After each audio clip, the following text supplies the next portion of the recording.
Chapter 198. The Mist Alliance had actually been in the works for a very long time already. The Mist Alliance would be an alliance with a common goal at its core. Every country would believe in the god of law, follow the law system, and follow the principle of non-war. In the remote Northlands, I would establish a relatively peaceful regional alliance. Yes, it would only be an alliance, not a kingdom that would be passed down from generation to generation, nor would it be an empire.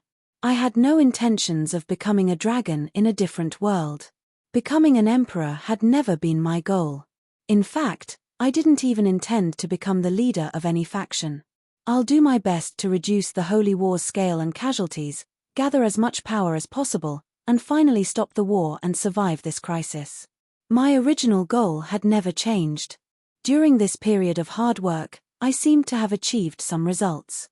First of all, the most important part, Wu Mianzi had become stronger. This didn't seem like a big deal, but in my plan to break the cycle of Hades, Wu Mianzi couldn't reach the level of an Order main god. The rest of the plan would be pointless. And, only if this boss behind the scenes became stronger would I be able to avoid being slapped to death by some powerful individual who didn't like me. In a way, Wu Mianzi was the true victor of this war.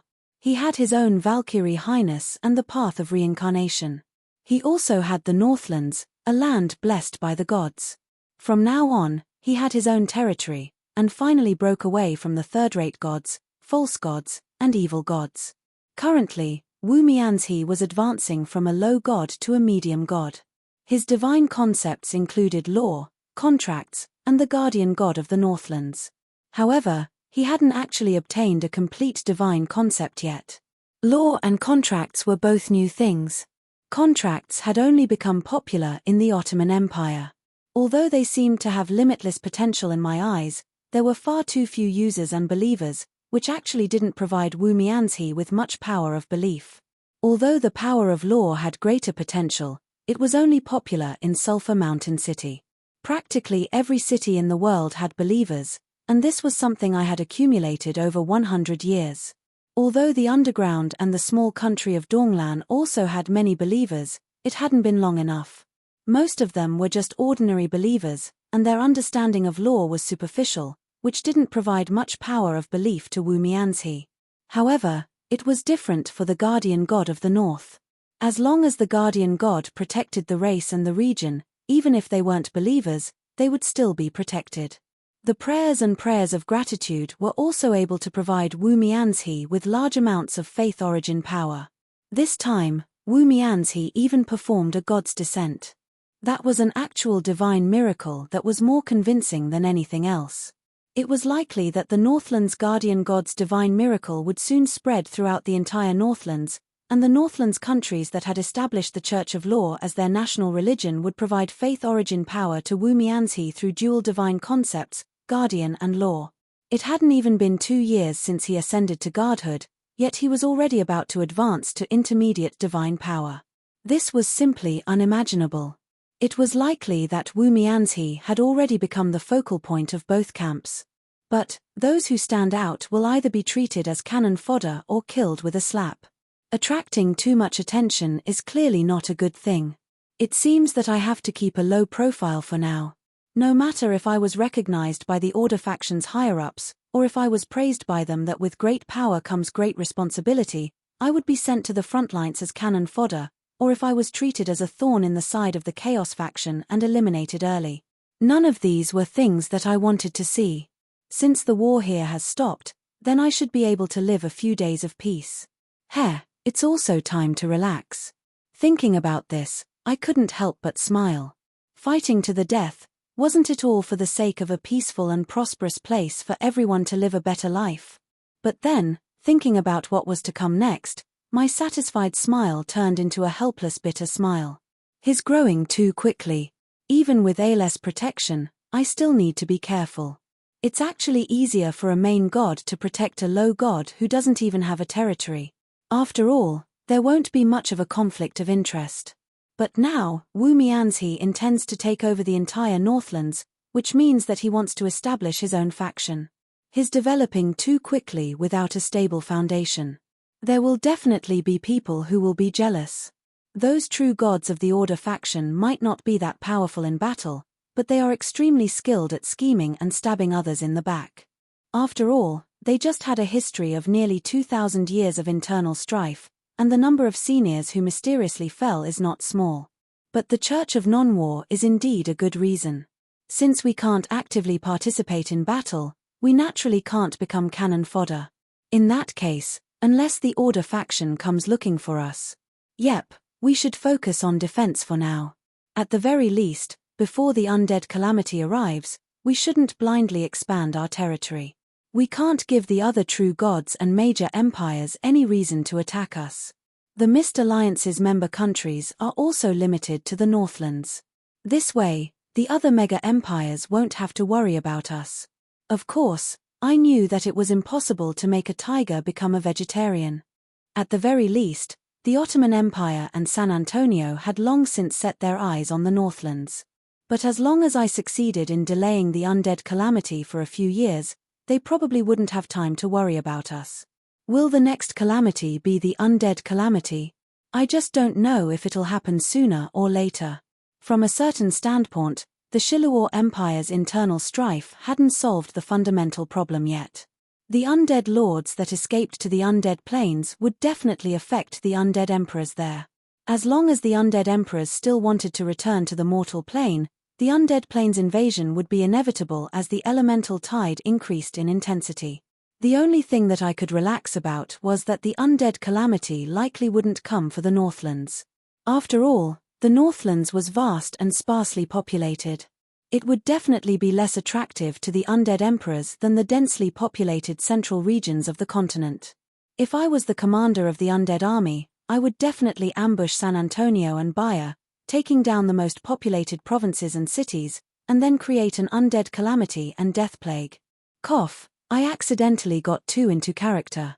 This was all my occupational disease. Still, I was quite confident in my own professional judgment. After all, I had once been an undead emperor, and my deductions coincided with historical undead invasions. If the undead army wanted to strengthen, it would be necessary for them to have a snowball effect. In that case, they would have to take down the major countries with long histories, revive the powerful individuals from their tombs, and use the commoners' corpses as cannon fodder in order to create countless new armies, using battle to fight. Fine then, I seem to have gotten too excited again. When the undead really invade, the undead under my command will probably receive strange looks as well. Perhaps it's time to act ahead of time. It's time to give them a new skin, a new name, and a new organization. At the very least, the world will know that they aren't those crazy and bloodthirsty undead. Omar brought Shilluor's remaining troops, my red hunting hounds, and the native undead of Sulphur Mountain City. Unknowingly, I had quite a few undead under my command. It was indeed time to act ahead of time. Anubis's army? I don't think there's such a dog-headed god in this world. Although it's quite a pity for the dog-headed god, I still reject it. The Forgotten. That sounds like a copyright infringement. I'll probably have to explain to others what was forgotten. Rejected. Death Rock. That sounds like something strange mixed in. Rejected. Guards of the Hades. That sounds nice, but it's a little too ostentatious. I feel like it's missing something. How about I combine the first two names? Guards of the Hades' dog-headed god. Yep, that sounds like a rhyme, and it's quite meaningful. I'll use Bastit's head as the emblem, and I can even add a dog-headed god helmet. The more I think about it, the better it sounds. As expected, I'm a genius at naming things. The more I thought about it, the happier I became. In the end, I even said it out loud. My lord, please don't. Otherwise, Bastet and everyone else will cry. A familiar voice filled with confusion came from a familiar person. The silver-masked Lilith Milan appeared in front of me. Previously, she had been in charge of work in Defender, but now that the war had come to an end, it was time for her to come here to talk about her work. Just like how the naked bishop had exposed his identity by performing art in a place where no other Tauren was present, my identity had been discovered by someone who was familiar with me. Of course, some things were fine as long as they were known, and there was no need to expose them. At the very least, I reckoned that the 4 heavenly kings of law already knew about it. But right now, Lilith didn't have the time to reminisce about the past. Of course, she was happy to meet an old boss and an old friend, but to hear such explosive mutterings as soon as she arrived. Perhaps the Northland's undead would all have the name Dog-Headed God in the future. That wouldn't make her happy at all. And based on her understanding of Roland, if he really put on the Dog-Headed God army label, it would probably be quite difficult to take it off. But simply objecting wasn't enough. And so, Lilith could only rack her brains and try to think of a more suitable name. How about Sinless? Not only does it show that they're foundationally different from ordinary undead, it also means that they've chosen to be under the protection of the law god. They're sinless citizens who have chosen to follow the law. I was hesitating about whether or not to accept this suggestion. Yep, I was only purely thinking about the pros and cons of these 2 names. It definitely wasn't because I felt that the dog-headed god emblem was really cool, nor was it because I felt that seeing an undead army wearing dog-headed god helmets would be interesting. I definitely didn't have any selfish desires. Lilith seemed to notice that I was hesitating as she thought about it for a moment. Then, she revealed an expression of sudden realization and directly added another sentence. Even if they're called sinless, they can still wear the dog-headed god emblem and helmets. We can even make Lord Bastet the symbol of the entire species. As the Red Hunting Hound's army leader, he should be quite happy. Yep, good suggestion. It's decided then. Lilith inwardly apologized to Bastet, who was about to become a mascot. She also secretly heaved a sigh of relief. After all, from a certain standpoint, she would also be a member of the Sinless. It would be far too difficult for a female who loved to look beautiful to accept being called a dog-headed god emblem. But just as she heaved a sigh of relief, she heard a nostalgic nickname. Fina. Isn't this my cute little Fina? Amelia actually ran over with an expression of pleasant surprise, waving her hands as she ran. It was rare to see her so happy since she was used to having such a dark expression. However, Lilith's expression was also quite pleasant to look at. Surprise, disbelief, anger, and helplessness were all displayed on her face. After knowing her for so long, this was the first time that I discovered that she actually had a talent for beauty. You 2 know each other? Fina. Lilith, is that your real name? I recalled that Lilith had come to Sulphur Mountain City by herself. Every single blood tribe member who didn't have a family would likely have unpleasant memories, so it was quite normal for her to abandon her original real name. My lord, there's no Fina Milan here right now. There's only Lilith Milan. Lilith's expression was calm as she spoke. However, Amelia still had an expression of pleasant surprise as she hugged Lilith. Fina, just where did you run off to? I've been looking for you. Aunt Amelia, please don't call me Fina in the future. I'm Lilith, Lilith Milan. Fina Milan has long since ceased to exist in this world. Don't be silly. No matter what, you were once the former empress of the Bardi Empire, my cutest little niece. Only now did I discover that both of them had the surname Milan, and they looked rather similar. It would seem that they were relatives. And so, I pulled over a chair and did my best to reduce my presence as I prepared to watch the show. As the 2 of them exclaimed in surprise, I soon figured out the complicated relationship between them. Yep, the complicated relationship was between Lilith and Amelia. Amelia was simply happy to see her niece that she hadn't seen for many years. As for Lilith's story, it was even more legendary. There's actually a continuation to that ridiculous version of Sleeping Beauty from another world. That's right, Amelia was the evil witch in that story. The Lilith Milan before me was the female lead of that story of Sleeping Beauty that ruined my childhood, Fina Milan. Xiao Fen. Alright, little Lilith, don't worry. I've already stood up for you. I've already thrown that ungrateful and fickle man into the special botanical garden. I'm afraid he's already turned into fertilizer. Sigh, I thought that necrophilic prince wouldn't be interested in ordinary women, so he definitely wouldn't be a playboy or a scammer. At the very least, he would be a good person. It's all my aunt's fault for misjudging him. Tempage, little Lilith, do you believe me this time? My aunt was absolutely right. Not a single man in this world is good. All right then, I was viciously glared at for no reason at all. This was basically me getting shot even though I was just lying down.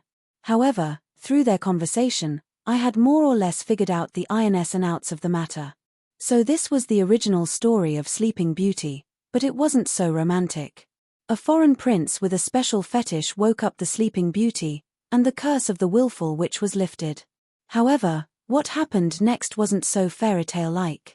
Lilith's father was overjoyed when he saw that his daughter had woken up. He thought that this was the legendary kiss of true love type of development. He was overjoyed that his daughter had found her true love, but in the end, he foolishly betrothed Lilith, who hadn't even figured out the situation, to that prince. And that foreign prince, who didn't have the right to inherit the throne, unhesitatingly proposed to the emperor's only daughter, the future empress. The story after that was no longer fairy-tale-like. The prince, who had a strange sexual orientation, had no interest in his new wife at all. Instead, he spent all day patrolling the tombs in his territory. Finally, the prince, who had learned undead magic, decided to change his wife into the type that he loved the most. And so, he used the blood tribe's curse on her, turning her into a living corpse. He then tried to use evil undead magic to enslave her. However, he didn't expect that the princess was actually an outstanding swordsman as well. Coincidentally, she was transformed into a noble blood tribe member and regained her intelligence. And so, an intense conflict erupted between the two of them in the royal palace. Next, the Bardi Empire's Holy Church knight and priest arrived in time to exorcise the evil empress who bathed in blood in order to maintain eternal youth. In the end, after covering up this royal scandal, the throne fell to that prince. Of course, judging from Amelia's words, he didn't do it for long. Soon, the Furious Witch discovered all of this when she was visiting her family. In the end, the prince became fertilizer for the witch's garden. Evil was punished, and justice was upheld. It was another standard fairytale ending. It was a cause for celebration, and a pity for celebration. Congratulations, my ass. No matter how I look at it, it's all your fault, Roland. What? I was innocently attacked once again. I clearly hadn't even heard of this story before. Now that I thought about it, back in the day, I was searching all over the world for clues to my revenge. How could it be my fault as well? If it wasn't for your betrayal causing me to lose trust in men, how could I have set up such a harsh test to test little Lilith's future husband? In the end, the one who passed was such a pervert, causing Lilith to suffer such misfortune in the end. In the end, all of this is your fault. I was instantly rendered speechless. It wasn't that I couldn't retort, it was that I was so angry that I didn't know what to say. You can blame me for all of this. Then I've basically become the root of all evil. Aunt, don't blame Lord Roland. It's all Lilith's fault. Ha, I've gotten over it now. Men are ugly and untrustworthy. I only like women now. The me back then was far too foolish. Alright then, so the rumors that some people's sexual orientations would change after suffering a major emotional setback were actually true. When Amelia heard her niece's declaration of being a lesbian, she took 2 steps back with a pale face. It would seem that she was far more innocent than she appeared on the surface. But then, I discovered that I had misunderstood. Amelia actually started crying loudly. Wah, pitiful little Nana, it's all your aunt's fault. Even if that bastard is already dead, your aunt will definitely help you find that bastard's undead teacher. Wah, it's all that bastard's fault. He said something like, don't care about what others think, work hard to pursue true love, and if your lover doesn't meet your standards, you can try using your own methods to change her and accept her. That irresponsible undead mage who spouted nonsense is the true culprit. When I heard this angry roar, the snacks in my hand instantly fell to the ground. Why did these words sound so modern? Why did they sound so familiar? They were exactly the same as a chicken soup for the soul novel that I had read in another world. Could it be that such things were popular in this world as well? Prince. Back then, in order to collect information for my revenge, I did indeed take in several powerful disciples. One of them was Swanna's father. I think he was also from Sommer. Could it be? Roland told me this before. He was the one who encouraged me to follow my heart and pursue true love. That was how I finally made the decision to abandon my prejudices and work hard to pursue my new happiness. Could it be that these words have already been spread? It's a famous quote. Lilith had a stunned expression, but Amelia lowered her head and muttered something. I knew it, only he. Then, she suddenly turned around and smiled at me. It's indeed a famous quote, but it'll soon become the crazy words of a dead man. As expected, only you can become the culprit. Her blood-red eyes were the bright red of a wild beast, and her green hair was growing furiously. Her killing intent and anger were already exploding, and even the ground was trembling under her frightening brute force. I knew it. Those seemingly reasonable chicken soup for the soul are all so unreliable. Trying to enlighten others like that will most likely cause problems. Amelia, don't hit my face. I still have a meeting to attend. Chapter 199. The Mist Alliance was a new faction that would rise up. However, there were some things that needed to be decided beforehand. Strategic planning, or perhaps I should call it a general division of the regions. If these couldn't be decided quickly, there would likely be endless disputes in the future. The first thing that needed to be decided was the location of the headquarters. Or, perhaps I should call it the location of the capital. There were a few suitable locations. Definder and Antoon were both excellent candidates. Definder was the god of law Wumianzi's holy land, the Sinless City. It was also quite suitable for displaying the god of law's special traits, so it would be fine to be the new capital. At the very least, with Definder as the capital, I wouldn't have to worry about the public's support and defending the city. Try attacking the god of law's holy land. Law job class members that are several times stronger than usual are waiting for you. Perhaps Wumianzi will personally descend to the mortal world to deal with you.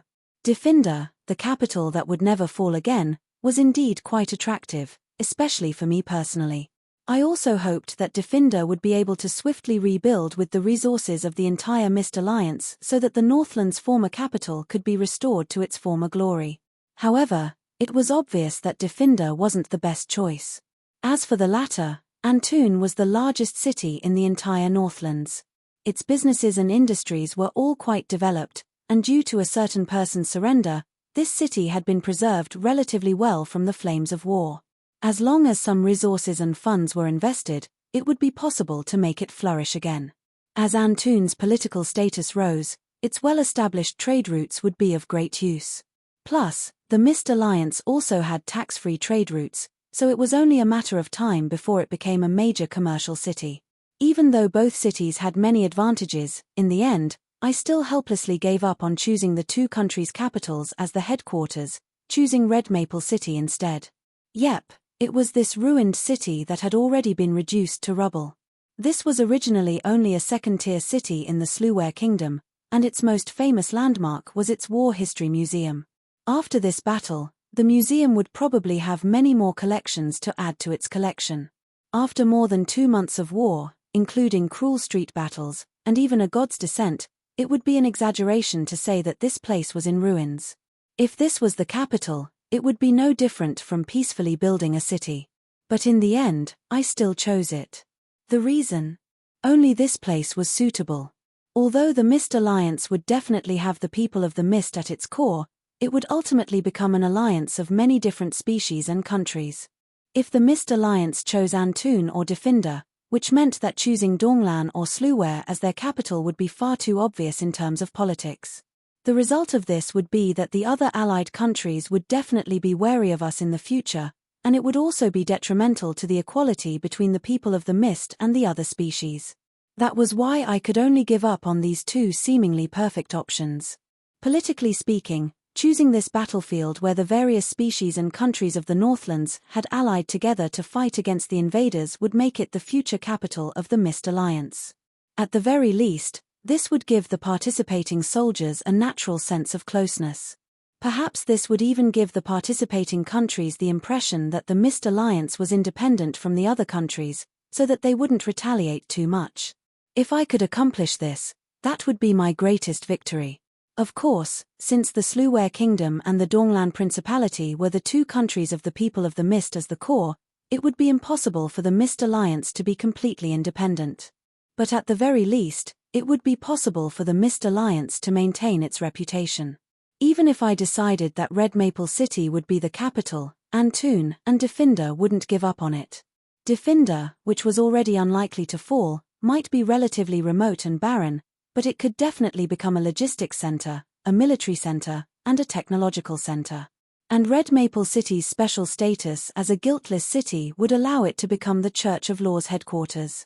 It would also be like Sulphur Mountain City in the past, creating a place where different species could coexist together in order to attract even more believers of law.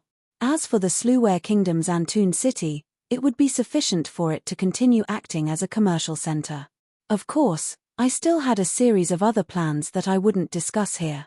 I could predict that based on current developments, Defender in the south, Red Maple City in the center, and Antoon in the north would become the three most important cities in the Mist Alliance's lifeline. In fact, I was even considering setting up a regular airship route between these three cities. At the very least, these three cities would become the people of the Mist's dream home, and the already destroyed Mist Kingdom would begin its revival once more. Of course, while ideals were beautiful, reality was often cruel. My plans had already been calculated for 10 years, but the Red Maple City before me was still nothing but rubble. Today, while Red Maple City was still immersed in the joy of victory, outside of a 3-story building in Red Maple City, there were sentries every few steps. Security was extremely tight. This place used to be a base that Red Maple City had given to the people of Donglan. After that, it was given to Olivia, Timlad, Amelia, and the other technicians to be used as a logistics and research base. Due to the intermittent sounds of explosions and screams of pain, along with the occasional large fire and mushroom cloud, this place became a plague zone in the eyes of most citizens even during the relatively peaceful post-war period. Nobody dared to approach it. There was a reason why this place was so heavily guarded. There was an incredibly important surgery going on here, and the people involved were all incredibly important. There was no room for any mistakes. But since Amelia was the one performing the surgery, it wasn't wrong to call it an experiment. The spacious room was completely empty and there was not a single sound to be heard. There was no one else in the empty room. Even though this surgery was incredibly difficult, Amelia obviously trusted the Vine assistant that she had personally cultivated more than the rookie assistant who was prone to making mistakes. This was a typical witch's room. There were cursed dolls, scarecrows, live lizards in glass bottles, and strange drawings that reminded people of vicious curses. Of course, there was also a gigantic magic pot that was a witch's trademark. Strange magical runes were drawn on top of the pitch-black pot, and the thick black liquid inside it gave off a disgusting stench. Actually, the things floating in the pot were even more disgusting. The silly cat, dark green herbs, strange gems, and living plants that were screaming in pain. It was likely that no one would want to drink a single mouthful of this. And right now, Amelia, who was sharpening her knife, wasn't using her usual tools. Instead, she was using an adamantine saw to cut an unknown green object. It's finally done. Putting down the electric drill and saw, Amelia breathed a sigh of relief. The bloody piece of light green meat was finally cut off. Then, she threw the piece of meat, which was still dripping with green blood, into the pot. In an instant, a green mist gushed out, and the bonsai next to the pot withered instantly. Hey, that's not right. This is obviously poison. Hey, Amelia, just what do you intend to do? Didn't I want you to perform the surgery? Why did you concoct poison? As the person involved in this surgery, my intestines were green with regret. But after I was injected with a large amount of anesthetic and a paralysis spell that was enough to paralyze a winter wolf, I couldn't feel anything below my neck. Thus, even though I saw that something was wrong with Amelia, I couldn't move from my bed and could only shout in regret. As expected, I should have looked for Marguerite. Damn it, where did they sneak off to this time? Hey, Amelia, how could these things have anything to do with the surgery I requested? You can't be thinking of taking revenge on me, right? Looking at the witches giggling foolishly as they stirred in the pot with the saw, I felt more and more suspicious. After all, I had accidentally and severely offended Amelia and Lilith recently. Although I immediately apologized sincerely after the incident, and used a 300-page thesis to prove that the perverted prince's actions had absolutely nothing to do with me. Sometimes when a woman's anger gets to her head, she'll directly go for the results. It would be strange if she could reason with me. But I was still considered lucky. At least I could still move my head after being anesthetized, deprived of consciousness. The other person involved in the surgery was lying beside me, unable to even raise her head. Grim, Glyna, was tightly bound by chains. Her fearless eyes were filled with fear, and her tightly bound mouth was making whimpering sounds. Although she was struggling, I knew that she was definitely unable to open the chains. Why would I know? That's because I was the one who tied her up. Back then, in order to prevent her from running away, I purposely used a special binding technique and an especially sturdy rope. Who knew that we would be in the same boat? Speaking of which, even though it was the binding technique that accentuated her figure, it was still as flat as before. Wah! She seemed to notice my regretful gaze, so her face was filled with anger. But then, she kept blinking at me. Judging from how she was looking down, it seemed that she was trying to guide me to look at something. But with just one glance, I was startled. You want me to look below your waist? Why are you lifting up your skirt? There's a red fuse. You actually put explosives in your skirt. Aren't you afraid of blowing yourself up? As expected of a natural-born explosive maniac. Underneath her long lace skirt, yellow explosives were actually tied to her snow-white thighs. Underneath her entire skirt was a dangerous arsenal. As the queen of a country, Grim was quite ridiculous.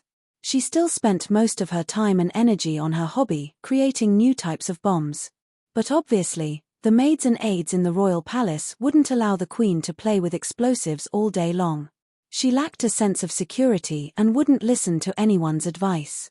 So, she simply hid the explosives in a very obvious location. Naturally, no one dared to touch them. You want me to open the explosives? Blast open the ropes? Grim kept nodding. She was doing her best to lift up her skirt, and her gaze was fixed on the shortest of all the explosives. That was the extremely small amount of gunpowder that could be used right now. 3 datura grass, 2 cursed ghosts, and these precious mushrooms. They should be delicious. I gritted my teeth as I looked at the witches who were happily stirring a large pot of medicinal soup. That rainbow-colored mushroom was obviously a super poisonous substance. Judging from what she was saying, Amelia was clearly delirious. She's completely unreasonable when she's crazy. Let's go all out. And so, I could only use my chin to support myself as I slowly moved my head under Grim's skirt. Why did I sound so perverted? Fine, I should rephrase it. I was doing my best to move my mouth towards a certain location on the little girl's thighs. Fine, that was even more perverted. I might as well not say anything. When my white thighs appeared in front of me, I felt dizzy. I felt like a brand new dark history was about to appear. But, at this point, it wasn't the time to hesitate. If someone discovered that my head was under her skirt, and news of my action of licking her thighs spread, my reputation would be completely ruined. Roland, what are you doing? I paused in surprise when I heard this. Wasn't this Eliza's voice? I then stuck my head out, and as expected, the person who greeted me was my furious demon girlfriend. I was worried that something had happened to you. I've always wondered why you suddenly took in an adopted daughter. So it was because you wanted to play as an Oni barber. Boom. Fine. This time, I wasn't beaten up by someone else. Since Eliza was here, at least my life was saved. However, my current appearance was far too embarrassing. I didn't know how to explain it, so I simply knocked my head against the wall and fainted. When I woke up from my deep sleep in a daze, I heard Eliza and Amelia's conversation. You're saying that I'm creating a magic potion? Look, this is my self-created magic potion cooking technique. See, isn't this quite convenient? There's no need for messy steps. All you need to do is add the ingredients, cook it, and you can eat it. This surgery will take at least 10 hours, and there's no way to stop it in the middle. I need to prepare dinner and supper first. What's that green thing? It looks so disgusting. Green dragon meat. Although it's a little tough, it's still delicious. Is it delicious? It's super delicious. All you need to do is cook it, and the deliciousness will overflow. How about you give it a try? Detect poison. I mercilessly cast a spell that detected poison. Unsurprisingly, I saw a pitch-black glow that represented poison. Ah, I'm sorry. I forgot that you probably can't eat poison. For me, food is something I'm used to enjoying. The more poisonous the ingredients, the more delicious they are. Hee, I'm able to survive just by photosynthesizing, so it's impossible for poison to enter my bloodstream. This soup is good for nourishing my skin, but I forgot that you're still a fragile creature and almost poisoned you to death. I'm so sorry. Although she said she was sorry, judging from Amelia's expression, it was obvious that her apology wasn't sincere at all. However, Eliza wasn't willing to be outdone. She took the pitch-black soup in one gulp and drank it all in one gulp. It's so disgusting. With such cooking skills, I think I understand why you've never been able to get married. Disgusting. You dare to insult my cooking skills. It's clearly nutritious and delicious. There must be something wrong with your sense of taste. Why don't we find a third party to evaluate it and see how it tastes? For example, that bastard Lolican who just stuck his head under a little girl's skirt, that pervert who's clearly awake but still pretending to be asleep and eavesdropping, and that bastard pervert who just took in her adopted daughter and then secretly turned into a ghost father. If looks could kill, I would have already been cut into pieces. Judging from Amelia's eager expression, it was highly likely that she would be forced to drink this nourishing soup. I didn't have the ability to be immune to poison like these two. Although I probably wouldn't die in the end, who wouldn't be able to take a stomach wash for no reason? Clack. And so, I unhesitatingly slammed into her. This time, I didn't hold back at all. At the very least, I definitely didn't intend to wake up before the surgery was completed. Why don't you become my adopted daughter in the future? I was used to planning before taking action, so how could I possibly say something so casual? Actually, there really was a reason why I took in Grimm as my adopted daughter. We definitely can't allow Glyna and Renee to become Cavendish's vessels again. Any information leaking from them must be stopped immediately. Although Cavendish helped us this time, it was mainly because he wanted to punish Rose for crossing the line. I really didn't have the slightest confidence that he would stand on the other side next time. And the two descendants of the mist were obviously incredibly important. If they were dragged into the demon abyss, it would definitely result in irreparable losses. Obviously, the most important thing was to quickly deal with the problem of the demonkin in their bodies. Otherwise, if my information kept leaking, whether or not my plan would succeed would probably depend on Cavendish's mood. Powerful demons treat their direct bloodline as their personal property. From a certain standpoint, it's not wrong. The summoning of the bloodline is impossible to resist, and there's a huge difference between Cavendish and Renee, which makes any method of resistance useless. But, it's not completely impossible. There were quite a few demonkin in this world, and the mag's research on them was quite mature. There really was a trick that could remove the ancestral demon's control over their descendants. For the demonkin, the reins are tied to their souls. Unless they die, it's impossible to remove them.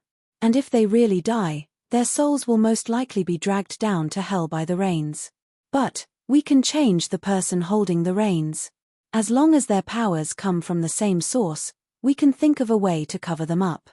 For example, if there's a descendant of the Inferno demons, we can inject a demon lord's bloodline into the descendant and use a blood exchange method to turn the descendant into a double demonkin. Then, the stronger demon lord's bloodline will naturally be able to suppress the Inferno demon's bloodline, which is equivalent to removing the Inferno demon's control over the descendant. And after that, as long as we get rid of the demon lord, we will have nothing to worry about. I had to admit that this was quite a genius idea. It perfectly utilized the demonization ability of the demon lord's bloodline and the law of the jungle. But here, I met with a small problem. I have no way of finding a demon with a higher rank than Cavendish. He's an Abyss Prince. Theoretically speaking, only the Chaos Abyss itself has a higher rank than him. Even if we find a demon stronger than him, it probably won't be of any use. Besides, we won't be able to deal with a demon stronger than him. But from a certain standpoint, we still found a solution that wasn't really a solution. Since we can't force the main rains to change directions, then let's try to see if we can redirect them to a tributary. My soul wavelengths were incredibly similar to Cavendish's. If I transformed into a demon, my demonic blood should be of the same origin as his. Actually, if we only looked at the power level, my original Sin Demon God form wouldn't be any weaker than the Chaos Abyss Prince's. Since my demonic blood was of the same origin, it was even possible for the rains to mistake me for its master. And once it locked onto me, I naturally wouldn't let go. Then, I would change my bloodline. Perhaps I would be able to cut off my connection with Cavendish. This sounded quite complicated, and there were many theoretical problems, but it was actually quite simple to do. All I needed to do was activate my original Sin Demon God form and transform into a demon of the Chaos faction. Then, I would transfuse my blood. If everything went smoothly, I would be able to turn Glyna from Cavendish's descendant into Roland's descendant through a special magical ritual. Of course, since they were twins, there was actually no difference at all on a genetic level. From a certain standpoint, since my blood flowed through her veins, she would indeed become a blood-related relative of mine. This was also the main reason why I suggested for Glyna to become my adopted daughter in order to discard all my other worries. At this moment, I couldn't help but smile as I looked at Glyna, who was sleeping soundly next to me. I mysteriously obtained a descendant. Is this what it feels like to have a family? Wait a moment, this isn't right. Why am I so happy? I'm clearly still a single man, yet I mysteriously obtained a blood-related daughter as well as a bunch of naughty children. Smack. Suddenly, a bottle landed next to my ear. The black, sticky liquid inside was so familiar. Wasn't this the beauty soup from earlier? Amelia worked hard to make it. Please don't waste it. Drink it while it's hot. Smack. Smack. There was nothing else behind me. This time, I was stopped before I could even touch her. It would seem that it would be quite difficult for me to repeat the same trick for the third time. The cook Amelia's face was now black from the smoke, but she still had a smile on her face as if she was quite proud of herself. Don't be in such a hurry. Drink it slowly. There's still a lot in the pot. Does it taste good? This dragon tiger flavored thick soup was specially prepared for you. Countless bubbles appeared on the cauldron. The twisted skull that suddenly floated to the surface of the water, together with the pitch-black liquid in front of me, made me feel incredibly disgusted. Master, the stomach lavage equipment has been prepared. There's no need for Lady Amelia to wait for long. Relax, after you die, I'll go to the river Styx and ask for your opinion. You're already assuming that I'll die? How unfortunate. Chapter 200. I've been single for half my life, and now I finally have a daughter to take care of. What a pity, what a joyous occasion. Boom. Boom. I really wanted to say that, but if the background was a sea of flames and I could hear explosions, then I might as well forget about it. It's a pity, but congratulate my sister. Isn't this girl getting too excited? Should I say that Cavendish and I were worthy of being twins? Our bloodlines didn't clash at all, and under Amelia's guidance, the blood exchange went quite smoothly. There were no adverse reactions that I had expected. There weren't even any allergic reactions or reactions that would normally occur with a normal blood transfusion. Currently, a third of Grimm's bloodline had already been infused with my bloodline. And when I faintly sensed that mystical bloodline connection, I used my will to cancel the demonization and give Glyna her freedom. Glyna, who had been demonized for so many years, finally took off her blindfold and walked out of her binding armor without any qualms.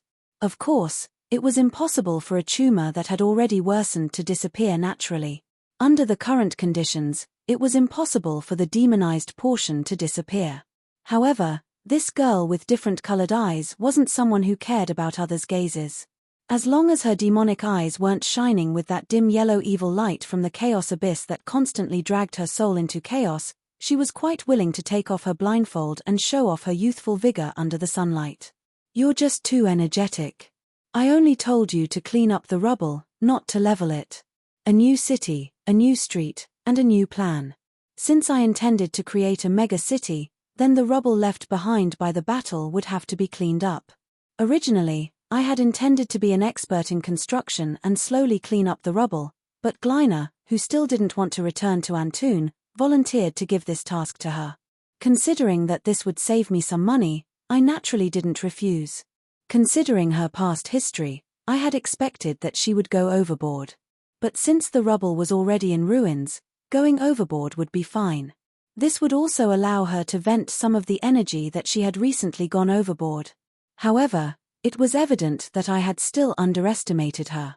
The old mechanical parts on the battlefield became raw materials. With her status as the Queen of Slewware, the remaining energy furnaces of the abandoned Titan giants were used as raw materials. One by one, the powerful fixed-point bombs were built, forming a tight explosive network. Then, boom! I pressed the red button for detonation, and half of the city was sent flying into the sky. The tremendous explosion destroyed all the glass windows. The demolition that would have taken 2 months was completed in a single day. From a certain standpoint, I had once again underestimated Grimm's fanaticism towards explosions. Alright, I'll admit defeat. At least it's better to find trouble with the building than with me.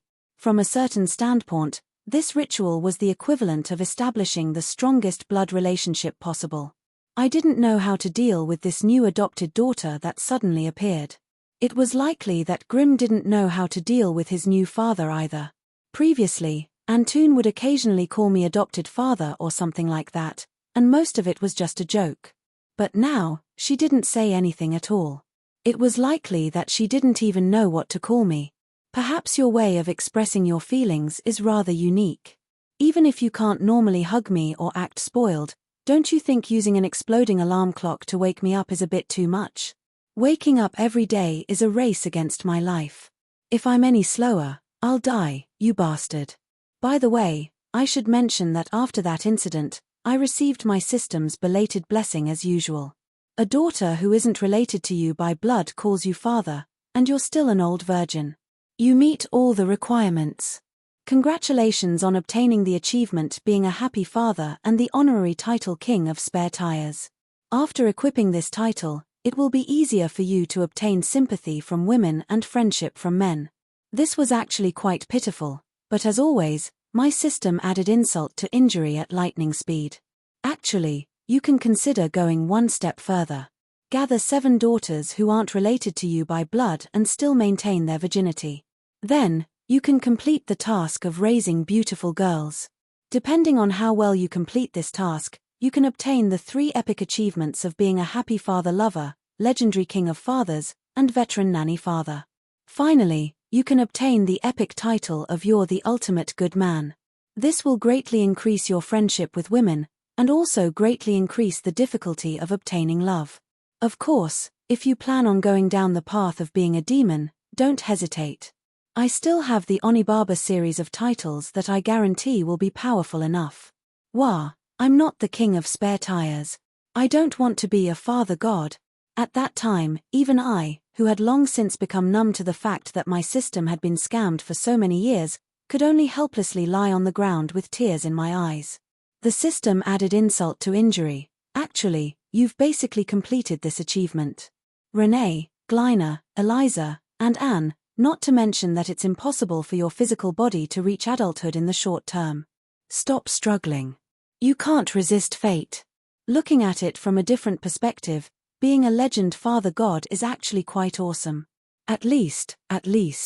Fine, the system can't find anything good about it, so I'll just directly express my sympathy and condolences to you. So many naughty children. Father God, you've worked hard. Where should I start commenting from?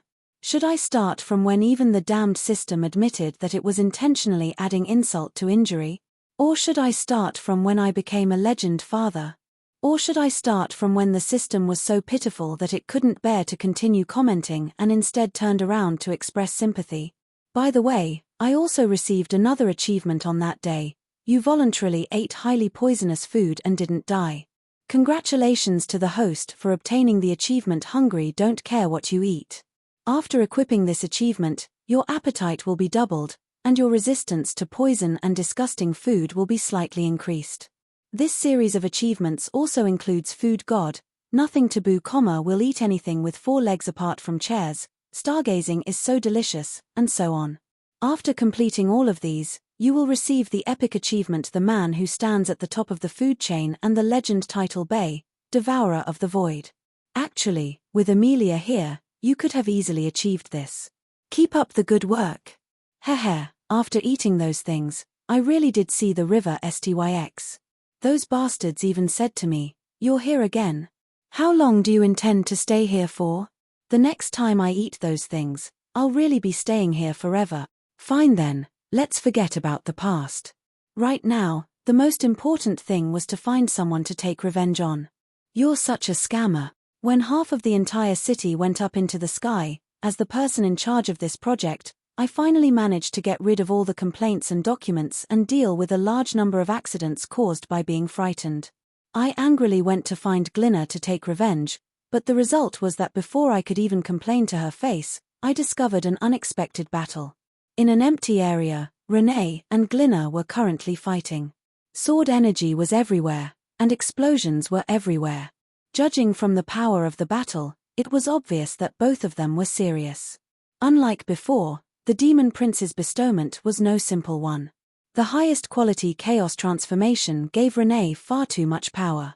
Cavendish was worried that his descended body would mysteriously die, so he directly gave Renee a large amount of combat experience that came from her instincts. Her bug-like soul imprint also gave her a comprehensive increase in power. The current Renee was one of the top even among veteran legend rank individuals. Although she was still unable to release sword energy, Roland's sacred sword sliced through the air like a silver dragon. Every time she attacked, she would have the power to collapse the heavens. Her sword pressure and aura were like an ever-increasing gravity that suppressed her opponent's ability to move. Actually, as the battle progressed, her seal of infinite courage was being activated. Her power level was indeed increasing. After the bloody battle on that snowy night, the current Night Princess seemed to have finally obtained the sacred sword's recognition. She's even formed her own combat style. It seems that she won't be far from becoming completely independent. I had personally taught Renee. Although Cavendish had interfered, her growth was still within expectations. However, I was completely unable to understand Glinna. What astonished me the most was that although it seemed like Renee was in control of the battle with her sacred sword, and Glinna had less and less space to dodge, she was actually the one in control of the battle's tempo. Although Glinna was petite and nimble without her heavy armor, she was still born with tremendous strength. She wielded a weapon in each hand. Her halberd moved like the wind, while her sword moved like lightning. They didn't interfere with each other and worked together as if they were two weapon masters working together. She's still only at the gold rank. But suddenly, Glinna's skirt slid down, and a round goblin grenade dropped down. The lit fuse was about to run out. Renee paused in surprise for a moment before hurriedly jumping back. However, the fuse had run out, and nothing happened. Boom. The gunpowder from Glinna's grenade palm dissipated along with the smoke. After putting some distance between them, Glinna unhesitatingly tossed away her heavy melee weapons. Now, it was time for her to use firepower. She would toss out all her muskets and explosives. I suddenly discovered that although Glinna was stuck at the gold rank, she was definitely no ordinary gold rank. She had reached the master, gold, level in both long and short weapons. She was also a master in engineering, and her overall strength far surpassed that of a legend. She also had excellent piloting skills. She was a rare all-rounder. The most important part was that she had plenty of combat experience. In front of the experienced Glinna, Renee was still nothing more than a rookie. Glinna completely predicted Renee's movements and attacked first, suppressing her at every turn. Renee's attacks were relatively simple and direct, while Glinna's attacks were numerous and didn't need to be repeated. Once one side figured out the other's trump cards, Glinna began to use her full strength, and the battle began to turn around. Under normal circumstances, Glinna would definitely win, but Renee has that. In the end, Renee will definitely win. As expected, Renee seemed to notice that I had arrived. Perhaps it was because she was unable to accept the pressure, But in the end, she still raised her sacred sword. Return, kings. All right, there was no need to say anything else. The kings of Valkyrie descended, and Gleina was instantly sent flying by 3 sword energies. The battle was over. Renee had won, and Gleina was left to sulk. That's right, 3 sword energies instead of 1. After that battle, Roland's sacred sword completed its transformation into a god equipment.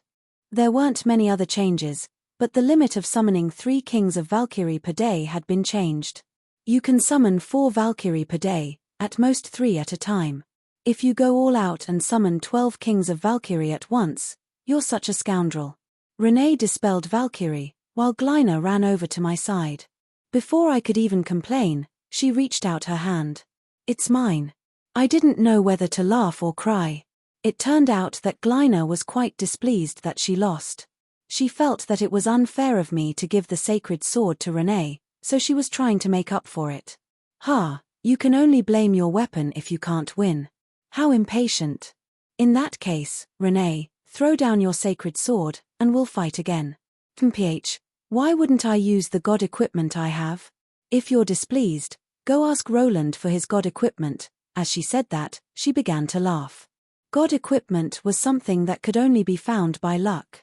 Even she didn't believe that Roland had any more. I do have some, and I was just about to give it to you. As I said such inconceivable words, I stuffed a black dagger into Gleina's hands. I'll give this god equipment to protect you, but you definitely can't let anyone know about it, and you definitely can't use it to harm your friends. Otherwise, you'll regret it. Felix's remorse.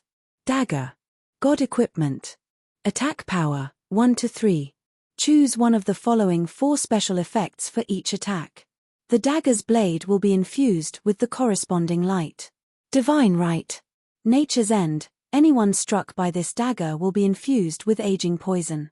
No matter if it's a living creature or a plant, even if it's a rock, it will reach the end of its lifespan in advance. Green light. Divine right. Life distortion. When this effect is activated, the target will be infused with a strange hormone, causing them to mutate for a short period of time, changing their form and species. There is a 10% chance that it will be a beneficial mutation, causing them to become even stronger. There is a 30% chance that it will be a harmful mutation, causing them to become weaker. The rest is an insignificant mutation. Red light. Divine right. Poison god's hatred. When this effect is activated, the target will be infused with an incurable mixture of poisons, causing them to fall into eternal slumber. Black light. Divine right. Felix's redemption. When this effect is activated, the target will be infused with an antidote. All 3 of the above effects will be dispelled. However, the prerequisite for this is that the first 3 effects must be activated. There's a line of yellow words on the back of the dagger. My dagger is covered in fatal poison. Lick, it's poisonous. This was an ordinary-looking black iron dagger. It was so simple and unadorned that even a novice thief wouldn't be interested in it. However, it was indeed a god equipment. Felix, who had devoured the forest guardian god's divine power, had immediately died as soon as he ascended to the divine throne. The divine power he left behind had been transformed by the system into this poisonous dagger, which was also the greatest spoil of victory in this divine war. I had done experiments before. When the green light's natural end effect was activated, plants would instantly die, while animals would become middle-aged with 1 slash, old with 2 slashes, and die of old age with 3 slashes. The red light's mutation was even worse. There was a normal chance of a mutation occurring, which was a complete mutation of a species. I personally witnessed a mutated white rabbit swallow a wild boar in 1 gulp. The black light, which was the most fatal of all, was simple. 1 slash and the target would fall into eternal slumber. As for the only antidote, white redemption, it required at least 3 sacrifices in order to be used. It required at least 3 lives to save 1 person. As expected of a god equipment, but what's the meaning of this attack power that's even weaker than a fruit knife's? In order to inject poison into the dagger, it should at least break the skin. How can such a blunt knife cut through my defense? I lightly sliced my arm with this dagger, but I didn't feel anything at all. My Titan body was directly immune to this bit of damage. And if I didn't see any blood, this god equipment dagger would be no different from a fruit knife.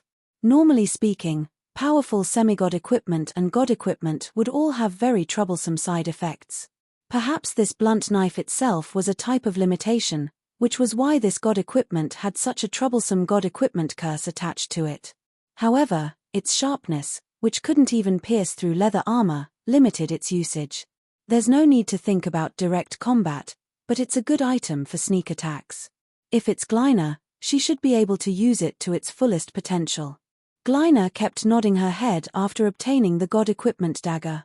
Her icy little face finally started to smile, and that instant pure smile was incredibly cute. She then turned around and started showing off to Renee, as if she had obtained some important victory. However, this wasn't the time to be wasting time. I had more important matters to attend to. Get ready. The disaster relief team has already been assembled. Let's go to the elves together. Chapter 201. There were no victors in war. Unlike those legends and epics, war would only leave behind hatred and ruins, as well as a chain of hatred that would linger until the end of the world. Most normal people wouldn't like war, so why was there still war? Perhaps it was because of personal benefits. As long as there was no effective mechanism to resolve conflicts, plus there were ambitious people manipulating and fanning the flames from behind the scenes, there would be no end to this war. In this war that engulfed the entire Northlands, the beast men were fighting for their homeland, while the elves were fighting for their former glory. From their perspective, they weren't doing anything wrong.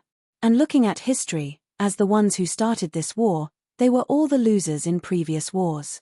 This war was no different from all previous wars, as they were all fighting for their own species' survival space. However, there were some things that couldn't be determined by right or wrong. No matter what reason they had for starting this war, this land of ice and snow had already been soaked in blood. Countless souls had cursed the gods and the invaders before they died. The relationship between the various races that had just thawed returned to the freezing point in this war. Someone has to pay the price. Settling accounts after the war seemed to have become an inevitable rule. The warmonger who failed would be dragged to the judge's stand to receive an absolutely unfair judgment. At such a time, even the most impartial judge would choose to be blind and sentence the criminal to death several dozen times over as the victims cried and roared in anger. All right, I knew that this was meaningless, but sometimes, it was quite satisfying. Not only was this a way for the innocent to rest in peace, it was also a way for the survivors to vent their hatred. The sinners had to be judged, and this was the fastest way for the survivors to eliminate their hatred and return to a peaceful life. But this time, after the war ended, it was time for the usual settling of accounts. However, there was a small problem. In terms of losses, perhaps even Slewware, which suffered the worst losses, couldn't compare to the country that started this war. Over and over again, the Highland Beastmen lost the blood and flesh that they had accumulated for more than 100 years. It was obvious that they wouldn't be able to recover for a long time after the war. And since the Beastmen had a tradition of leading the charge, most of the Beastmen's leaders had died in this war. Kill those Beastmen bastards. We want revenge. What do you mean children and women are innocent? Didn't those Beastmen kill for them? They can kill our children and women, why can't we kill theirs? When the joy of surviving by a fluke dissipated, they looked at the devastated world. The survivors clamored to attack the plains, kill all the Beastmen, and completely annihilate the Beastman race. The grievances of the people were very troublesome, especially the grievances of those who had suffered the pain of war. Some things were very difficult to reason with. You could say, don't take the initiative to start a new war, and then talk about the consequences of starting a new war. All they needed to do was say, can't we take revenge? Why are they the only ones who can kill our people? Your efforts will be wasted. Even without the no-war principle, our country wouldn't be able to withstand a new war right now. The Beastmen of the plains wouldn't just sit back and watch the humans carry out a massacre out of vengeance, would they? If the Highland Beastmen were allowed to do as they pleased, it would be a calamity for future generations. I indeed had a plan to deal with this, but now obviously wasn't the time to start a new conflict. Then find some sinners. It just so happens that there's a bunch of leftovers who are still committing crimes. Let's use them as an example to others. Perhaps it was worth rejoicing that the beast men didn't die out on that difficult night. Even among the beast men, not every single one of them was a warrior who didn't fear death. Many tribe leaders didn't bring their tribesmen into that meat grinder-like city of death. Instead, they chose to escape under the cover of night. And when their return journey became incredibly difficult, they naturally became the most dangerous of bandits in order to survive. That was why I sent out all of my Aurora Night warriors to hunt them down when the situation stabilized.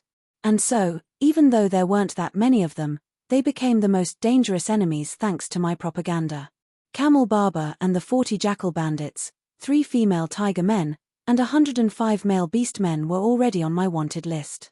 But soon, they would be escorted in prison carts and paraded through the streets of every city. They would enjoy the insults and stones of the survivors. Finally, they would be judged based on their crimes and would most likely be hanged on the gallows. History had already proven that the moment the invaders failed, they would become the most pitiful species in the war. Their territories would be occupied, and revenge would definitely come.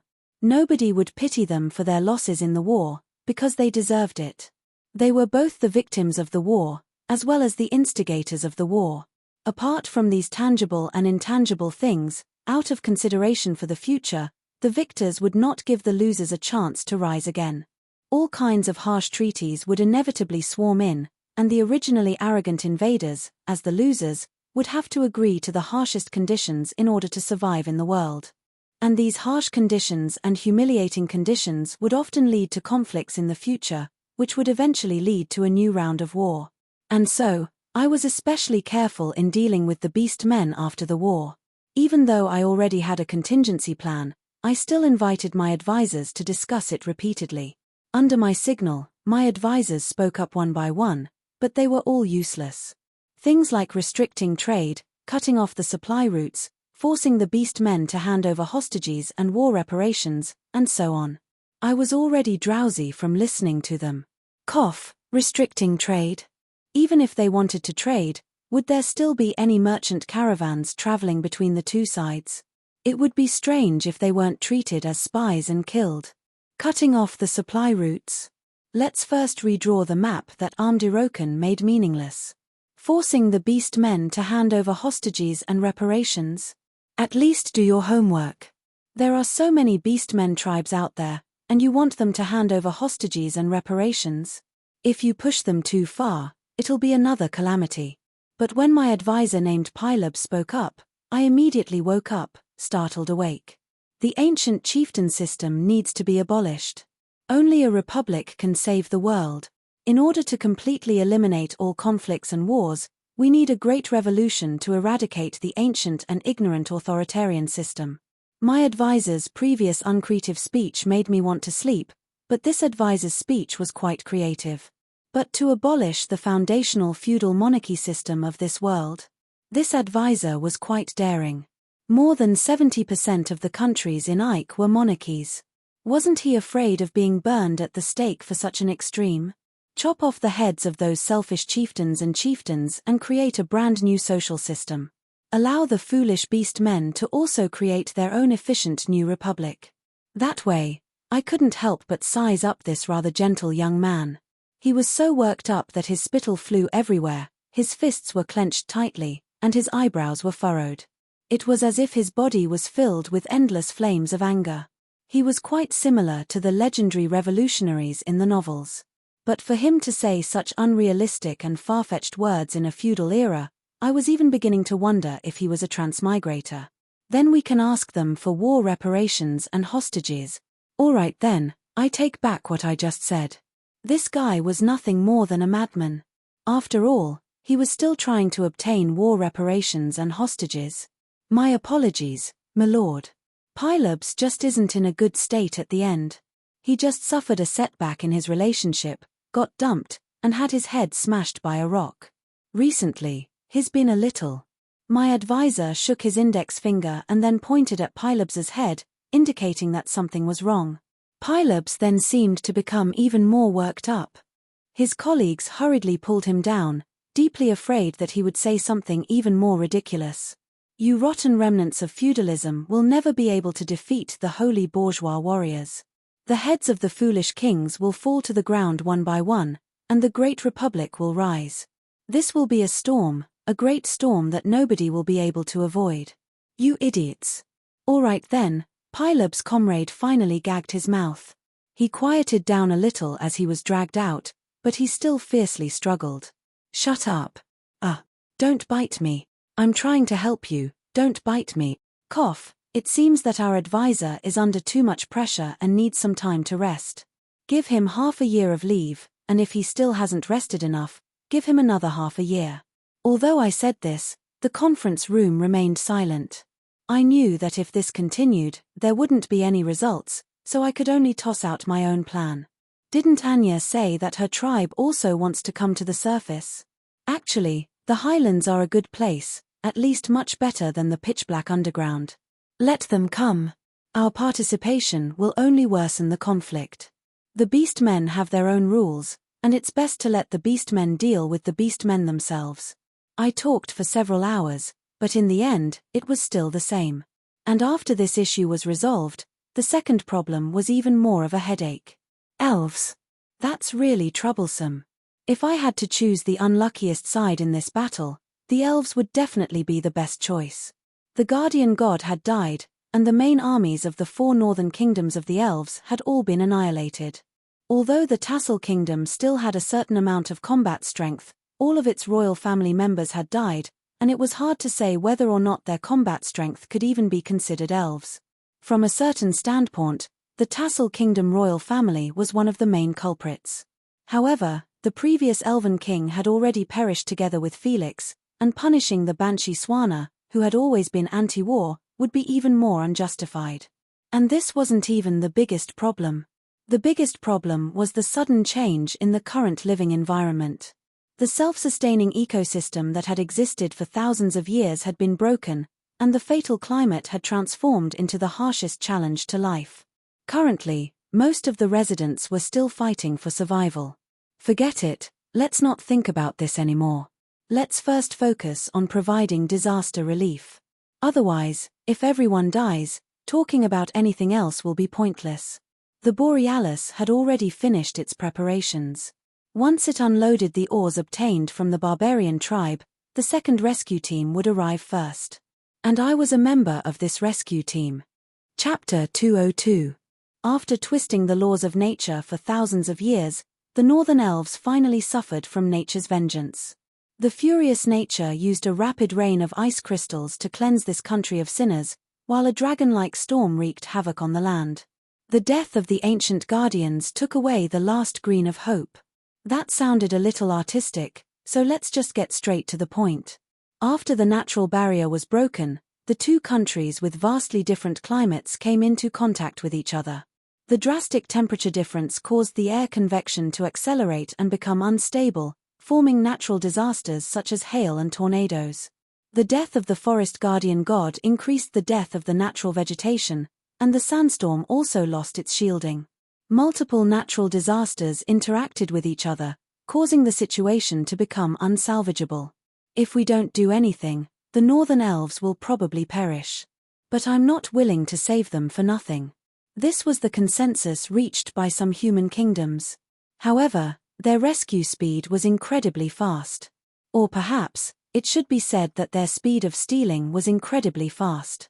Although the secrets of magic had been passed down by the elves to the other species, as the species with the longest history of magic, many of their magical schools and secret spells were only passed down within the elven species. At the very least, they were ahead of the rest of the world in many aspects such as inscriptions, foreign languages, and nature mags. The human kingdoms had been coveting them for a long time. And even if it was accidentally leaked, the lucky ones who obtained it would mostly treat it as a secret and keep it for themselves. At the very least, the small kingdoms in the north had no chance of obtaining it. Although the other 3 northern elven kingdoms had suffered heavy losses, at least their royals were still around. Although their main armies had suffered heavy losses, they still had their own local armies and second-line armies. They were also capable of organizing themselves to save themselves and were also on guard against the humans. The other kingdoms of the elves were too far away and couldn't save them in time. However, they still existed. Although the elven gods were tempted, they didn't do anything. If they didn't personally come to save them, it would be no different from an invasion. If they went overboard, they would have to consider the chain reactions that would result. In fact, it was the sudden appearance of several dozen elven gods that directly ended the plans of the other kingdoms of the elves. Those elven gods were obviously reinforcements from the other kingdoms of the elves. Not only that, there were divine existences among them, which meant that the elven gods had begun to interfere. That was why Roland's aid to the three countries could only stop at making a fortune out of them.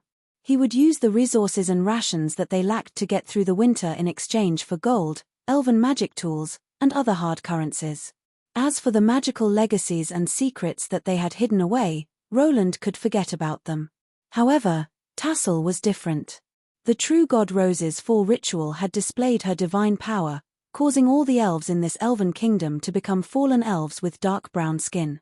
Perhaps even their own species wouldn't recognize them. After all, compared to the surface elves, these Greyblood elves were much closer in appearance and characteristics to their underground cousins, the Dark Elves. Rose's move was very vicious. Basically, it was equivalent to cutting off the Tassel elves' way of returning to the surface elves. The Tassel elves who had nowhere else to go could only follow her. But when she suddenly fell, it directly caused the Tassel elves to fall into a desperate situation. The other kingdom of the elves hated the Tassel elves for their betrayal, and the humans hated the Tassel elves for starting the war. If the upper echelons of the Tassel kingdom were still around, they would most likely be of some use. But unfortunately, if they were still around, they would probably be directly dragged to the guillotine. Nothing was more convincing than the accusation of the soul of the murdered. When Swana returned, the conspiracy hidden in the gutter was exposed to the public. The original Elven king was treated as an ambitious warmonger. And it was precisely this war that caused the fall of the guardian goddess, the extreme deterioration of living conditions, and the plummeting reputation of the royal family and nobles. Not to mention that most of the Tassel elves' descendants had died in this war. The Tassel kingdom was completely unable to organize any rescue efforts for its own citizens. If it weren't for the fact that the other kingdom of the elves were also suffering from the war, they might have already mobilized their armies for revenge, not to mention rescue. After asking for help from the kingdom of the elves several times but getting rejected, the Tassel elves could only helplessly ask for help from the neighboring kingdom of Sleware in order to survive. Even though the Tassel elves had just recently been at war, and even though most of the Tassel elves' executioners had died in battle, the blood feud still existed. As a result, the Tassel elves didn't have much hope in asking for help. However, Sleware agreed. Although Queen Glyna didn't send any reinforcements out of consideration for her own citizens' feelings, she opened the door to other human countries, allowing them to carry out her rescue mission. As for the rescue teams that came uninvited from various countries, under the call of an alliance, they also began to rescue. Although these rescue teams were quite selfish, and were no different from robbers who robbed homes while saving people, they did indeed save many Greyblood elves who were on the brink of death. And among these rescue teams, the most eye-catching one was a relatively remote small country, Donglan. Knight Princess Renee, who had become famous in this war, personally led the rescue team. All the believers of the Church of Law were mobilized, and they weren't rescuers like those robbers. Instead, they were truly here to save people. Every time they went to a place, they would distribute resources, search for elves who were suffering from the disaster, set up temporary residences for the refugees, and carry out emergency rescue work according to requests. Repaying evil with good. I don't think you're such a good person. H. Of course I'm not that foolish. It's just that I'm not as short-sighted as them. What do you think they'll be able to gain from the refugees' gazes as if they were thieves? Our goal wasn't that simple from the very start. Soon, when the refugees began to move, my words were confirmed, and my choice was rewarded. Amidst the endless calamities, the royalty of Donglan lost its authority, and the neighboring countries were eyeing us with hostility, ready to take revenge. The calamities transformed what should have been a livable country into a living hell.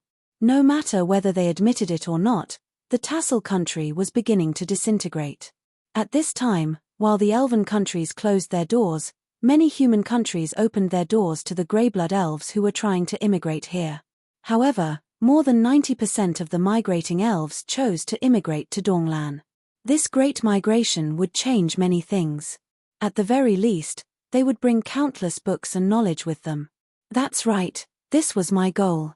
It wouldn't be meaningful to take advantage of the elves' misfortune, but as long as I could obtain the elves, I would naturally obtain everything. Apart from Donglan's rising reputation, the elves' choice was mostly due to the Donglan Principality's excellent reputation. Not only did Donglan not interfere with the elven slave trade, it was also a country that strictly prohibited the practice of slavery. Every other country had elven slaves. In order not to suddenly become someone else's property overnight, coupled with what they had personally witnessed recently, any elf with a normal intelligence would make this choice. Since the situation was developing, I also tried to convince Swana that rather than stubbornly holding on in a neighboring country that was filled with hostility, it would be better for the entire elven species to migrate. Otherwise, even if they survived this winter, what would they do next winter? As long as they were free, it was likely that the petty elven gods would immediately begin dealing with Tassel's betrayal. The three Northlands kingdoms of the elves would be more than happy to act as the vanguard. I didn't think that Glyna would be able to completely stop Sluware's revenge. When a country reached such a state, it was also time for it to end. Go ahead and migrate. In this land, Donglan is probably the only country that hasn't suffered any losses in this war that can truly accept you all. You've all seen the reputation that they've accumulated over the years. Now, they worship the law god as their national religion, and all species have equal civil rights. Even the sinless, undead, can live under the sun. Naturally, you elves can as well. Swana didn't immediately respond to me, but I didn't continue to urge her to make a decision. However, I knew that she would definitely agree in the end. As long as we gathered all the information, if the Tassel Greyblood elves didn't want to perish, then the path that I offered would be the best choice. She could only choose the path that I expected. The truth was right in front of her. I indeed had my own selfish motives, but she would still choose the path that I expected, because this was the only path to survival. Without a doubt, this was an obvious scheme. It was only a matter of time before Swana agreed. Before that, I would patiently organize a rescue mission to show her sincerity. During this rescue mission, even though the berserk weather made it impossible to use any small airships apart from the Borealis, the Aurora Knight and elite warriors still left a deep impression on the elves. Many elves became famous because of this. Aurora Wings, Angel Wings, gigantic mountain rescue airship, valiant dragonslayer princess, even though she has a strange sexual orientation.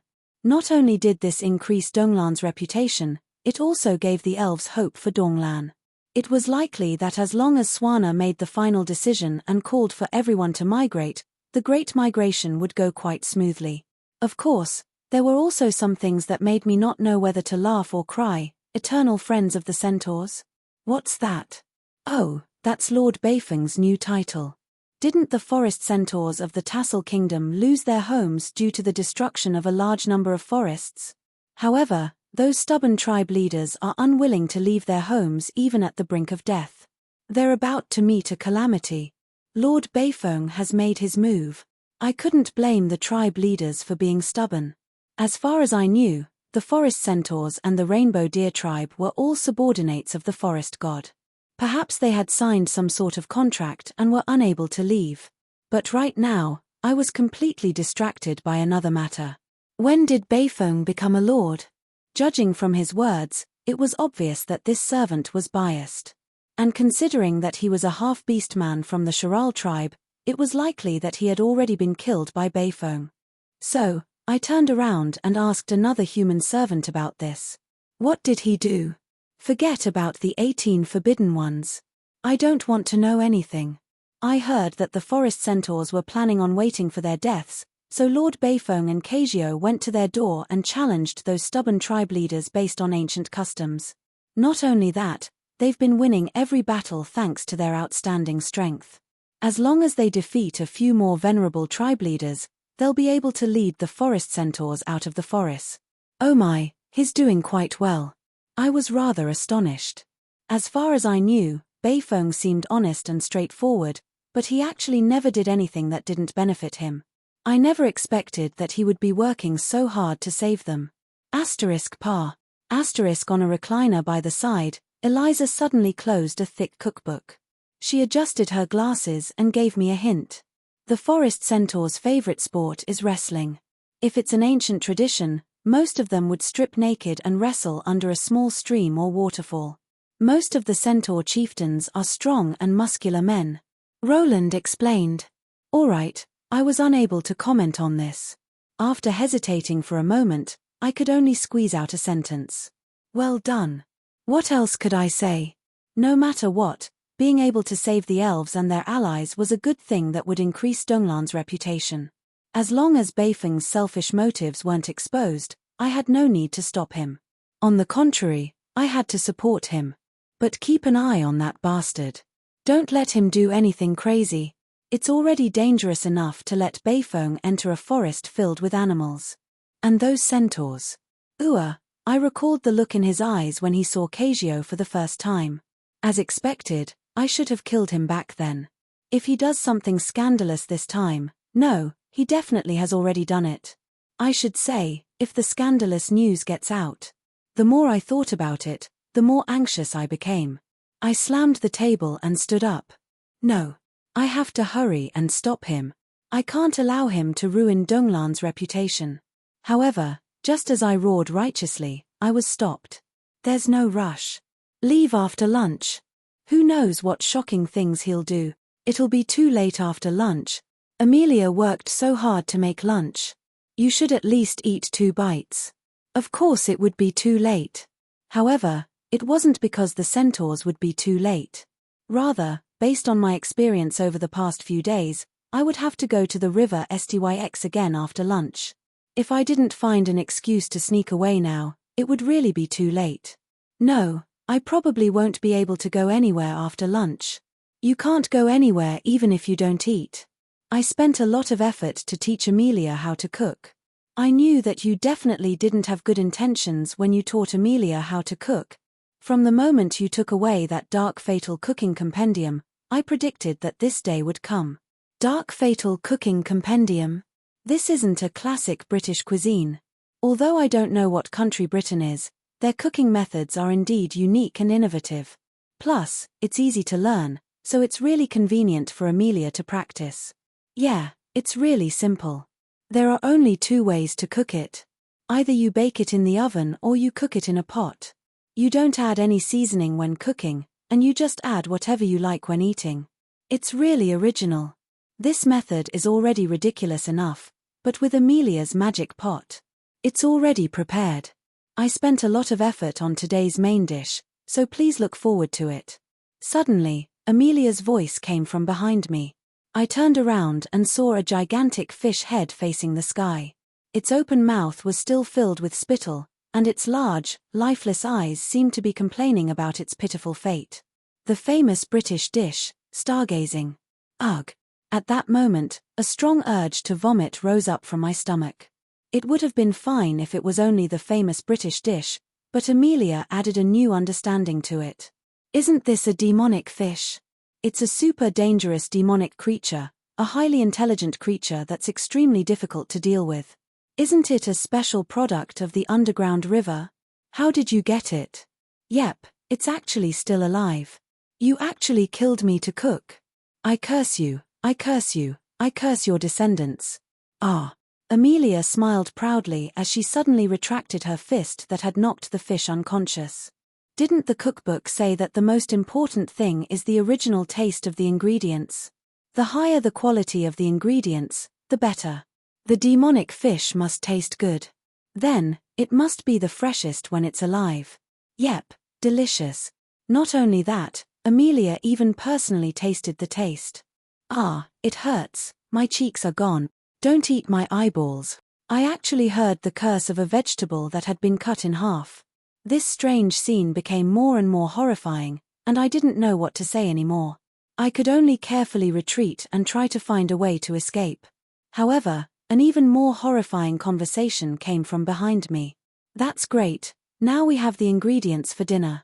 Sensei, what are we going to make for dinner? Although I feel much more confident after making this dish, I think it's better to make it simpler. It's even simpler than the British dish. We're going to make a Japanese dish, sashimi. Simpler than directly throwing it into a pot and cooking it. Doesn't that mean we can eat it directly after cutting it up? That's right, that's how the dish is. Alright, before the conversation became even more horrifying, I had already escaped. But from this moment onwards, I decided to eat outside until the end. Chapter 203. This was quite effective in providing disaster relief to the Northlands elves. From a certain standpoint, disaster relief was also the best platform for military strength and organization. Unknowingly, the Donglan Principality had already displayed sufficient strength. The Aurora Knight that could fly freely amidst hailstones, the Borealis that could ignore tornadoes, the gigantic engineering machines that could clean up rubble, and the incredibly adaptable 4 elemental swordcasters were all the best examples of the Donglan Principality's strength. They also added to the Donglan Principality's strength to become the future leader of the Mist Alliance. The arrival of another group of reinforcements was something that nobody expected. Their arrival greatly increased the speed of the rescue operation. However, there was a small problem. These reinforcements were residents of the underground, the most evil existences the Holy Church had ever heard of. In the previous battle, Galen had established a certain level of friendship with Swana. This time, when she received a request for reinforcements, she unhesitatingly organized her elite forces. Since the Dark Elves were still going berserk and the underground world wanted to control them, the underground lords were unable to send out their main forces. However, with their frighteningly abundant resources, it was already quite impressive that they only sent out their elite forces. Numerous gold and legend-ranked individuals joined the rescue operation. Not only did this greatly increase the speed of the rescue operation, it also made the other countries in the Northlands fearful of the underground's strength. The most eye-catching group, which could be said to be the cornerstone of the rescue operation, was a group of divine knights. They were the Dark Elves. That's right, in the entire world, only Sulphur Mountain City had such a group of Dark Elf knights. The town security team was sent here to carry out the rescue operation. They were already skilled at guarding cities to begin with, and they had plenty of experience in dealing with all sorts of dangers. Carrying out search and rescue missions in ruins was basically their specialty. The lowest rank among them was the Silver Holy Knight and Law Knight, which made them excellent meat shields to begin with. The heavy enchanted armor that they had just been equipped with was the newest model of the year. As Sulphur Mountain City's only main force, City Lord and unhesitatingly gave them the best equipment. In the past, it was nothing for everyone to have a holy sword. But now that Sulphur Mountain City was rich, they were all equipped with full-body enchanted mithril heavy armor. Together with all sorts of gadgets created by the engineers, these female Knight Galen completely ignored the hailstones and tornadoes. As city enforcement officers who had been working for many years, demolition and relocation were nothing difficult for them. They were used to dealing with disputes and explosions, so they were also good at dealing with ruin rescue missions. And when they discovered the injured, they still maintained a considerable number of holy knights and were able to treat the injured immediately. In a short period of time, their example spread throughout the entire disaster area. They're buried too deep and can't find the injured. 3 high-level holy knights will fill the entire ruins with holy light. Let's save our lives first. She found the injured person behind the wall. She actually tore the wall open with her bare hands and used her body to block the falling rubble. She brought the injured person out unscathed. She's amazing. Sulphur Mountain City's town security was more than enough to take on the role of the royal guards of a mega kingdom on the surface. Their equipment was so extravagant that even legends would be envious of them, and they could directly enter the role of the main character of an epic story. This elite squadron, armed to the teeth, used a rescue mission to display their strength, and it also caused those who were tempted to rein in their ambitions. And so, Sulphur Mountain City's Elf Knight group began to become famous. What? Is it the city security force? It must just be a cover. How could such a powerful knight group be used for security? And the one that left the deepest impression was that the warriors from Sulphur Mountain City suddenly clashed with Donglan's reinforcements. They even cornered the Church of Law's highest-ranking bishop, Shueti, in a corner and viciously beat him up. Yep, actually, the core of the Donglan reinforcements was a mercenary organization called the Gentleman Alliance. Just hearing this familiar name caused the town security to go berserk. You bastards, I left you alone for a while, and you actually increased in numbers. But since we're here, today shall be your doomsday. Shueti, you're a criminal. We've finally caught you again. Sisters, take care of them. Alright, there were indeed people in the Gentleman Alliance who were difficult to accept, such as that clothes-shredding swordsman, but Lord Shueti was being wronged. Actually, he didn't do much. It was just that the Archbishop was worried about the suffering refugees, so he voluntarily took off his robe and underwear to protect them from the cold. Meanwhile, he only wore his underwear and insisted on providing disaster relief.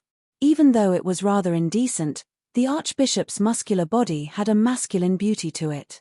Plus, he was forced to do so by the circumstances, so no one thought too much about it. But obviously, these misophobic elves were completely unable to accept such behavior.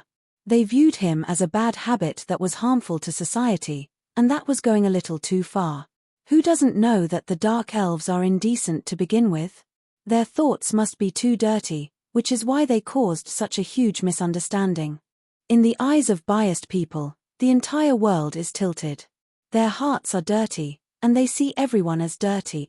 In the end, under the indignation of the soldiers from other countries, Captain Yoren of the town security knight could only personally apologize. Fortunately, Lord Shueti was extremely magnanimous and forgave their rashness on the spot. But obviously, Yoren and the others didn't appreciate it. We actually had to lower our heads and apologize to that pervert. This is the worst experience in history. No, this is the second time.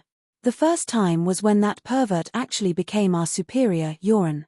But not even 2 days later, they committed another crime. Not only did they chase the legendary hunter Beifong of the Friends of the Centaurs like a rabbit, they even ganged up on this kind and honest person in front of everyone.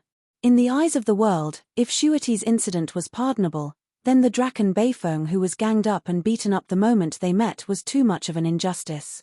Do we need a reason to beat up Beifong? Then, let's punish him for the crime of Beifong. Perhaps such a reason would work in Sulphur Mountain City, but in the eyes of other observers, it seemed like they were taking advantage of their position to bully others. Did you hear that? Crime of Beifong, crime of Beifong? He clearly didn't do anything at all. Isn't this too much? You're going too far. Justice is in the hearts of the people. Perhaps the elven ladies still have some prejudice against me, Beifong. I can understand that, but perhaps they're under too much pressure. If beating me up can relieve their anger and dispel their prejudice, then come, Beifong. Hero's magnanimity only served to accentuate the elf knight's craziness and incomprehensibility. Listen to their resolution, they're practically saint.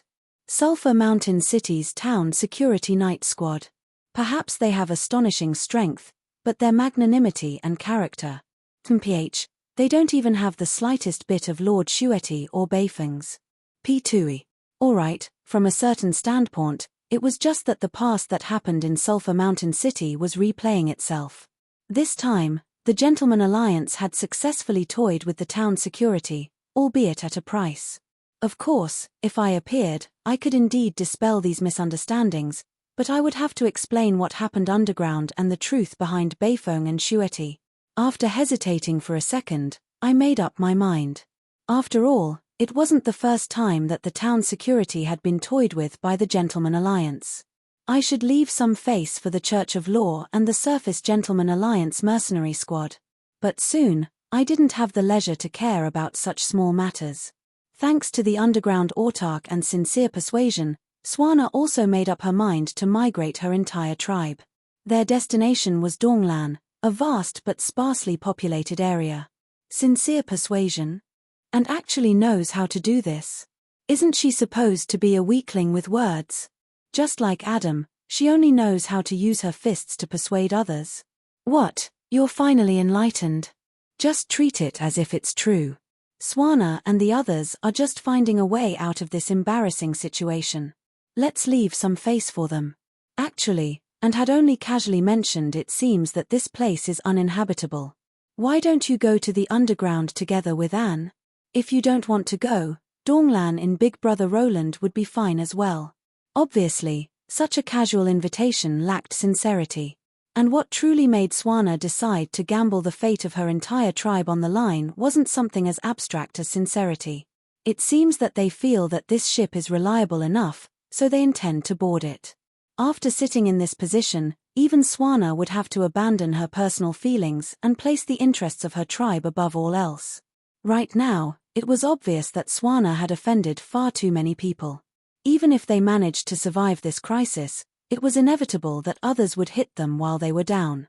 And since their species had changed, the elven gods couldn't count on them anymore. They needed to find a faction to rely on in order to continue surviving. Although they had long since decided that they needed to rely on another faction, the most important thing was to choose the right target. Otherwise, if the ship sank again, there would truly be no hope for them. If the other human kingdoms were able to display outstanding strength, perhaps the elves would have made other choices in the end. However, in this war and the disaster relief that followed, East Mist was undeniably the main character. Displaying strength and foundation was one thing, but the countless connections they had with the underground world, the new guiltless faction, the Church of Law, and so on were another important bargaining chips. The most important thing was the Mist Alliance's growing momentum of development and new technology, as well as the Mist Alliance project that was destined to sweep through the entire Northlands in the future. For a politician who prioritized the interests of his own people, it was quite obvious what choice he should make. All that was left was internal wrangling, and he would finally come up with a compromise that everyone could accept. Actually, Swana herself had put in a great deal of effort to make the elves, who had no sense of time and loved to endlessly argue, come to a decision so quickly. From a certain standpoint, she had her own thoughts as well. I'm an elf. Or an undead. Even though I'm clearly dead, I've become the living support. Perhaps Donglan, where only the guiltless exist, is the only home I can live in. I'm already tired. As long as my tribe can survive, I, the dead, need to find a place to rest. Due to that dishonorable incident that ignited the war, when the conspiracy was exposed, the Council of Elders, which originally had the highest authority in the world, suffered a calamity. The Elven King's accomplices, the elders behind the scenes, were all removed from their pedestals by the angry citizens. It was already quite fortunate that they were able to survive. Ironically, at the cost of her own death, Swana achieved what her father had dreamed of and fought for half his life, complete control over the Tassel Kingdom. However, it was likely that the Tassel Kingdom would cease to exist in the near future. After the Great Migration, even the most optimistic of the Tassel Kingdom's Greyblood elves knew that no matter how kind Donglan was, it would be impossible for them to become part of China. If they stayed here for a short period of time, they could still form a relatively independent region. But if they stayed here for a long period of time or even forever, the only choice would be to be scattered and assimilate into the local population. Not only would this be a good thing for Donglan, it would also be a good thing for the Greyblood elves. And when all of this happened, the Tassel Kingdom, which had existed for more than 1,000 years, would come to an end. All that would remain would be a new species of the Donglan Principality, the Donglan Greyblood elves. When the long elven migration procession set off, the elves would look back every few steps with expressions of reluctance, as if they were praying for a miracle to suddenly appear, for natural disasters to suddenly disappear, for the dark clouds of war to suddenly disperse. But at this moment, that familiar song rang out once again. Dajhdajd, ka su odas da. Distant relatives, where have you gone? We miss you in our homeland. The Banshee princess, who had turned into a spectre, sang that familiar traveler's song once again. Back then, when the dark clouds of war covered her homeland, Liusu had hummed this little song in order to find a place for her people to live and reproduce in. She had left her homeland to search for her ideal country by herself. Frida LD, CAD. Are the ancient trees at home still green? That familiar spring scenery of the lake always reminds me of my childhood. Back then, the sky was so blue, Perhaps this was how Lyosu had smiled back then as she bid farewell to her family in her homeland. My beautiful childhood has passed, and the nightmarish war is right before me. But I, little Lyosu who loves singing the most, believe that there's a peaceful and beautiful land on the other side of the mountain. Yep, perhaps there isn't such a place on the other side of the mountain, but there's definitely such a place on the other side of the mountain. This feeling was so similar to back then. Even though it was clearly a cheerful song, some of the young elves were already beginning to cry in a low voice, while even more of them were beginning to sing together in a low voice. Finally, the many low voices combined into a chorus that echoed throughout this boundless world. My dear Aunt Susan, I miss you again. But, little Lyosu, you still can't go home. I still haven't found the home of my dreams, but I believe that the clover will always hide under the hooves of a horse. The home of my dreams is right under my nose. Her singing had already started to spread. Lyosu, who had never been discouraged, walked briskly in that chaotic world. She crossed a mountain, a sea, and arrived at the other side of the mountain, and there, and there, and there, and there, and finally. I've found it. It's right there. The ancient trees in my dreams are guiding me. I'm about to see the beautiful home of my dreams. That's right, she had found it. The hesitation and depression in the song had disappeared, and the cheerful song had reached its climax. Dada JD ad. Dal Dada 80. My family, I've finally found the home of my dreams. Our new home is in the north. Our new home is in the north. Chapter 204. A battlefield for traitors, a war without justice. No matter how future generations would evaluate this war, this long war that lasted from autumn to winter in the year of the Griffin was destined to be recorded in history. This was the grand opening of a new holy war that had already begun countless times. Its influence would last for decades, centuries, or even millennia. The elven god's plan had met with an iron wall right from the start. The beastmen's southern invasion would probably have to wait for the next time. Yet, due to a certain person's scheme, the beastmen took advantage of the fact that the beastmen were weak to send visitors from the underground to both sides. After the calamity ended, the underground city lords would establish several dozen satellite cities in the Mist Alliance. These would become the underground factions' bases on the surface. Naturally, there would be no lack of dark elves among them. No matter if they were willing or not, they would become a buffer zone between the Sluware Kingdom and the Elven Kingdoms. Of course, since Anya, and Little Red all represented their factions and applied to join the Mist Alliance, it could be said that the Mist Alliance was finally established, and this place would become a new outpost. As for the harsh natural environment, to be honest, the underground was about the same. As long as they made proper preparations and had the support of the entire new Mist Alliance, the residents of the underground were confident that they would be able to take root in this land of ice. For the sake of the Tassel Elves who might return to their homeland, I also had them prepare a sufficiently large piece of land as well as the Tassel capital, Tassel City, so that they would have a place to return to their homeland. Of course, if my plan was successful, the elves who had a good life in Donglan wouldn't return to their homeland, which was still a world of ice and snow.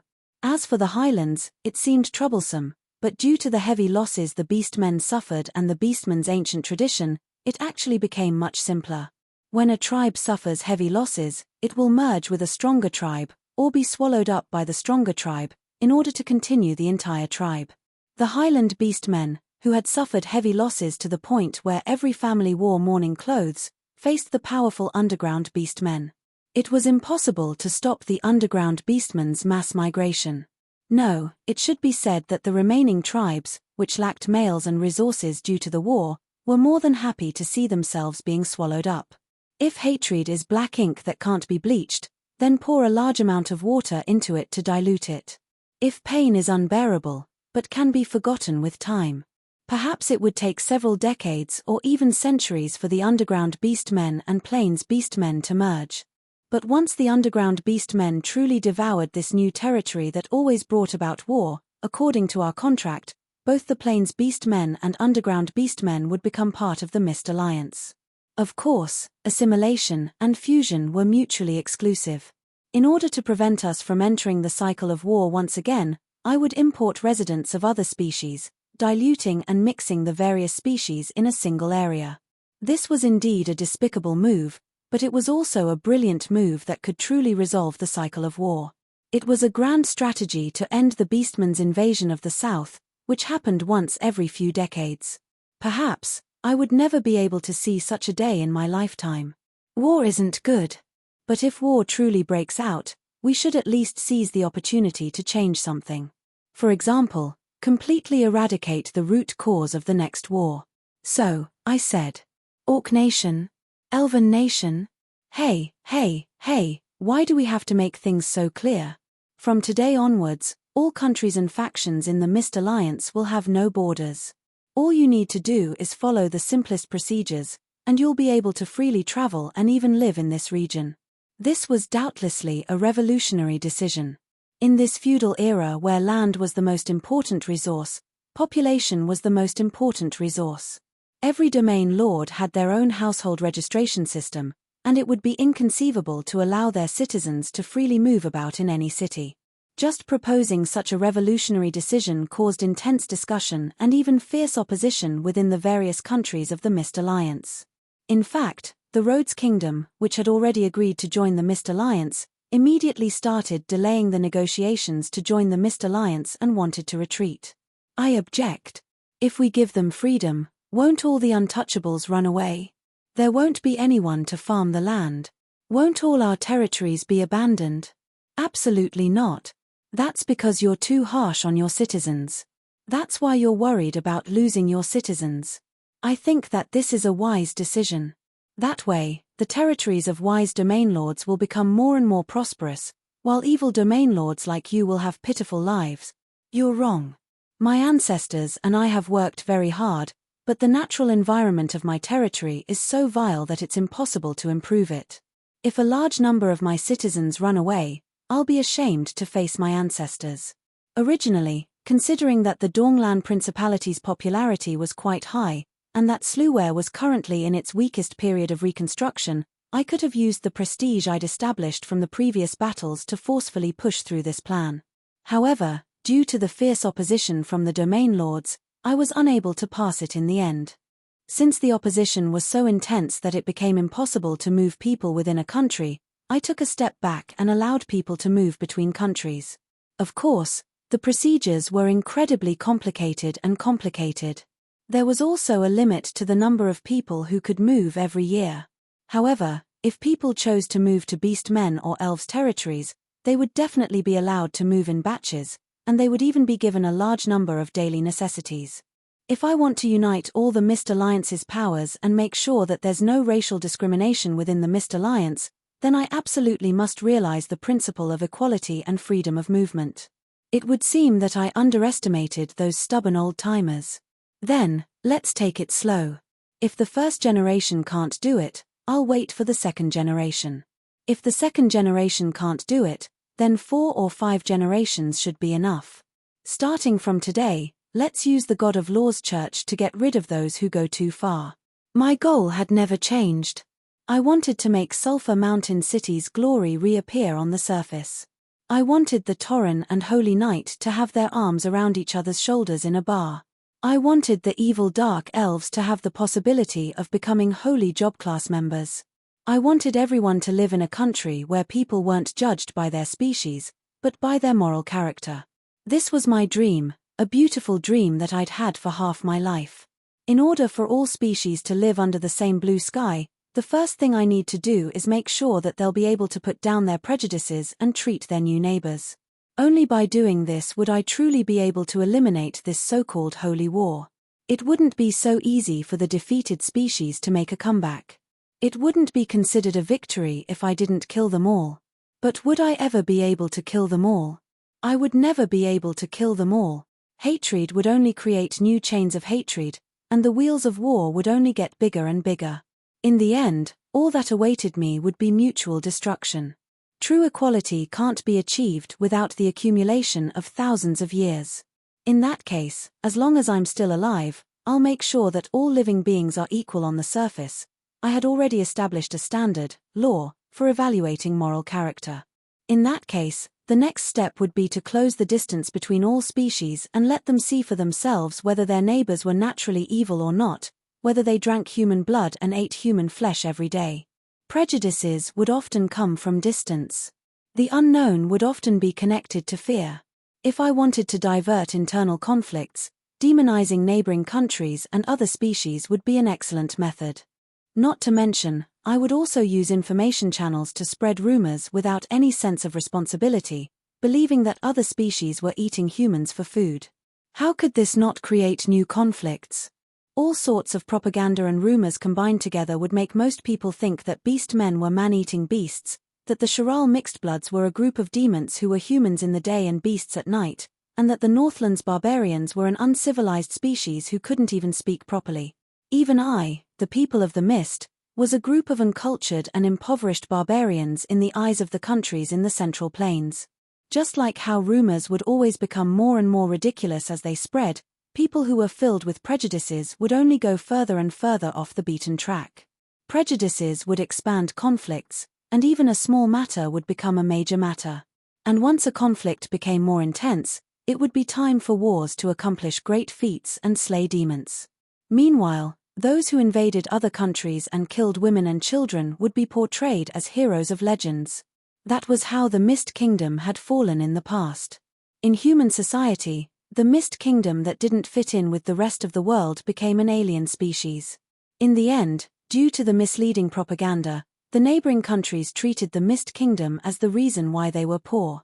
In the end, a war that shouldn't have happened in the first place erupted.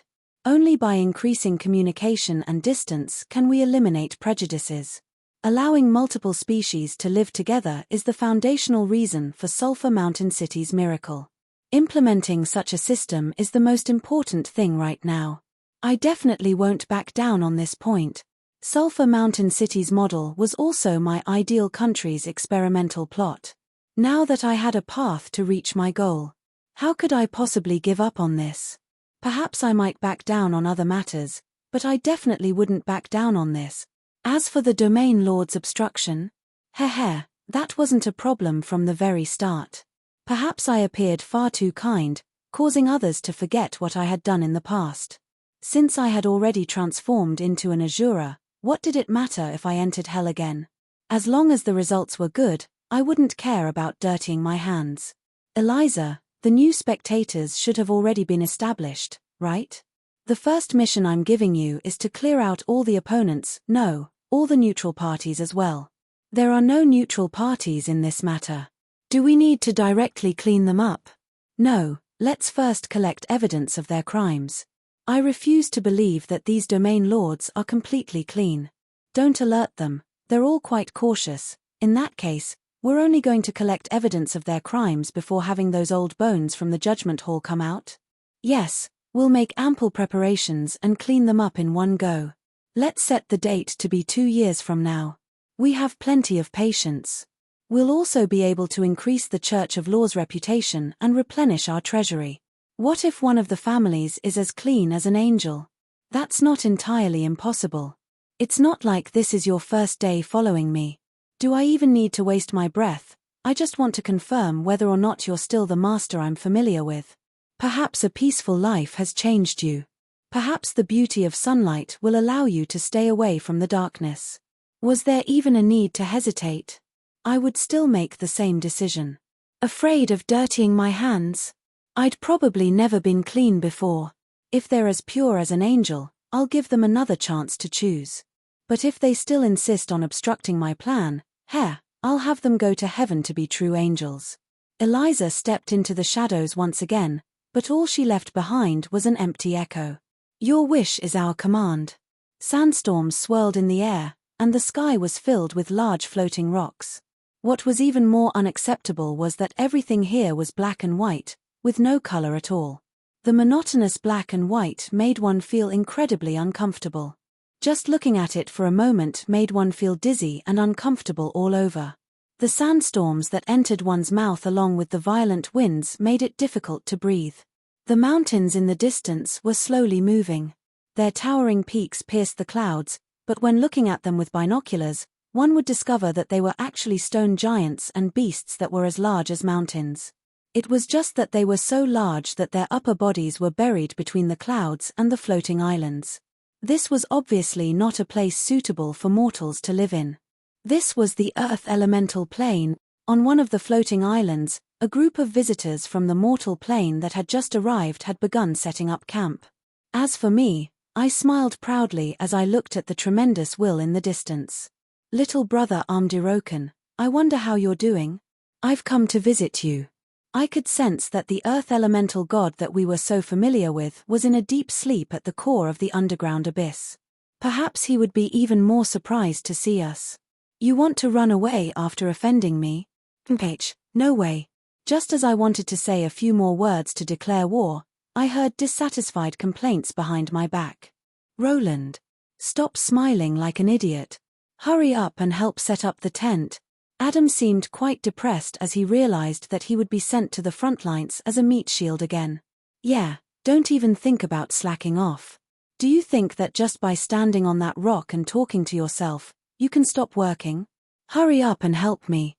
All right then, my goal of pretending to sigh while standing on the rock wall had been exposed.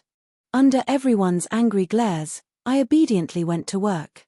Setting up camp in such an environment wasn't an easy task. The tents that the gnomes in the mortal plane had sold to us had already been proven to be fake goods. Not only would they not be able to stand up, their so-called sandproof enchantments were also proven to be a joke. They wouldn't be able to last long before being buried by the endless sandstorms. And so, after a short discussion, we decided to just dig a hole and use it as a temporary shelter. Why were we here? That would probably have to start from half a month ago. Amdirokan's insanity and hatred before he self-destructed was still fresh in my mind. His subsequent revenge was even more thunderous, and he struck us where it hurt the most, almost causing our defeat. Such a guy will take revenge sooner or later. If he goes all out and causes another Antoon earthquake or Definder collapse, we'll suffer great losses. Let's take advantage of his weakness and take his life. I wasn't an idiot who would just passively deal with things. Since Amdirokan had the ability and motive to threaten me, he could come out and take revenge at any moment. Naturally, I would choose to first attack by building a wall. However, Amdirokan was incredibly strong, and he would only be stronger when he returned to the earth elemental plane. Without sufficient power to back me up, attacking first would be the equivalent of suicide. And so, I sent out an invitation letter, but I didn't receive an answer even after a long time. Half a month ago, that familiar friend of mine finally agreed to my invitation. However, she brought an unexpected guest with her. She was an ethereal figure that flickered in and out of existence. When she took off her hood, I saw a blue-haired elven woman. Her long, silky hair reached the ground, and her crystal-like eyes had a warm smile in them. Her unfamiliar beautiful face also had a smile on it, but the divine power undulations that rippled through her body seemed rather familiar.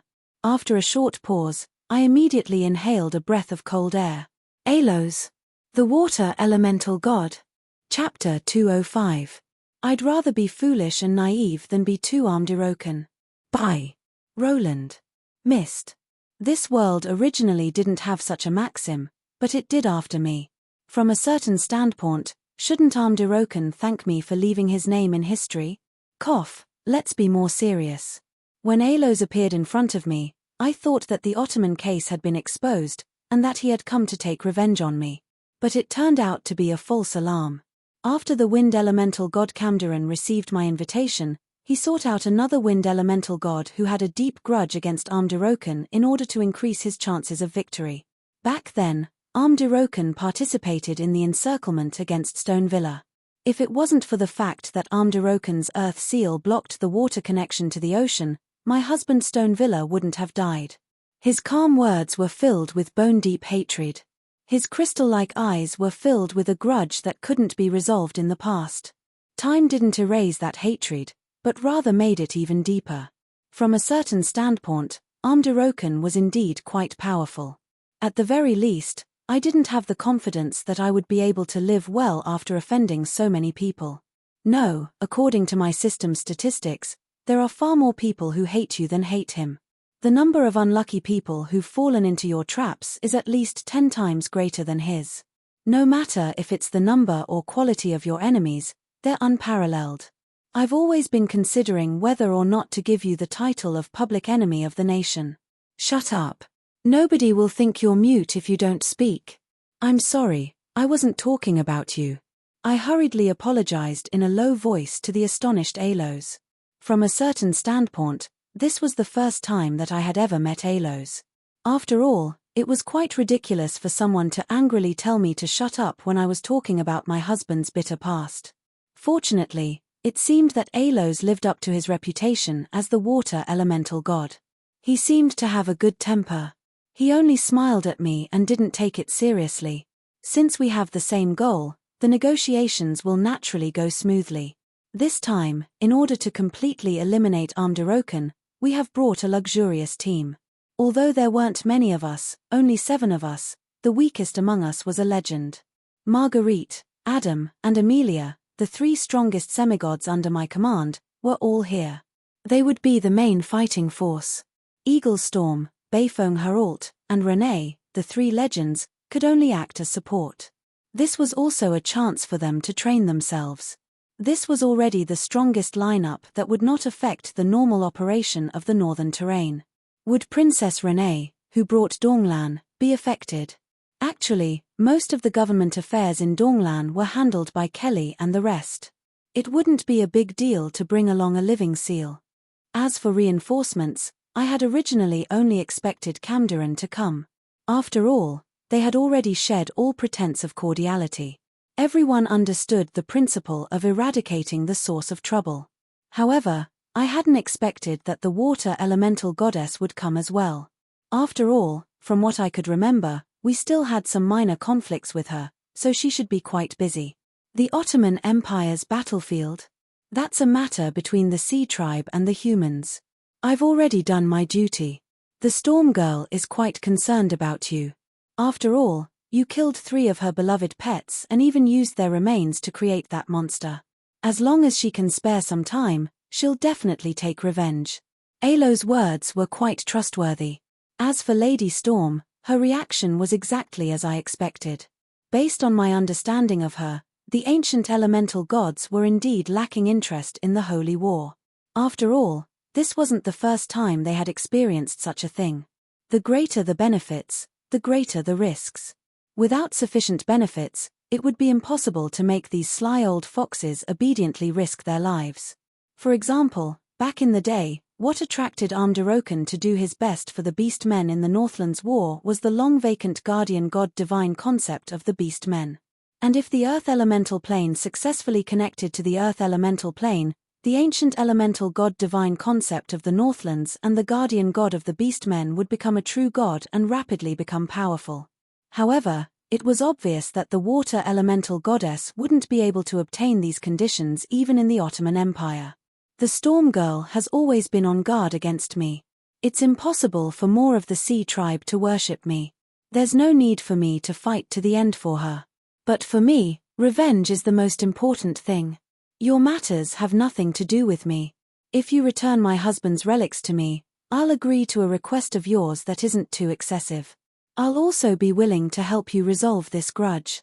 Alo's expression was quite sincere.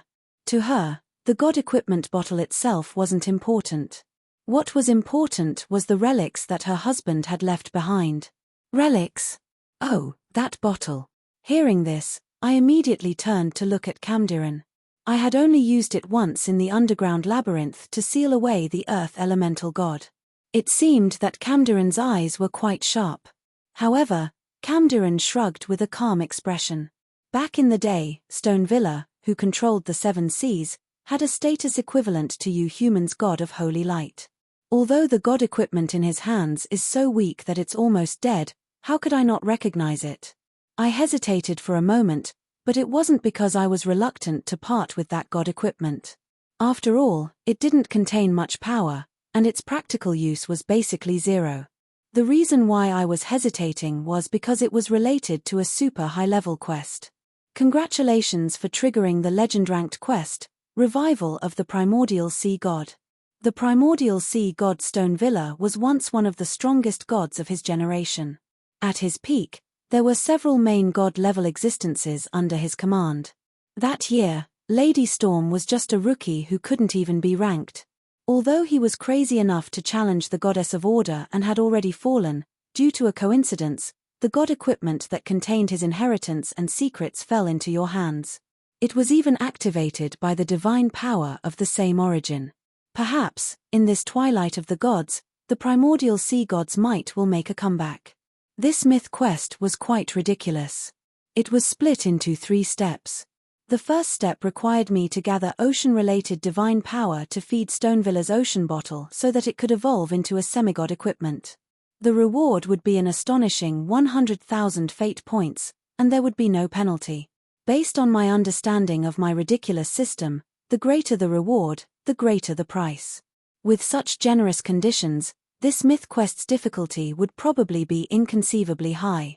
But recently, all sorts of troublesome things kept coming my way, so I tossed this myth quest to the side.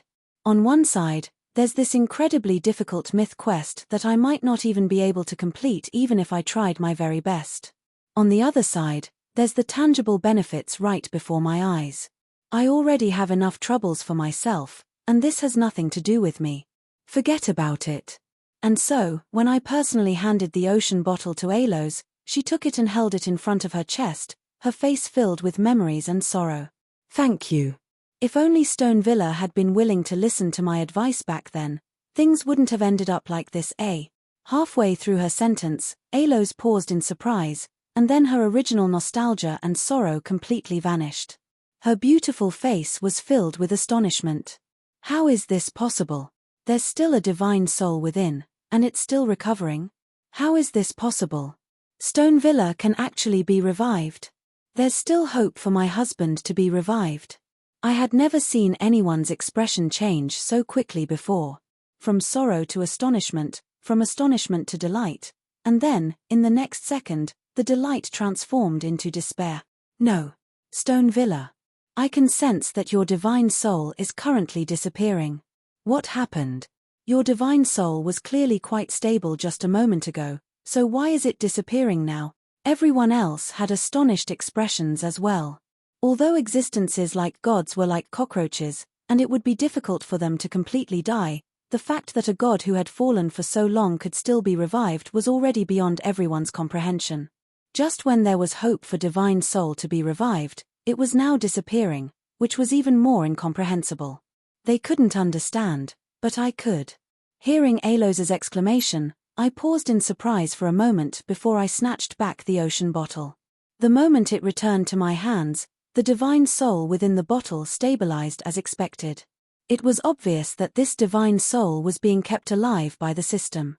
So, when the ocean bottle no longer belonged to me, the system lost its ability to interfere, and the divine soul naturally dissipated.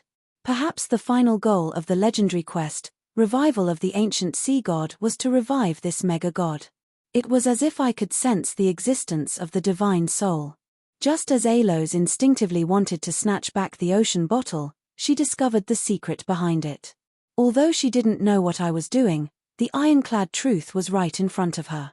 The divine soul that had naturally dissipated was actually beginning to reform. This completely went against the common sense of this world. How did you do it? This is impossible. I hesitated for a moment, but I still couldn't come to a difficult decision. Actually, there wasn't much to hesitate about. This ocean bottle was definitely going to stay by my side. I was hesitating whether I should laugh out loud and say that her husband was in my hands, and that if she wanted him to live, he should be obedient. Or should I get closer to her ear and smile lewdly as I said, "Milady, your husband can't leave me anymore. You should give in to me as well." All right then, in the end, I didn't say this brilliant line, because the audience's gazes were too intense. I was afraid that I would get beaten up. This is my personal secret. I'm afraid that I'm the only one in this world who can protect his divine soul and revive him. All right then, I was doing my very best to remain calm and collected. However, the smile on my face betrayed how pleased I was. This was basically the heavens helping me. As long as Alos wanted to revive her husband, I would instantly have a top-notch fighter on my side. Yep, I would only be a fighter. I hated those who threatened me, such as pretty married woman or knocking on the widow's door or knocking on the widow's door. Alo's expression rapidly changed. As an old fox whose age could be counted in centuries, how could she not know what it meant to be under someone else's control? The atmosphere instantly froze. At times like this, it was time to strike while the iron was hot. After I was done being the bad cop, someone else was going to be the good cop. And so, I glanced behind me. Cough, Lord Alos, please rest assured. We don't have any extravagant requests. We also want to revive Lord Stonevilla, but it will be rather difficult. For example, we need the divine power of the ocean to replenish his divine soul, and the current sea gods are all so powerful that we can't afford to offend them. From a certain perspective, Renee was indeed a descendant of the mist and my disciple. She was quick-witted and thick-skinned. All I did was tell her that the ocean bottle required the divine concept of the ocean to strengthen her divine soul, and she had already guessed the crux of the matter. Her attack had hit the nail on the head. Alo's expression alternated between green and white. Even her elemental body was flashing. Even though her expression was still like an iceberg, her overly excited emotions almost caused her to reveal her true form. Speak. Just tell me what your conditions are. Rain and I looked at each other and laughed. This was no longer a negotiation, we were just sending ourselves to be slaughtered. Relax, we've always been open to discussion. You just need to. When I told her my conditions, Alo's had an expression of astonishment. She wasn't astonished that the conditions were too harsh, but rather that they were too lenient. While her expression visibly relaxed, I laughed. Let's take it slow. Her expression is so tense right now, so how am I supposed to extort her? Since the crux is still in my hands, there's no need to worry about the fish escaping the hook. If I force her too much at the start, she'll easily become desperate. Let's first use some simple conditions to get her used to it. Once she falls for it, once she gets used to my orders, she'll become addicted to it. Hee hee. My snicker coincided with Renee's, and we smiled at each other. There was no need for words to be said. Meanwhile, behind us, everyone was in a heated discussion. It's over. Renee has been led astray by Roland as well. Marguerite had a helpless expression. One Roland was already troublesome enough, and Eliza, who he taught, was also super difficult to deal with. Adding on Renee, who was becoming more and more black-bellied, would indeed make one feel helpless. That might not be the case. I've never seen a normal mist descendant before. Just look at Glyna and Cavendish. Perhaps they've only awakened their potential. Their entire race is naturally perverted. Amelia viciously came to this conclusion. Looking at the two of them who were in cahoots with each other, Adam nodded vigorously as he recalled how he had always been tricked. I wasn't in a hurry to go fight Amdiroken. Apart from gathering information and making preparations, there were also many things I needed to do in this elemental plane that was far away from the gods in the mortal plane. This battle and battlefield taught me a deep lesson. The appearance of god-level combat strength such as Cavendish, Amdiroken, and Felix made my heart constantly ring with alarm. High-level combat strength had an impact on the overall battle situation. Every time they acted, they almost completely turned the tide of the battle. In the past, Emperor Yongye's forbidden spell would always be able to turn the tide of the battle, but right now, I'm too weak. I'm ridiculously weak. Yes, I was too weak. It had been almost 2 years since I obtained this double diamond bloodline, but I had only just reached the silver rank. My understanding of bloodline abilities and job class abilities was still quite shallow. Perhaps this would be an amazing achievement for others, but for me, it was an unqualified result. Recently, most of my attention has been taken up by other things. I'm always walking on a tightrope, and I'll fall sooner or later. Who knows what will happen in the future? I don't have much time left, so I need to hurry up and increase my power level. Of course, level had never been a problem for me. Perhaps my true combat strength would be related to my level, but just increasing my level wouldn't bring about a qualitative change. My opponents would only become stronger and stronger. It's impossible to rely on normal methods. In that case, I'll just have to cheat a little. Life and death, an endless cycle of reincarnation? Heh, that might not be the case. Chapter 206. Life and death, The cycle of reincarnation never ends. If the soul was the foundation of the world, then the cycle of reincarnation would be the most basic rule of the world. The living would return to the living, and the dead would enter the cycle of reincarnation to nourish the world. That was why creating a life that didn't enter the cycle of reincarnation was a taboo, not to mention personally breaking the cycle of reincarnation and turning the dead back into the living. That was why I had never heard of anything like resurrection, which wasn't magic, in all my years of living, not to mention seeing it. Even Emperor Yongye back in the day was ambitious and arrogant, but he also knew that he had to be careful. In the end, he only broke the taboo with Lisa's matter, but Ale still came knocking on his door.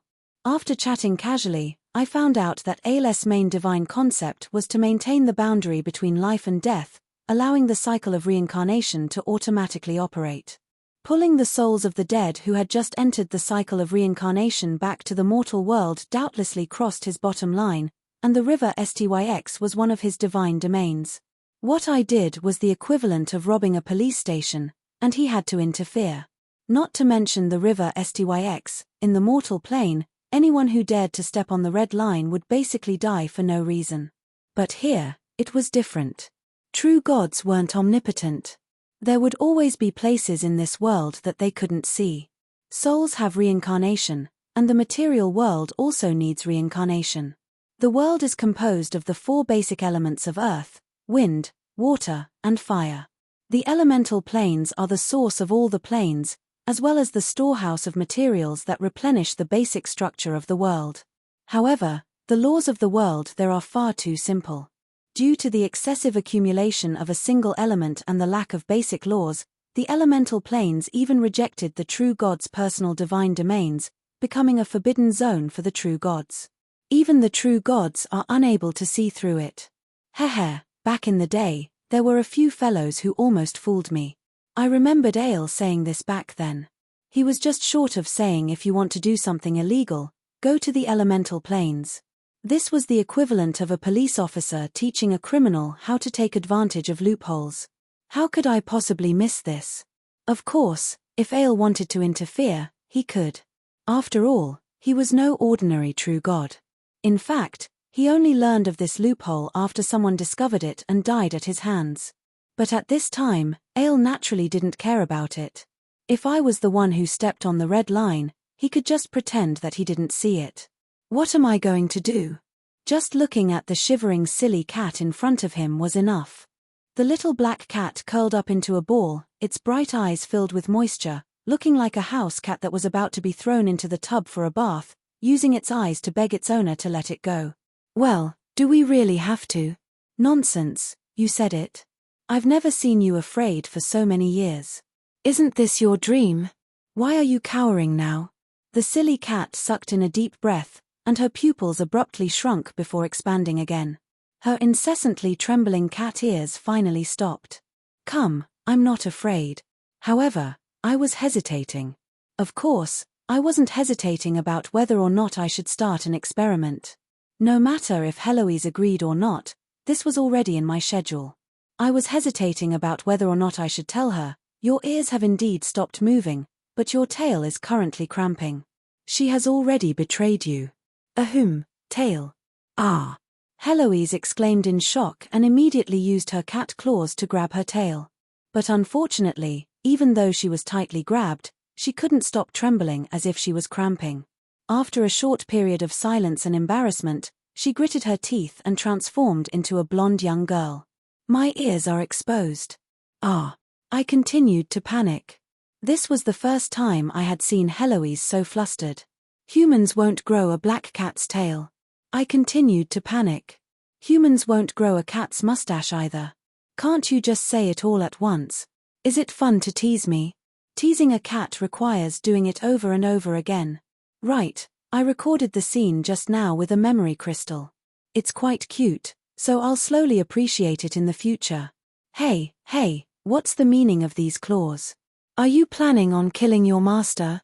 I'm cleaning out my family, unfilial disciple. Watch as I leave the mountain like a fierce tiger. Fierce tiger? Haha, let the cute cat leave the mountain. Alright then, the rest was just the usual chaotic fight. At the very least, She was able to relax after such a commotion. It was no wonder that she was so afraid. If she made a single mistake, her soul would definitely be destroyed, and she would never be able to reincarnate again. From a certain standpoint, it wasn't wrong to say that the older one was, the more afraid one would be of death. Both she and I had too many regrets that we hadn't resolved yet, and we really didn't want to die like this. Perhaps your current physical body's simulated sensory system isn't bad, but it's completely different from real feelings. Your greedy cells are indeed capable of multiplying and replicating, and they can also simulate the metabolism of a normal life form. However, it's only a simple repetitive replication. It can only change quantity, but not quality. It's impossible to recreate the growth and maturity of a normal life form on a microscopic level, which makes it difficult for you to become stronger. The endless vitality and potential of a life form's constantly growing and renewing cells is something that can never be replaced. You should have already forgotten the feeling of becoming stronger through cultivation. That feeling of awakening your body through breathing and letting magic flow through your blood vessels is something that can never be replaced. If you want to take another step forward, if we want to take another step forward, this is unavoidable. Besides, do you think I'd make a fool of you? Alright then, I instantly knew that I had said something wrong. The first part of my words had greatly moved her, and her expression also calmed down. However, my last sentence was obviously unnecessary. You really dare to say that? How many times have you made a fool of me? At the very least, we're on the same boat right now. You're my magical pet. If you become stronger, that's equivalent to me becoming stronger. If you die, my soul will also be greatly damaged. Do you really think I'd make a fool of myself? Alright then, I instantly realized that I had said something wrong again. The silly cat's tail and fur all jumped out, and even her waist-length blonde hair stood on end. The Banshee Queen, who was becoming more and more like a cat, was infuriated. It seems that you've made a fool of yourself many times as well. Hey, is there anyone who comforts someone like you? That's all the more reason to worry. I shrugged and didn't explain anything. She was no longer a rookie who had just started her career. She could grumble a little about some things, and it was enough for her to have an idea of what was going on. Soon, as Harloy stabilized her emotions, another participant of the experiment appeared, and everything entered the beginning phase of the experiment. Shadow. I felt many emotions as I looked at this distorted shadow of light. From the very start, Frigid Moor's shadow wasn't a normal Frigid Moor. After it was hatched by an abnormal contract, its soul connection with its host was cut off. After being left here for more than 300 years, it was like a fetus that was cut off from its mother's body. In the end, it became a dead egg. No wonder the Frigid Moor tribe was unable to hatch this egg. A dead egg was already dead, so how could it possibly be hatched through normal methods? However, I was an undead mage, and I was even a former existence at the peak of undead magic, a Lich. The process could be skipped, and the method of awakening the shadow wasn't exactly honorable. But in the end, I obtained an unexpected product, a half-living, half-dead nightmare. The shadow was alive. As an elemental life form, its physical body was its will and soul. It had just been born, so it was only natural that it was alive. It was also dead. It had died long before it hatched. In the end, the only thing that was able to move about in the world was the remnants of its undead magic body. Frigid Moor was originally a hybrid of an elemental life form and a soul life form. With the addition of an undead life form and my soul shard, it's impossible to predict what the final product would be. If I really had to categorize it, I'd have to use the dead as the living. The awakened shadow was incredibly dangerous. Its power level was impossible to calculate. It existed in this world, but also didn't exist in this world. Apart from AoE attacks that specifically targeted the soul, all other attacks would be ineffective against it. It was capable of feeding on souls, but I didn't know what the souls it fed to it turned into. Its existence itself can't be explained by magical theory. Shadow is actually a product that broke the cycle of reincarnation. I can now understand why it's taboo. Such an existence is far too dangerous. It instinctively desires to fill the hole in its soul and devour all life. If it wasn't for the fact that I hatched it and it listened to me based on its instincts, perhaps I would have been the first one to suffer. Originally, I had intended to use divine power to make up for it so that it could completely evolve. However, the result was that the situation became even worse. It was indeed nourished by divine power, but its mutation developed in the worst possible direction. A product of divine power that shouldn't exist and that I didn't foresee, a divine sin. Damn it, I should have known that shadow was a divine sin that hadn't completely evolved to begin with. This was the worst possible change. Divine sins, existences that the gods were afraid of, hated the world to begin with. My hatred and anger from despair back then created its soul. Divine power and frigid Moor's egg gave it a physical body. The moment it was born, it would definitely cause a great calamity for the entire world. Fortunately, it still hadn't developed its own intelligence. It was only its instinctive desire to destroy everything. I was able to suppress it for a short period of time, but if I was careless for even a moment, it would probably be even worse than another god-slaying battle. It would be far too much of a pity to completely seal it away. That was why I thought of this experiment.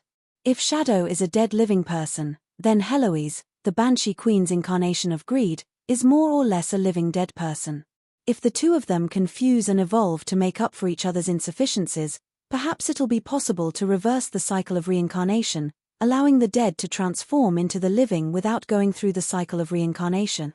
In theory, this was believable. No matter how it mutated, Shadow was still a product of my soul. Heloise was once a magical pet that had formed a contract with my soul. One of them was a living person without a physical body or self, while the other was a dead person with a physical body and life. With me as the medium, the two of them harmonized their soul waves and completely used the principles of a god's descent to fuse together. That was how the scene before me came about.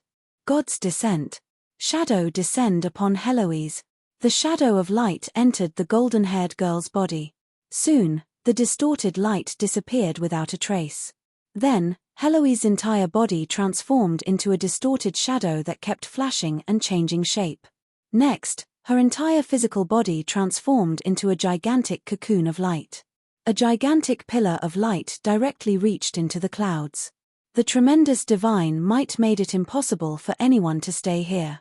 If everything goes smoothly, Heloise will obtain a new life and physical body, transforming into a divine life form. Perhaps she'll even have some of the divine sin's abilities.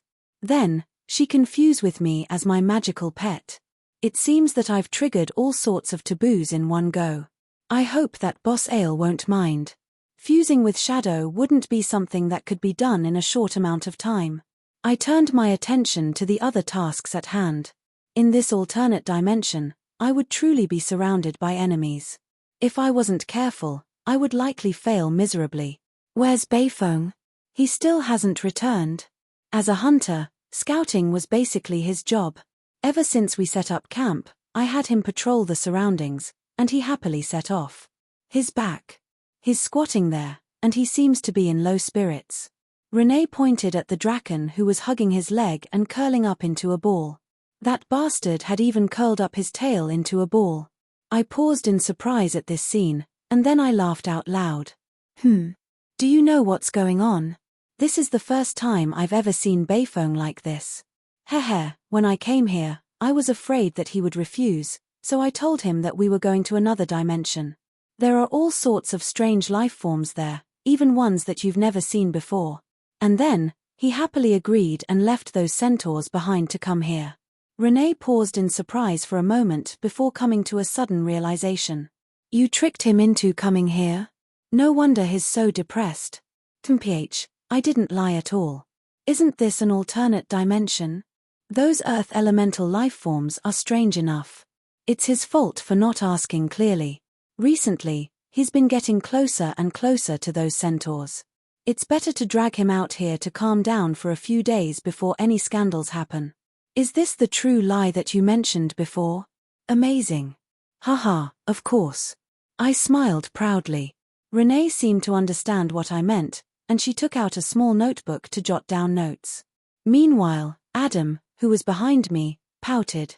Yesterday, he was still complaining that he was tricked by his disciple, and now he's shooting himself in the foot. I think this time, it's going to be tough. Marguerite, why don't we make a bet? He can't afford to bet. He's definitely shooting himself in the foot again. He's far too professional at digging his own grave. How can he bet without any suspense? I ignored the loud discussions behind me and walked up to Beifeng's side. I intended to talk some sense into our hunter since I still needed to rely on him. But the moment I walked up to him, I heard him whispering softly. Although his appearance is indeed attractive, there's no hole. What should I do if there's no hole? Fart. I immediately spat. Beifeng was actually interested in an earth elemental life form? He didn't deserve any sympathy at all. Cough, cough. I coughed lightly twice as I prepared my lines in my mind. Love knows no bounds. How can you do this? Beifeng, where's your true love? I intended to tease him first. But suddenly, he stood up, raised his arm, and pointed his middle finger at the gloomy sky. Despicable heavens. Do you think you can stop me like this? So what if there's no hole? There's no hole in the world to begin with. It's only because there are so many people that holes appear. Love knows no bounds, true love is invincible. Arth. Then, the Draken's dispirited expression completely disappeared. His eyes were filled with fighting spirit, and he charged out under my astonished gaze. Asterisk boom. Asterisk, but he didn't manage to take more than a few steps before a bolt of lightning struck him. His entire body was charred black as he collapsed to the ground. I looked towards Marguerite and Adam, thinking that they couldn't take it anymore, and struck him with lightning. In the end, everyone was shaking their heads. Even Camdian's face was filled with astonishment. There's no lightning element gathering here at all. It's a pure natural lightning strike. Lightning actually appeared in the earth elemental plane? Is this the legendary divine punishment? This is the first time I've seen it. The power of natural lightning strikes wasn't something that human mags could compare to. But the Draken, whose face was charred black, didn't surrender. He struggled to get up and continued pointing his middle finger at the sky. Despicable heavens. Don't even think of stopping my true love. Asterisk boom. Asterisk after angrily roaring, he excitedly rolled on the ground and actually dodged a new lightning strike. He then ran off into the distance. Asterisk boom. Asterisk ah. Asterisk boom. Asterisk ah. That charred true love warrior emanated the fragrance of cooked meat, but he still stubbornly continued to run off into the distance. True love is unstoppable. Asterisk boom. Asterisk ah. It seemed that this was going to be a long battle for true love. Perhaps we wouldn't need to look for lunch anymore. Chapter 207. The weather in the earth elemental plane was quite difficult to deal with. At least 1/3 of the day would be filled with sandstorms that obscured visibility. Even in a cave, the sound of the sandstorm was quite frightening. Of course, we could still go out in such weather, but there were many things we couldn't do. Still, it would be better to conserve our energy in the campsite. There were many things we could do in the campsite. Some people were adapting to the environment, some were sharpening their swords, some were taking a nap, and some were already unable to take it anymore. Ah, so annoying. When will this annoying sandstorm stop? This world's thick dirt makes me want to vomit. Let's hurry up and kill off Amdirokan and return. Camdiran, are you still not ready? Are you still as cowardly and weak as always? Please tell him to be cautious, respected Lady Alos. Before we can adapt to the natural laws of this plane, we'll only be able to use less than half of our combat strength, especially since you're countered by this plane. Meanwhile, Amdirokan has endless power to replenish himself. We must first adapt to the natural laws of this plane. HMPH. Boring. I'm going to sleep. Wake me up when the time is right. Yes, lady. Have a sweet dream. We were rather astonished at the interaction between the two elemental gods. Their personalities were completely different from what the legends described. In a way, Alos's icy and exquisite expression had fooled us. After a short period of interaction, her cold beauty's influence had completely disappeared. However, underneath her exquisite appearance was a fiery hot temper. Actually, it wasn't only the water elemental god who was like this. According to past experience, the other elemental gods were similar as well. Logically speaking, those who practice fire magic will become irritable and irritable. Those who practice lightning and air magic will become casual and bold. Those who practice water and ice magic will become easygoing and calm. Those who practice earth magic will become honest and generous. This should be the result of the natural compatibility of the elements. However, looking at the elemental gods before us, this was obviously not the case. It's the complete opposite of what people guessed. The storm elemental goddess, who should have been bold and unrestrained, should have been cautious, while the water elemental goddess, who should have been gentle and easygoing, is actually a fiery woman. That Amdiroken, who should have been the simple and honest earth elemental goddess, turns out to be a cunning old fox. What kind of personality would a fiery and domineering fire elemental god have? She likes peace and embroidery the most. Alright, later on, by chance, I discovered that my ridiculous conjecture was actually true. But now was the time for idle chatting. When we raised our doubts, Camdiran explained it to us. Elemental affinity. In the past, I wasn't a cautious person, but after suffering a few losses, I naturally became cautious. As for Ms. Alos, her people were all super slow-tempered, and they could make people anxious to death when they communicated. If she continued to stay in that kind of environment, she would either become a slow-tempered person, or she would become a super impatient person like now. It's the same for Amdiroken. If it wasn't for the fact that he was so black-hearted, the other earth elemental gods wouldn't have been able to defeat him. How could he possibly have survived until today? It would seem that the legends weren't necessarily true. Innate affinity couldn't compare to personality that was tempered through experience. These ancient stories were indeed quite interesting, but I didn't have the time to think about anything else right now. My own matters were quite troublesome as well. Silver dignity, gold will. I fell into deep thought as I listened to the sound of the wind and sand outside. This god-slaying quest had given me quite a lot of rewards. Apart from that god equipment and all sorts of random materials, the 70,000 plus fate points in my wallet instantly filled up again. This amount of fate points would at least be enough for me to upgrade some of my necessary skills and increase my overall power level to the gold rank. However, I hesitated. Every rank had a foundational difference. If I tried to take the next rank without sufficient experience and rewards, I would miss out on the necessary experience I had accumulated along the way. I wouldn't be able to make up for it even if I wanted to in the future, and it might even become a bottleneck for me in the future.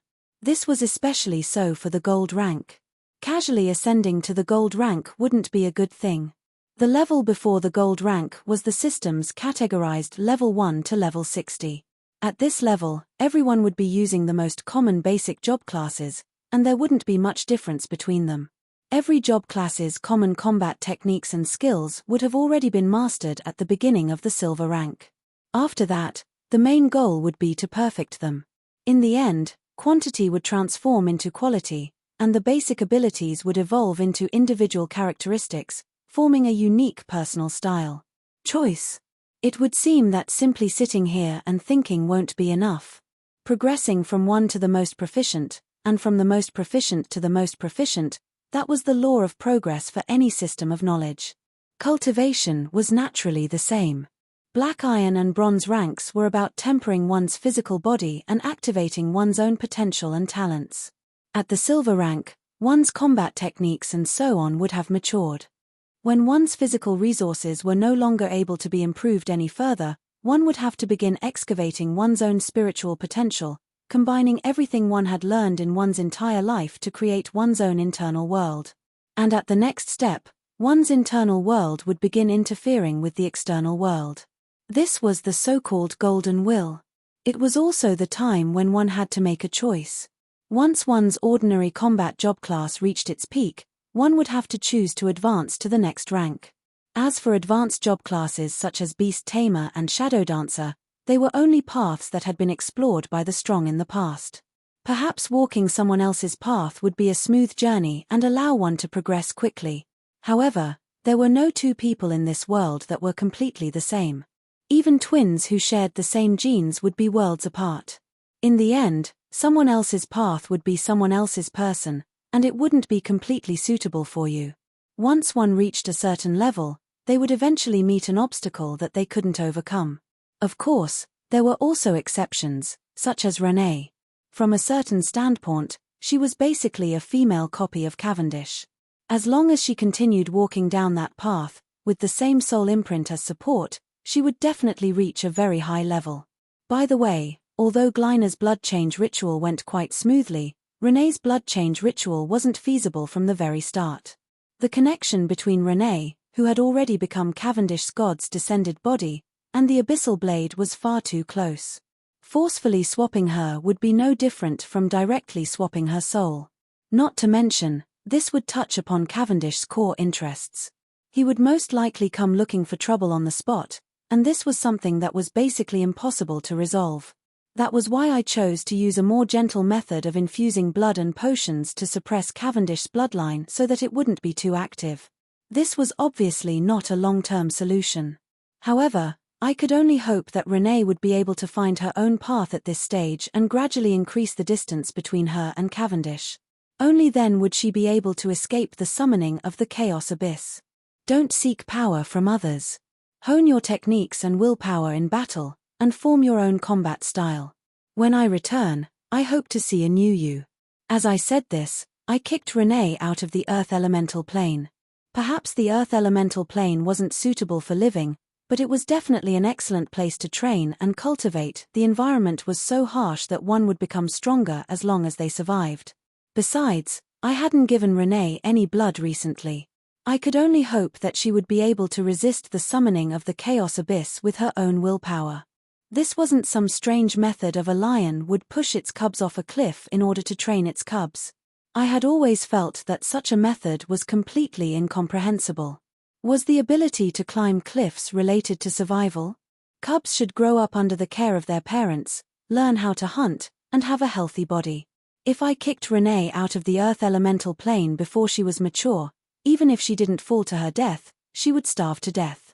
Cough, I seem to have gone off topic again. Where was I? Yep, why didn't I give her a blood transfusion? Actually, the reason was super simple. I didn't want to die yet, nor did I want to have the strange reputation of dying from anemia. Previously, when I had given Glyna a blood transfusion, I had used up nearly 1/3 of my blood. This was already a lethal amount for an ordinary person. I hadn't even had the time to replenish my blood, and I had given Renee 2 more blood transfusions. The result was that I had recently become quite anemic. Not only did I have headaches and dizziness, when I woke up in the morning, the dizziness caused by my anemia was basically incurable. My vision was blurred by Renee and Eliza twice, and I even went to the wrong door several times, which made me the butt of many jokes. My vision is blurred. That's your explanation for running around naked in the public square in the morning? You can even come up with such an excuse? Perhaps you're treating us like children. Listen to my explanation. At the time, I was in a daze following a group of people heading to the public bathhouse. When I heard them say that they were going to take off their clothes, I thought that I had already arrived at the public bathhouse. Who knew? Who knew? Who knew that you actually followed Eagle Storm and Shuity's group and started taking off your clothes in the public square? By the time I realized it, it was already too late. It's not like I didn't try to fix it. That's right, you fixed it. You robbed a passerby of her clothes. Then, you swaggered back home. But, at this point, Eliza glanced at me coldly and pushed up her glasses. The cold disdain in her eyes made me feel ashamed. Yet, you robbed a lady of her clothes. Not only did you return home wearing a lace dress, you even made a virtuous lady walk naked in the alleyway for half an hour. Do you know how much effort we spent to convince the witnesses that it was Princess Renee who was about to change her attire and not His Highness Roland who had gone mad? It was the first time a freshman spectator went all out, and it was actually for such a mission. What a disgrace. At this moment, I was speechless. At the time, my vision was blurred and I could only hide in the alleyway due to my dizziness. It wasn't easy for me to catch a person, so how could I care so much? That can't be right. Although I couldn't see his face clearly, from the outline of his muscles, he should be a man. He was clearly a muscular man. He also happily handed over his clothes. She's Omar's good friend, a core member of the Muscle Lovers Association. To tell the truth, She's always treated this as an honor. If it wasn't for us stopping her, she probably would have bragged about her feminine charm to everyone she met. At that time, your honor would only be a small matter. You'll drag us down. All right then. As I watched Eliza approach us with evil intentions, all I could do was crouch down while hugging my head and shouting loudly, "Don't hit my head." Thinking back to the beating I received that morning, my cheeks began to hurt again. Eliza was truly vicious. I already told her not to hit my face. So, there was no helping it. With what happened before, it would be impossible to give her another blood transfusion. At the very least, before I fully recovered, she could only rely on her own willpower. After sending off Renee, it was time for me to go on my way. This wasn't only a place for them to cultivate, it was also a place for me to train myself. Thinking about my future combat style and development in my room? Let's test it out in actual combat. In order to reach the highest peak, I'd never even considered a high-level job class that had already taken shape. My gold rank would naturally be a path unique to me. Now that the situation in the mortal plane had stabilized, I had the time to consider my personal future. If it were anyone else, it would be impossible for them to complete the qualitative change from silver to gold in such a short period of time. However, I had countless combat experience and knowledge, as well as the system's fate points to speed up cultivation time and effects. As long as I had 2 months of actual combat training, I would be able to complete this path. Well then, everyone, we'll meet again in 2 months. And so, according to the plan, this temporary team split up and everyone began their own preparations for battle. Amdirokan wouldn't be easy to deal with. As the earth elemental god in his own dimension, he was capable of drawing on the power of the dimension to strengthen himself. He was basically an undefeatable existence. If it wasn't for the fact that Amdirokan was obviously heavily injured and had long since entered a deep sleep to recover, I wouldn't have even bothered to chase after him. But even so, dealing with the heavily injured Amdirokan was no easy task. As guests from a foreign land, we would need time to adapt to the unique rules of this world. This was especially true for the 2 earth elemental gods. Before they could completely adapt to the dimensional rules of this world, it was likely that they wouldn't even be able to use half of their combat strength. It was the same for everyone else. How strong a mage's performance on the battlefield would depend on how much preparation they'd made beforehand. Amelia and Marguerite both wanted time to prepare for battle. They needed to prepare the battlefield, set up traps, and create cannon fodder. They would be very busy in the future. Adam, Renee, and I were the same. While we needed time to improve our power levels, we also needed to adapt to the combat environment of this dimension. 2 months would probably pass in the blink of an eye. There was another one. Cough, let's just forget about him. What? You really have to say it? All right then, don't regret it. Beifeng's gentleman undying body had probably been trained to the highest level. Even though he was punished by the heavens, he quickly recovered. He then left and never came back. Marguerite had contacted him before and knew what he was doing. But judging from the usually expressionless Marguerite's rare expression of disgust, I decided not to ask what exactly happened. Beifeng said that he could get a group of hired thugs to help him. I think that he'll probably be able to do it. All right then, although this was good news, I wasn't happy at all. I didn't want to know what he did at all. I didn't want to guess at all. For the first time, I regretted asking Beifeng to help me. Soon, thanks to Marguerite's random teleportation, I put on a brown wool cape and heavy gnome goggles as I began my own cultivation journey. Ah, what a passionate master. Before I could even stabilize my footing, the entire ground began to tremble. Then, a large part of the ground suddenly caved in, and a scorpion-like monster that wasn't much smaller than a dragon crawled out. Its grayish-brown carapace was as sharp as a diamond, and the stinger on its back was gathering energy.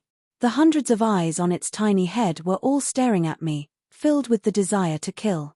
You discovered me from my footsteps. Oh my, it seems that the next 2 months will be very difficult.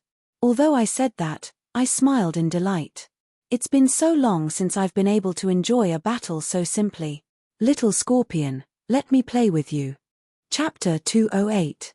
The Secrets of the Elemental Planes? I don't know, either. You might as well ask the mags for information. Why are you so surprised? I, Ale, am not omniscient. I seem to know a lot, but that's only because I've lived for so long. The history of the 4 elemental planes is even longer than that of the mortal plane. The creator goddess Aishi used the 4 elemental planes as the foundation to create the entire plane. I wasn't even born back then, so how would I know?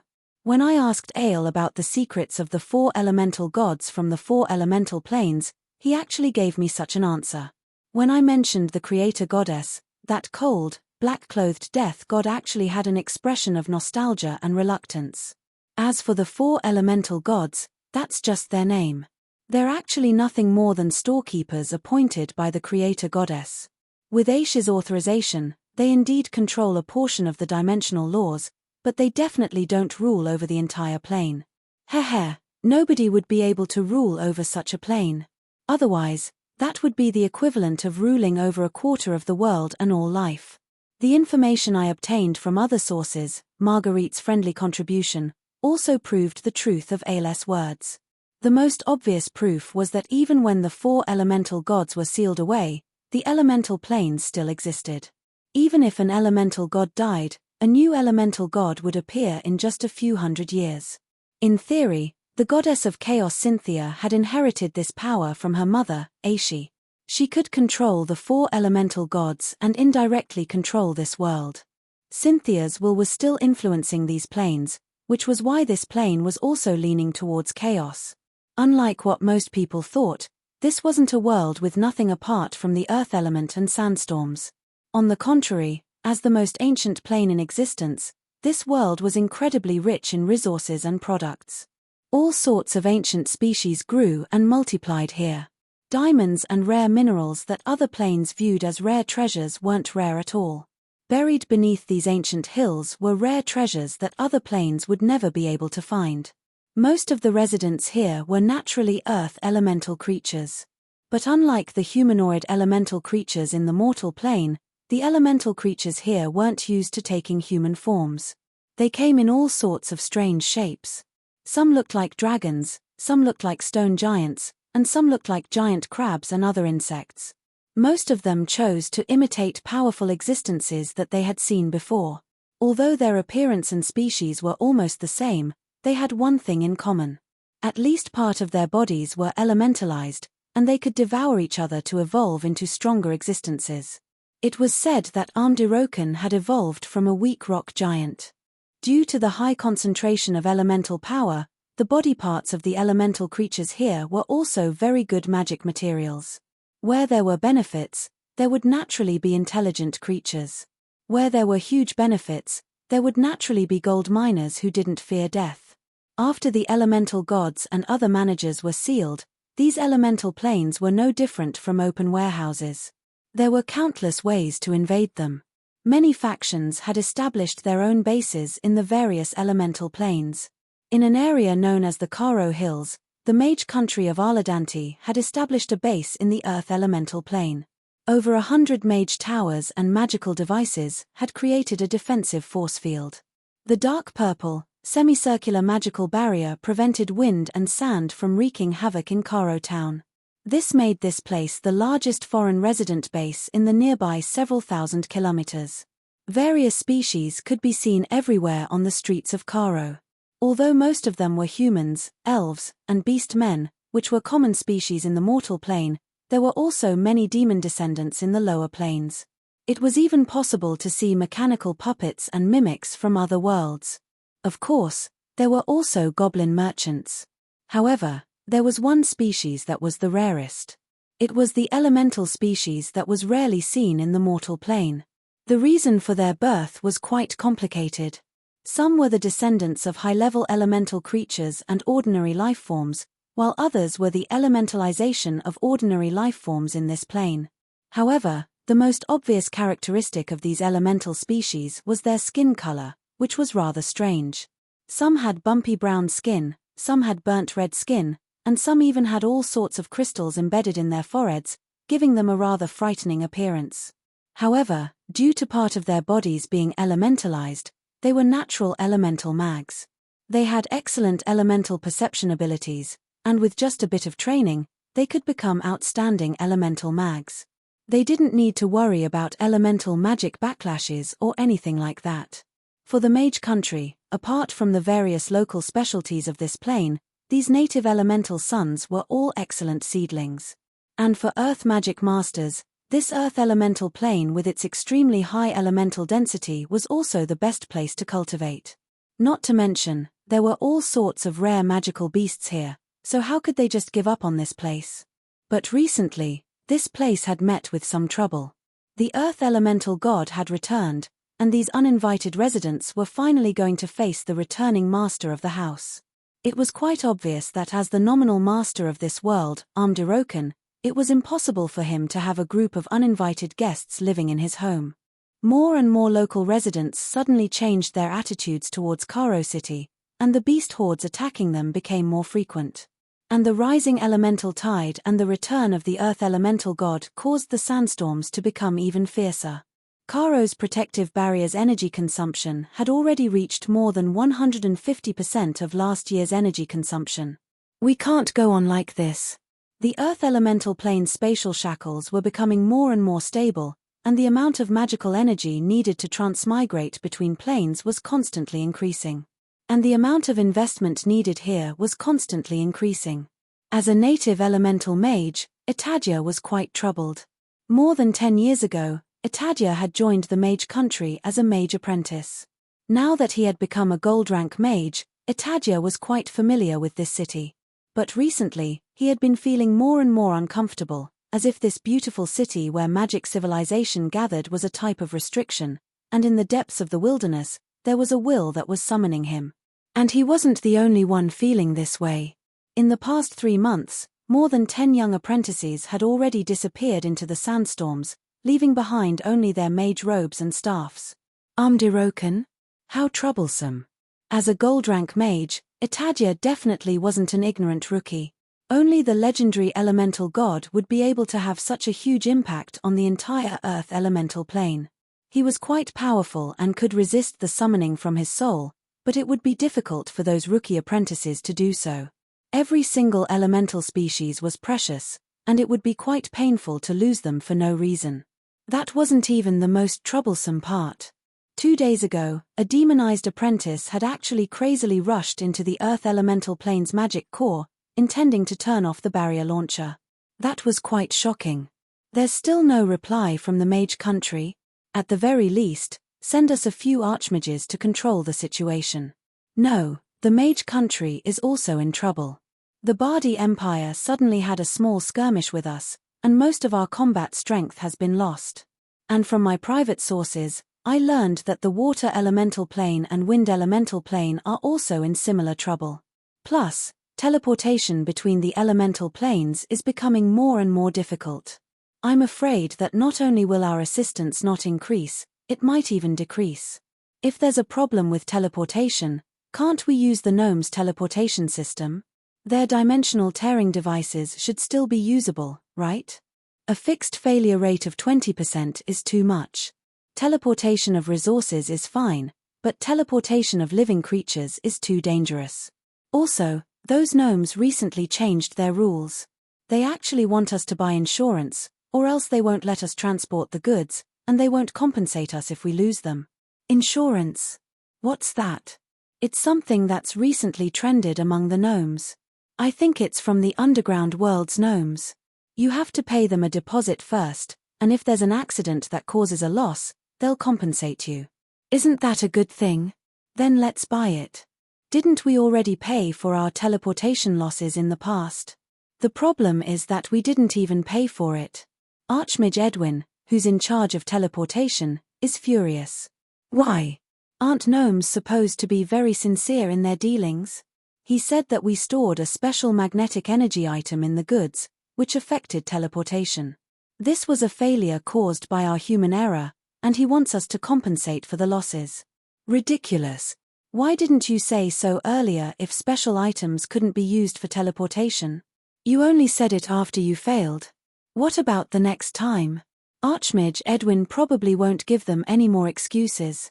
Our luck was even worse the second time. We encountered a spatial storm, and half of our goods were lost.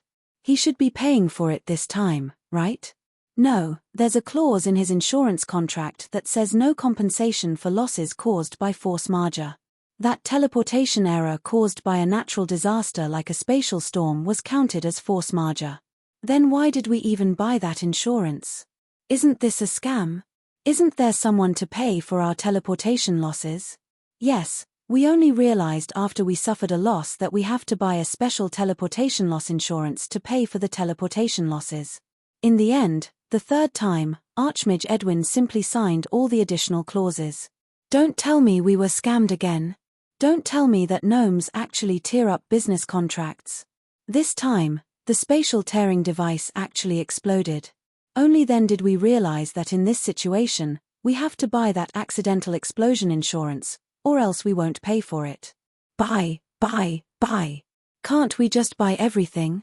But the problem is, that explosion insurance is more expensive than all the other insurances combined. But everyone knows about gnomes, not buying that explosion insurance is equivalent to not having insurance at all. Archmage Edwin was so angry that he had a stroke on the spot. Etadia's mouth gaped, but no words came out. But this matter was not over yet. The mage apprentice said with an expression that did not know whether to laugh or cry. The gnome merchants in our city have also learned this trick, selling all kinds of insurances like crazy. And haven't there been a lot of elementals going missing recently? Those fellows actually bought a personal accidental disappearance insurance, specifically looking for young apprentices to sign it, and even openly announcing the disappearance of people, causing everyone to panic. Did they pay for it? There's no need to answer, I've already guessed it, they definitely didn't pay for it. Your wisdom can illuminate this piece of sky. Yes, this group of damned profiteers, they didn't pay even a single copper coin. They actually need the policyholders to apply for compensation themselves. People are already missing, how are we going to get them to pay for it? Suddenly, a sharp voice sounded behind him. Hello, I'm from the Gnome Way Life Insurance Company, may I ask if you know Way? Etadia turned around, it was a short gnome who was well dressed, carrying a handbag in his small hands, and a face full of smiles. Did you know? Recently, a group of kidnappers appeared, causing the number of missing elementals to skyrocket. But our Way Life Insurance Company, in response to such a situation, especially, I don't know what kind of insurance you need, if you're not satisfied with any of them. Scram. Etadia, who had always been known for being approachable, angrily roared through his teeth, but the gnome salesman had no intention of giving up. Rolling injury insurance. We have it too. Although I don't know why the demand for insurance has skyrocketed recently, customers are always the king. You can roll, I'll pay. In Caro City's Archmage Council, myth-ranked Archmage Cade also had a worried expression. As the highest-ranked Archmage here, he knew far more than his subordinates. As a true top-level Archmage, the Truth Overseer's intelligence system wouldn't forget to give him a special report. Of course, he naturally knew that the situation in the Bardi Empire had been rapidly changing recently, especially the conflict between the Bardi Empire and the Bardi Empire. This definitely couldn't be described as a small conflict, and if it wasn't handled well, a new war would break out. Reinforcements from the Bardi Empire couldn't be relied on, the environment was becoming even worse, and the threat of the legendary armed Orokin was becoming more and more apparent. Not only that, but there were also problems within the Bardi Empire.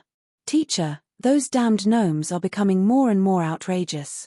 Not only are they spreading rumors everywhere and shaking the hearts of the people, they've even recently started raising prices and profiting from the country's crisis. Why don't we chase them away? It seemed that the gnomes had truly gone overboard this time for the normally calm Etadia to be so angry. Then we can just starve to death. 70% of our business system is in the gnomes' hands. Perhaps you can teach us how to use magic to make bread. His other disciple, Saranto, was still as calm as ever, but his sarcastic tone made Etadia quite displeased. You think the gnomes are difficult to deal with only because you're too simple-minded. Then our great scholar Saranto will be able to deal with those greedy misers. Alright, then I'll send you to talk to them about the issue of the recent increase in food prices. I can't do it either, but that doesn't mean that no one can. I'll recommend someone who can actually gain an advantage in negotiations with the gnomes. The gnome's contract has more than 50 clauses that are 7 to 8 pages long. That fellow's contract actually has more than 800 clauses that are as thick as a book. He's able to make the gnomes dizzy just by talking about it. Recently, he's been relying on negotiations with the gnomes to earn money.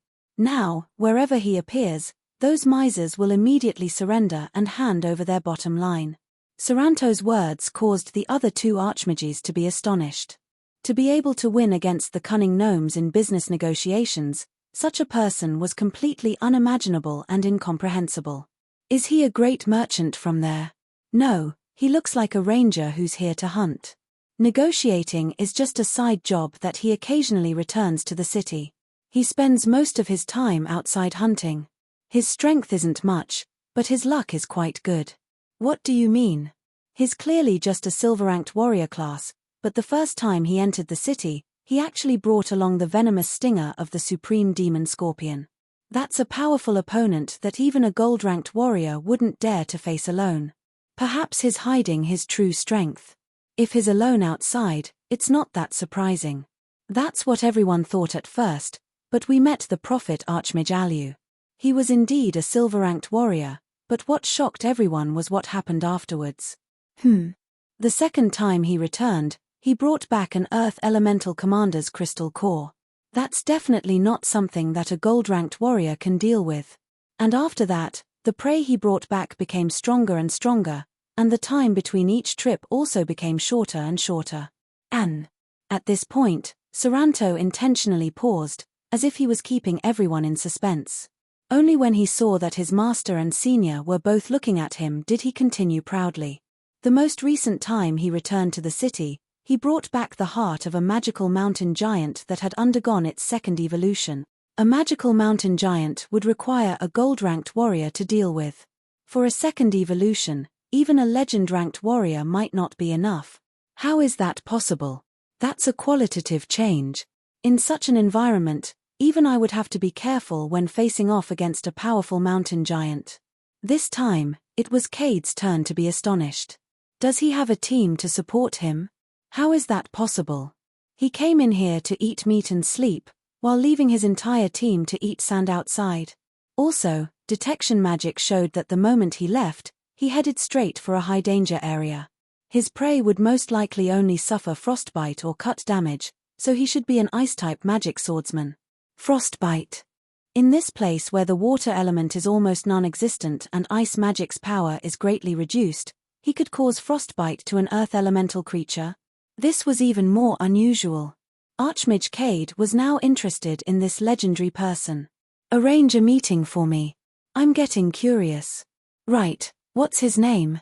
Roland, but his nickname seems to be Blackhand. Blackhand Roland.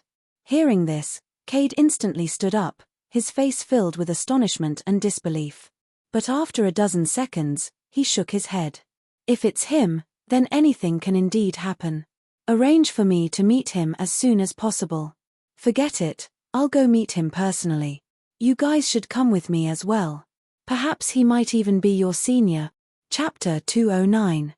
This was the home of the Earth Elementals. According to the most basic principle of elemental suppression, where there was more Earth Elementals, there would naturally be less Water Elementals. While water became extremely precious, there was also a lack of ice and water magic in this area. Using elemental magic required control over the power of the elements. Using water elemental power and ice elemental power in such a severely imbalanced place was like trying to create artificial rain in a desert. Not only was it much more difficult, but its power would also be greatly reduced. Not only that, this reduction had nothing to do with one's personal strength. The stronger a mage was, the more they needed to borrow power from nature. Forbidden spells that could topple mountains and overturn seas were the product of a person resonating with the world. As a result, ice and snow mags were greatly weakened here. This was also the reason why most of the mags in Karo City were earth mags. In such an environment, it was incredibly easy for them to train, and their actual combat strength would increase by several levels. As for the strange method of tying countless weights to one's body and turning into a Super Saiyang after taking them off, It seemed to be more suitable for warriors whose brains were all muscles.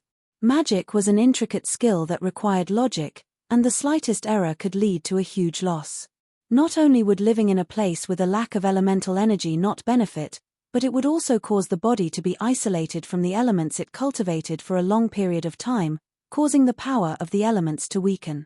If it was the kind of legend who lived in a low magic area and suddenly became a super strong person in a high magic area, it would obviously be more suitable for the main characters in night novels.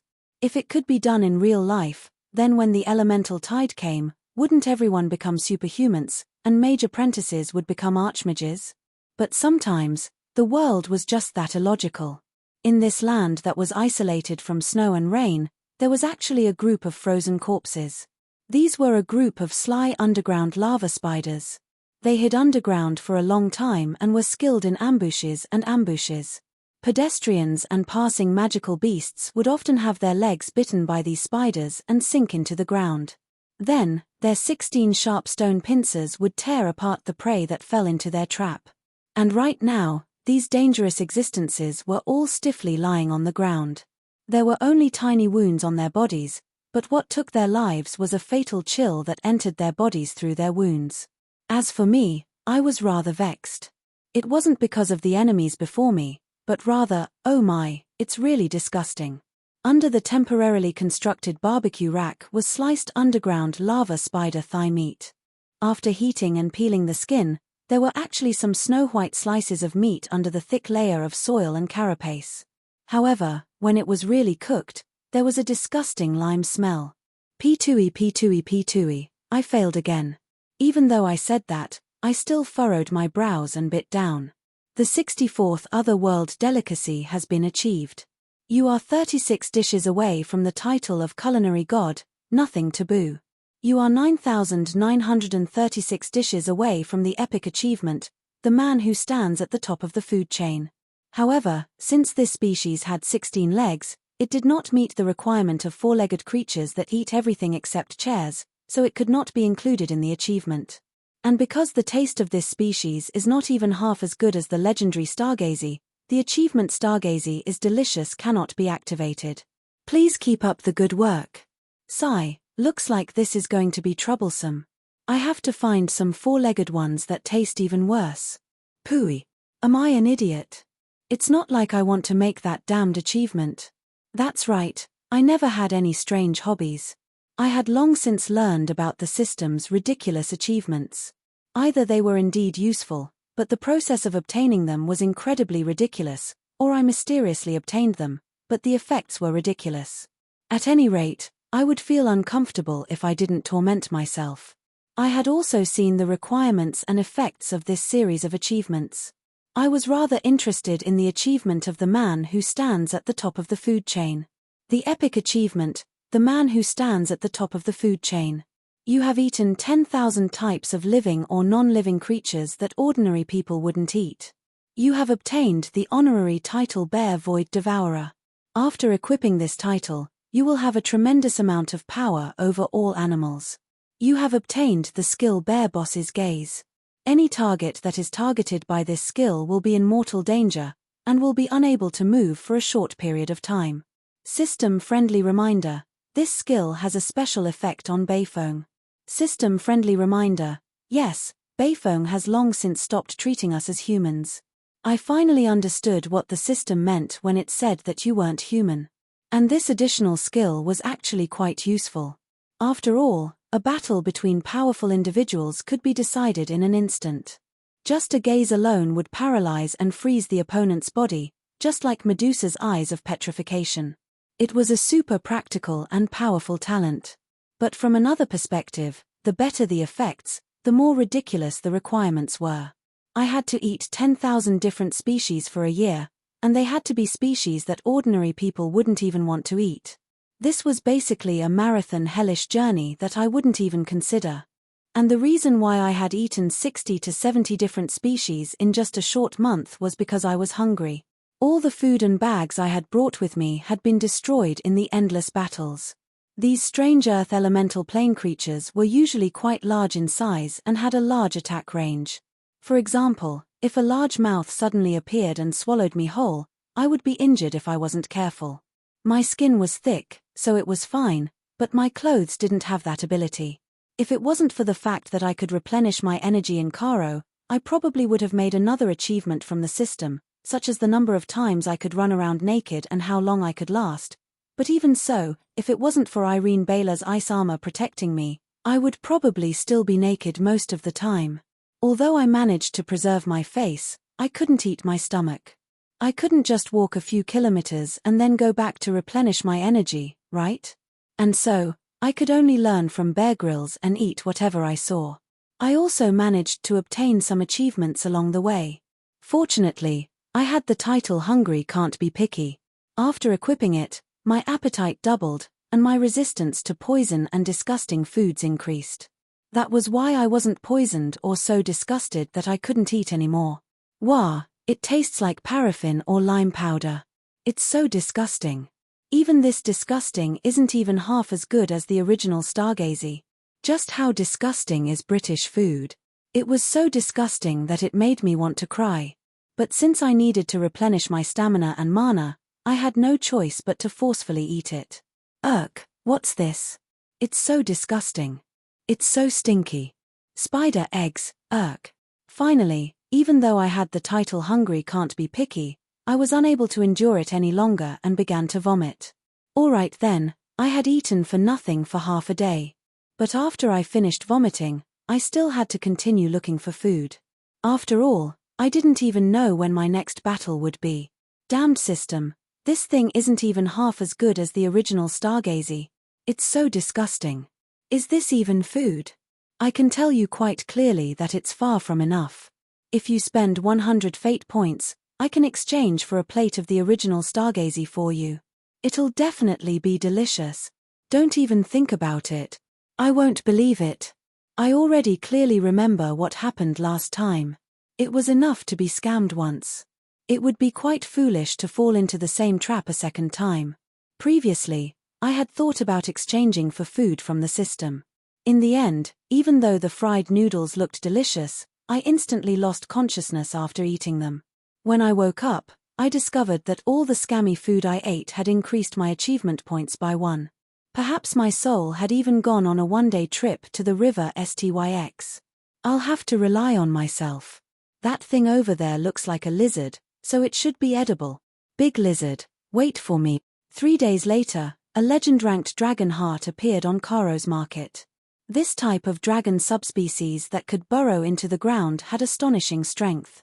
Not only did it burrow extremely quickly, but it was also skilled at summoning sandstorms. It was incredibly difficult to deal with, and that dragon heart instantly sold for an astronomical price. However, I only had one comment about it. Crunchy, chicken-flavored. Give me another dozen.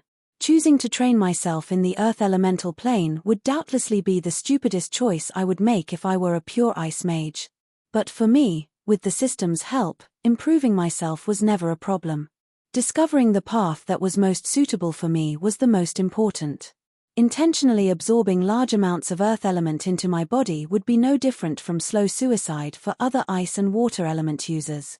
But for me, it was a grand gamble, an important gamble that would affect my future development. Construct, Ice Mountain Sword. Create, Wall of Eternal Ice. Chapter 210. I still remember back in the snowy mountains, when the Lion King Gui Ming asked me what my source magic was and how I understood magic, I laughed out loud. I've already found it. So it's always been by my side. My magic is to draw out my soul world. In that case, all I need is a paintbrush. That's right, when I obtained the Ice Treader's soul imprint, my path of ice and snow was already very obvious. I would learn from nature, imitate nature, recreate nature, and surpass nature. Source magic ice and snow paintbrush. Condensing the elements of ice and snow into blocks and changing their forms was the effect of the quasi-level 1 spell, Ice and Snow Shaping. It could be said that every mage could use this spell. After all, before throwing out an icicle, the sharp point should be able to injure someone. Not only did ice magic have this spell, but all sorts of elemental and arcane magic spells also had this spell. Using magic to communicate with the elements to create a stone wall or an icicle is probably something any apprentice can do. However, I'm afraid that even noobs don't know how many steps are involved. After all, what they're doing is just chanting the incantation and paying magic power. As for how exactly magic power works, they probably don't even think about it. Elemental shaping? It's actually the most basic elemental shaping, an elemental shaping that has no offensive power at all. Haha, it seems that we've met an incredible successor. We thought that we would meet another idiot who would be fooled by high-level magic and choose powerful offensive magic. Yep, I'm definitely not talking about my first-generation partner. He's indeed a bit foolish, but he's a good person.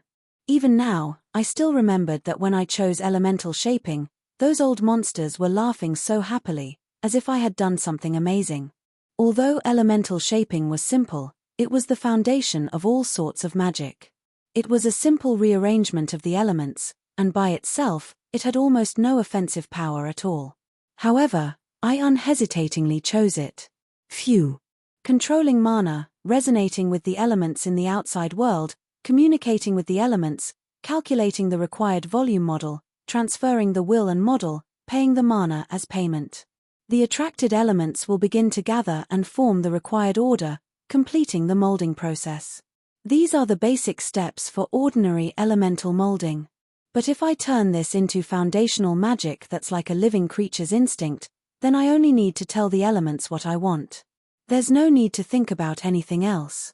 I spread out my arm, and invisible ice fairies appeared. The moment they appeared, they frowned. It was obvious that the dense earth element here was suffocating them. This wasn't an environment they liked. However, under my will, they continued to circle around me and started to weave the scene in my heart. Illusory snow elves revealed their true appearances in the air. 1, 2, 10, a group, countless more. The snow elves on the outermost layer began to construct an isolation zone. The flying snow elves were currently dripping silver-white tears of light. When these tears of light fell, a gigantic glacier would rise from the ground. These crystal-like fairies weren't actual existences. They were the product of my mana and elemental power. In the past, I would only be able to see them by using forbidden spells. But now, I would need to rely on them to cast foundational magic. This was also the reason why foundational magic couldn't be widely used. A gigantic iceberg abruptly appeared in the middle of a sandstorm. In front of this iceberg, even the mountain giant was nothing more than a tiny dwarf. Unlike a projection of my soul world, this iceberg was an actual product. Even in the mortal plane, I was unable to create such a large iceberg. My foundational magic speed also meant that I would be able to conserve a large amount of mana, which was why I was able to create such a gigantic iceberg domain. Since I have paints and brushes, let's begin painting. It was already quite inconceivable for a silver-ranked mage to be able to accomplish such a feat. However, this was only the beginning for me. What I needed to do next was the second reason why I needed to stay away from the god's line of sight. In that case, let's create a world that belongs only to me. Recreate, wall of frigid winter earth. I would choose to revive myself instead of simply repairing my phylactery. The main reason was that semigod undead had limited potential, and my future opponents would be far too powerful. As the elemental tide increased, invaders from every dimension would return to this world to enjoy their holy war. However, the most dangerous part would still be the revival of the ancient gods. Forget about the others. I can still try, no matter how powerful the enemy is. If the two venerated goddesses of order and chaos awaken, no, they don't need to awaken. If they only create an incarnation of their will, we can probably only laugh at them. Indeed, I had considered what would happen if something went wrong with my plan and the two goddesses of order and chaos awakened. Or if they noticed that something was wrong and risked being injured to awaken ahead of time. It's nothing. They'll all die within 3 seconds.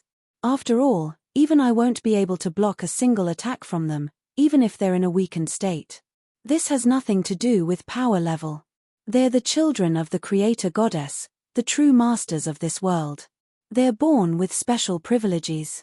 When Ale said that he would definitely be no match for the two goddesses of order and chaos, He had a relaxed expression as if he had long since accepted it.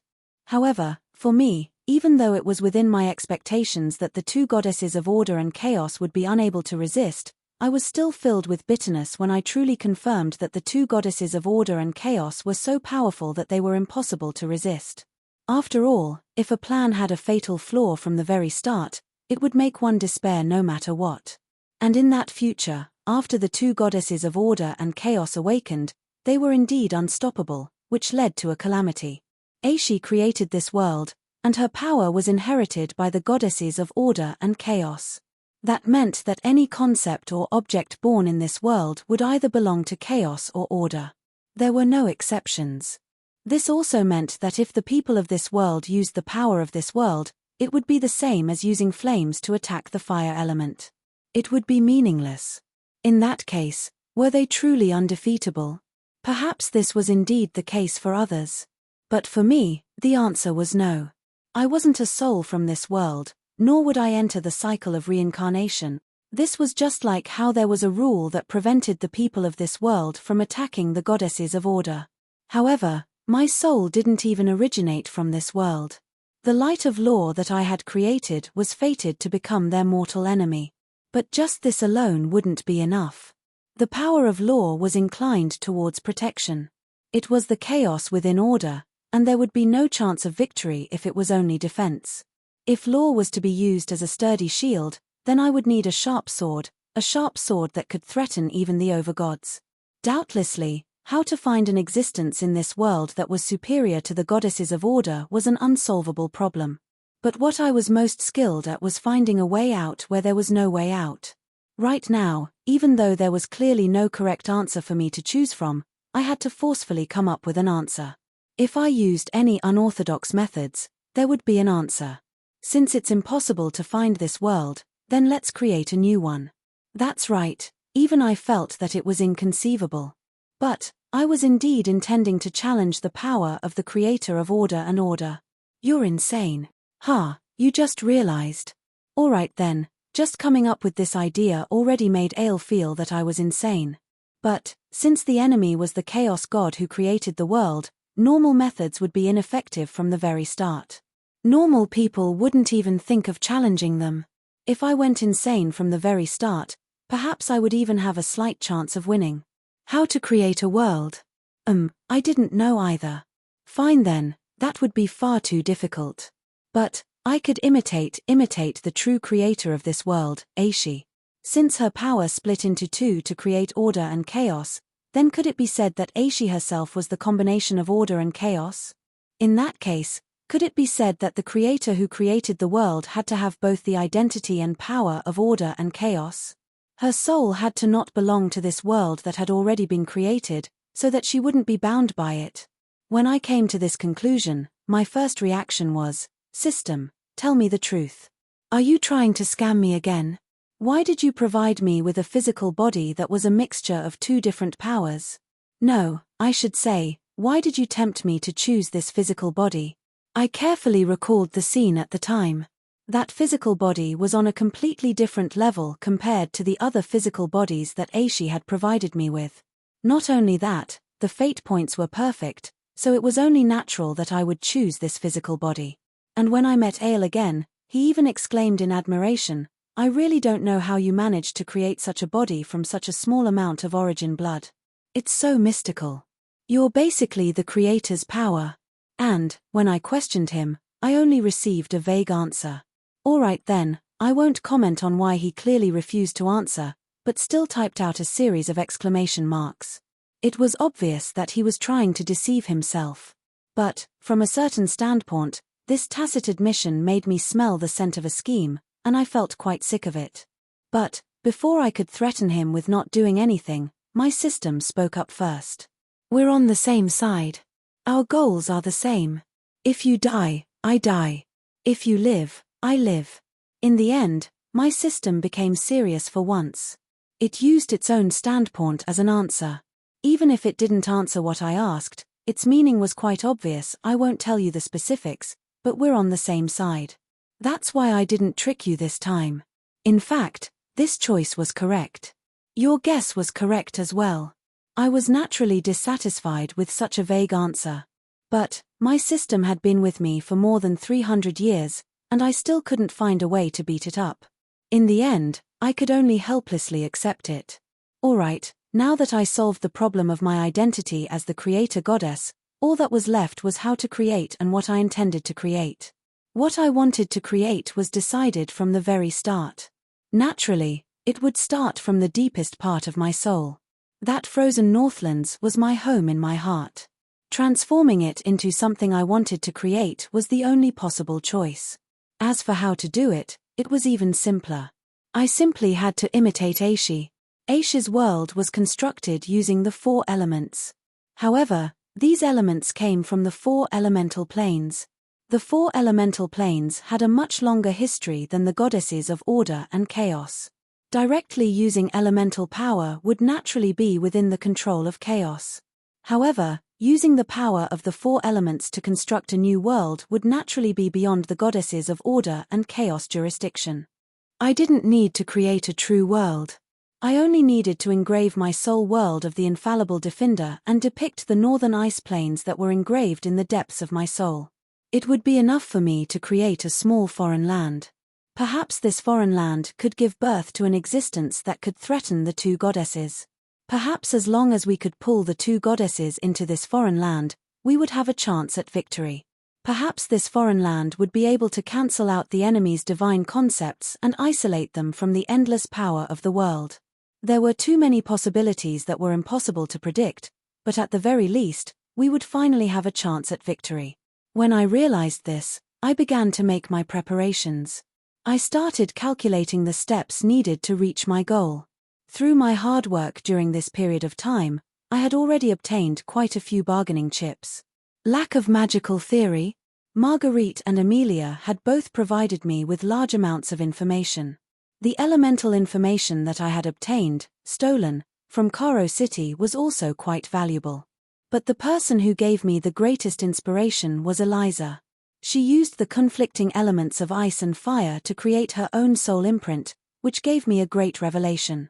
At the very least, she proved that the relationship between the elements wasn't as simple as opposing each other. The 4 elements that create the world. Aishi's world is made up of air, fire, water, and earth. It's actually so similar to the theories on Earth. Back when idealism was prevalent, the East believed that the elements that created the world were earth, water, fire, and wind, while the West believed that the 4 elements were earth, air, water, and fire. From a certain standpoint, they were astonishingly similar. Lack of practical theories about creation? This was doubtlessly the most direct proof of this. All I had to do was stack the 4 elements on top of each other. The seal of the 4 elements was an ancient forbidden spell that created a sealed dimension together. This was doubtlessly a form of creation. Did it require the simultaneous use of 4 different elemental powers? Heh. Now you know why I was willing to pay any price to develop the 4 elemental swordcaster job class, and why I was still called the 4 elemental swordcaster job class even though it clearly used more than just 4 sword seals. Activating the 4 elemental sword seals at the same time would create a relatively perfect elemental cycle. In that case, this step was solved. But there was a small problem after that. In order to create a sword seal as the foundation of a new world, I needed materials that were at least at the god equipment level.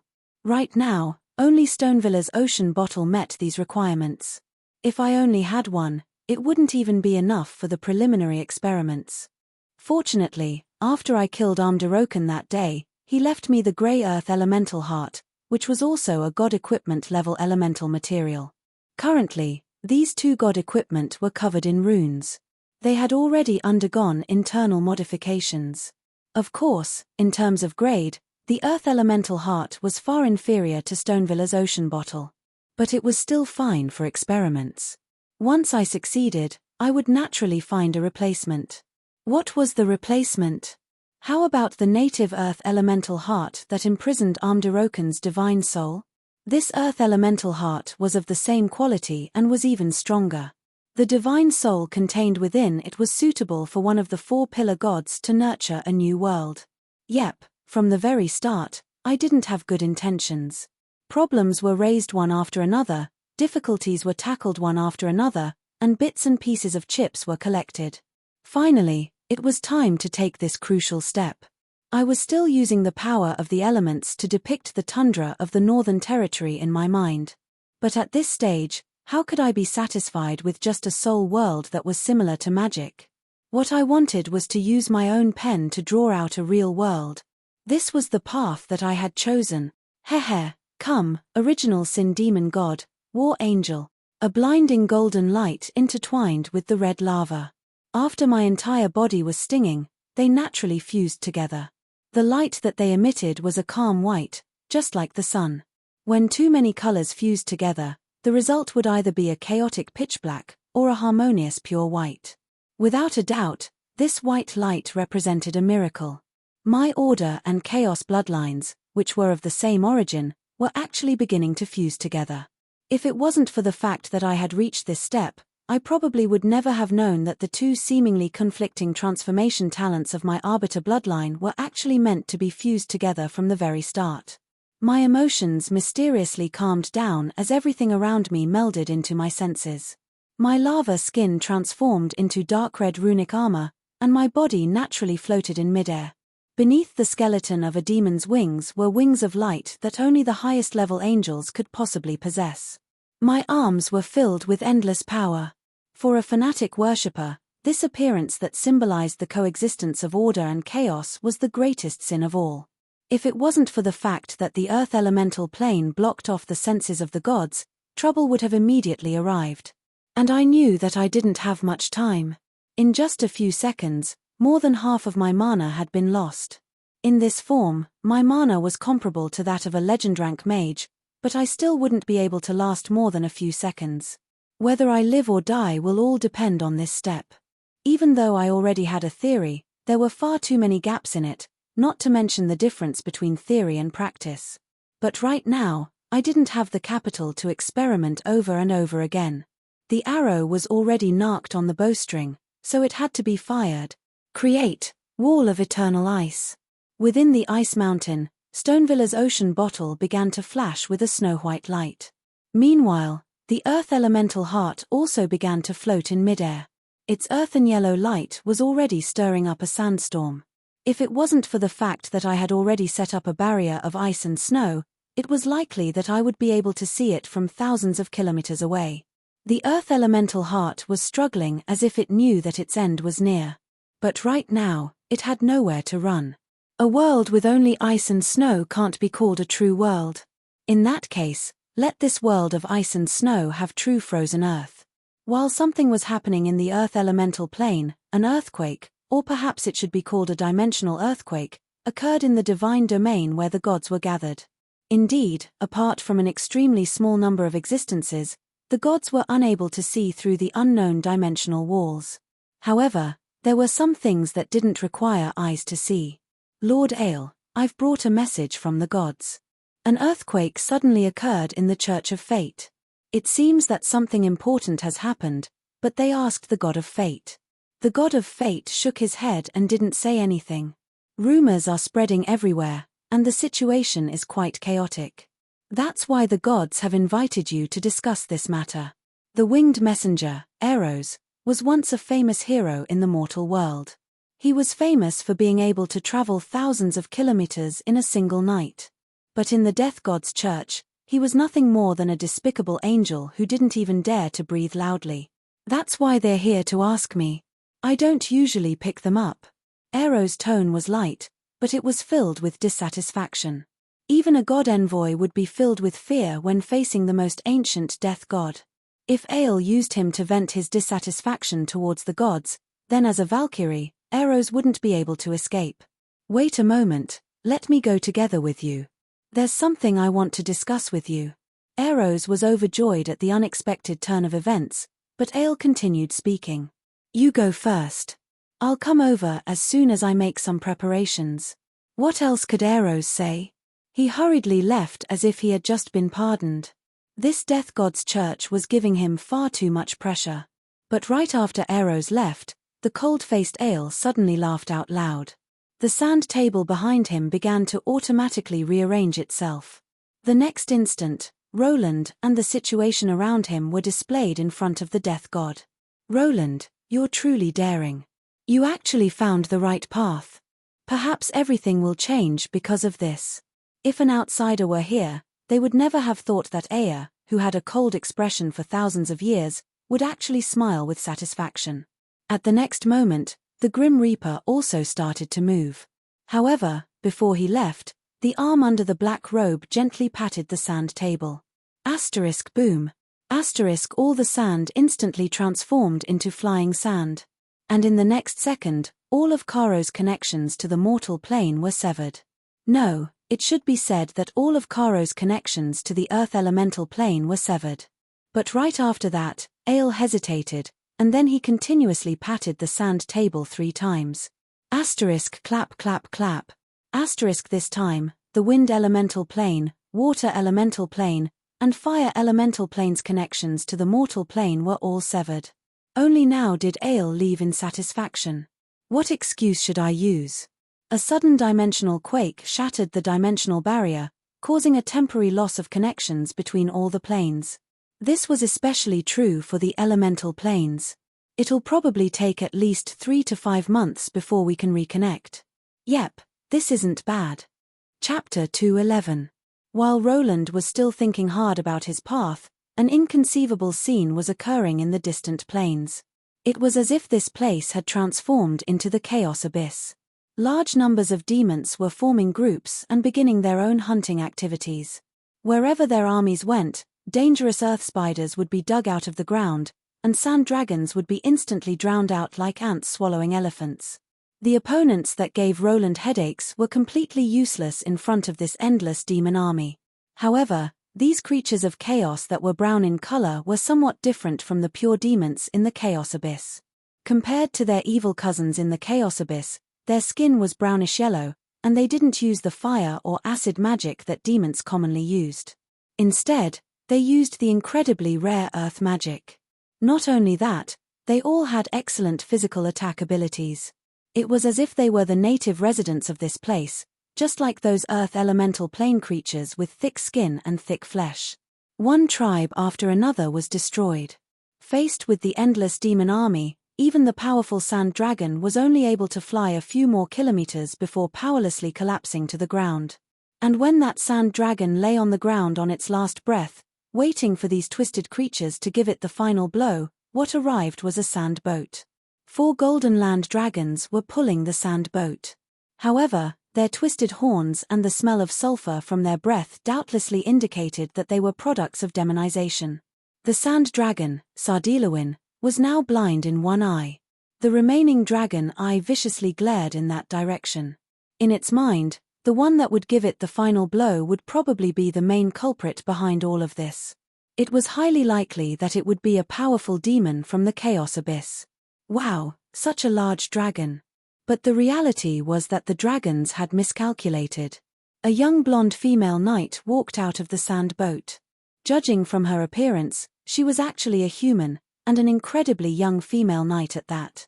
But before Sardilawin could even self-destruct in order to deal the final blow, the female knight suddenly muttered something to herself.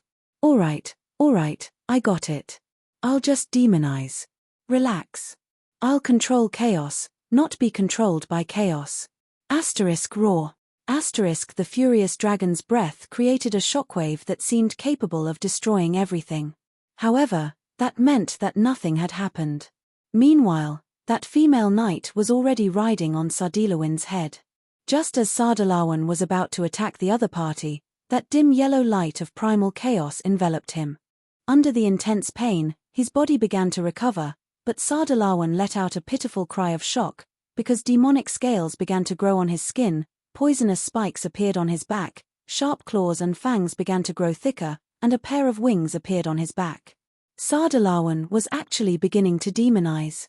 At the end of the day, chaos is just a distortion of existing rules. Although demons, as creatures of chaos, can't be born naturally, from a certain standpoint, only creatures with their own rules can be demonized and turned into chaos. However, we dragons do not have to worry. We are born with the power to resist the rules. Forcefully demonizing us? Even the Duke Fiend can't do it. Perhaps only the legendary son of the abyss can do it. His past memories were being recalled, and the last of his consciousness was already starting to become hazy. There wasn't much time left, only enough for Sardilovin to mutter to himself. The Abyss Princess. Why is she here? After the dim yellow light faded, the dying Sardilawan had disappeared without a trace. What remained was a gigantic pitch-black inferno dragon. That single dim yellow eye was the best evidence of his identity. Roar, roar, roar. The furious inferno dragon unfurled its new wings and blocked off the sandstorm's might as it flew towards the next high-level magical beast gathering location. Meanwhile, the newly born demons on the ground also responded to their master's call and headed towards their next target. On the inferno dragon's back, in a small sand boat, Renee seemed to be talking to herself as she asked a question. Teacher Cavendish, what do you intend to teach me next? Let's review our demonization first. After that, let's practice our swordsmanship. From the very start, Roland had been mistaken about this matter. As a descendant of the mist, Renee was quite qualified. Even in the face of setbacks and difficulties, she was still able to maintain her tenacious and unyielding personality. The final scene on that snowy night made Roland feel as if he had seen his past self. However, it was also because of this misconception that Roland thought too highly of Renee, believing that she would be able to resist the temptation of the abyss by herself. But sometimes, not lowering one's head in the face of setbacks and despair and being able to resist temptation were two completely different things. It was just like how a person who was capable at work didn't necessarily have a noble character. A person who was tenacious and self-reliant didn't necessarily have the ability to ignore temptation placed in front of them, especially when the temptation seemed so beautiful. The demon prince's tempting words started ringing in Renee's ears the moment she was alone, and our night princess lived up to everyone's expectations and resisted the demon's temptation for as long as 5 seconds. That's right, that was how the situation developed. That was what Cavendish said at the time. Renee, how about I teach you? Don't listen to Roland. What can you possibly learn by practicing on your own? I don't think that's a good idea. Big brother Roland already said that I can't listen to you. I'm stronger than him. Who do you think I should listen to? Besides, your opponent is a demon marquis. As you are right now, she can kill you with a single slap. Please allow me to call you second brother as well. All right then, before I even finished speaking, I instantly succeeded in tempting her.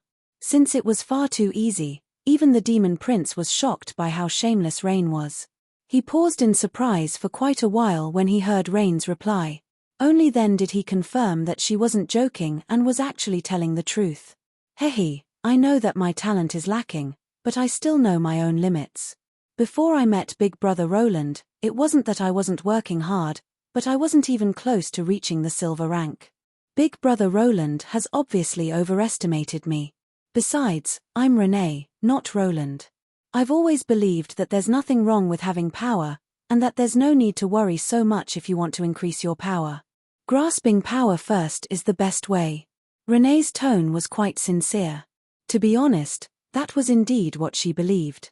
Unlike Roland, who could obtain power as long as he worked hard, Renee, who had only average talent, had already suffered enough from the pain of not having power. She was also numb to the fact that she worked so hard without any results. From the very beginning, she knew that she couldn't be like Roland, nor did she intend to force herself to be like him. In this aspect, she, who had experienced countless setbacks and despair, was actually very similar to Cavendish. She had a morbid admiration for power in her bones. If I had power, Donglan would have almost been destroyed. If I had the power to control my own fate, I wouldn't have been forced into marriage by the Ottoman nouveau riche, and my people wouldn't have been humiliated. At the age of 13, she was still a carefree and happy princess. At the age of 14, she put on her armor and went into battle. Now, at the age of 15, she had already become a famous knight princess in the Northlands. The ups and downs of her life made this vase princess, who used to be a pretty face, have a maturity far beyond her age under her playful appearance. She had always desired to control her own fate with her own hands, and this desire had never been satisfied by Roland's arrival. She respected and trusted her teacher, Roland. However, She had her own opinions about power. She didn't intend to argue about it, nor did she want her relationship with Roland to be affected by differences in beliefs. She simply used her actions to make her choice.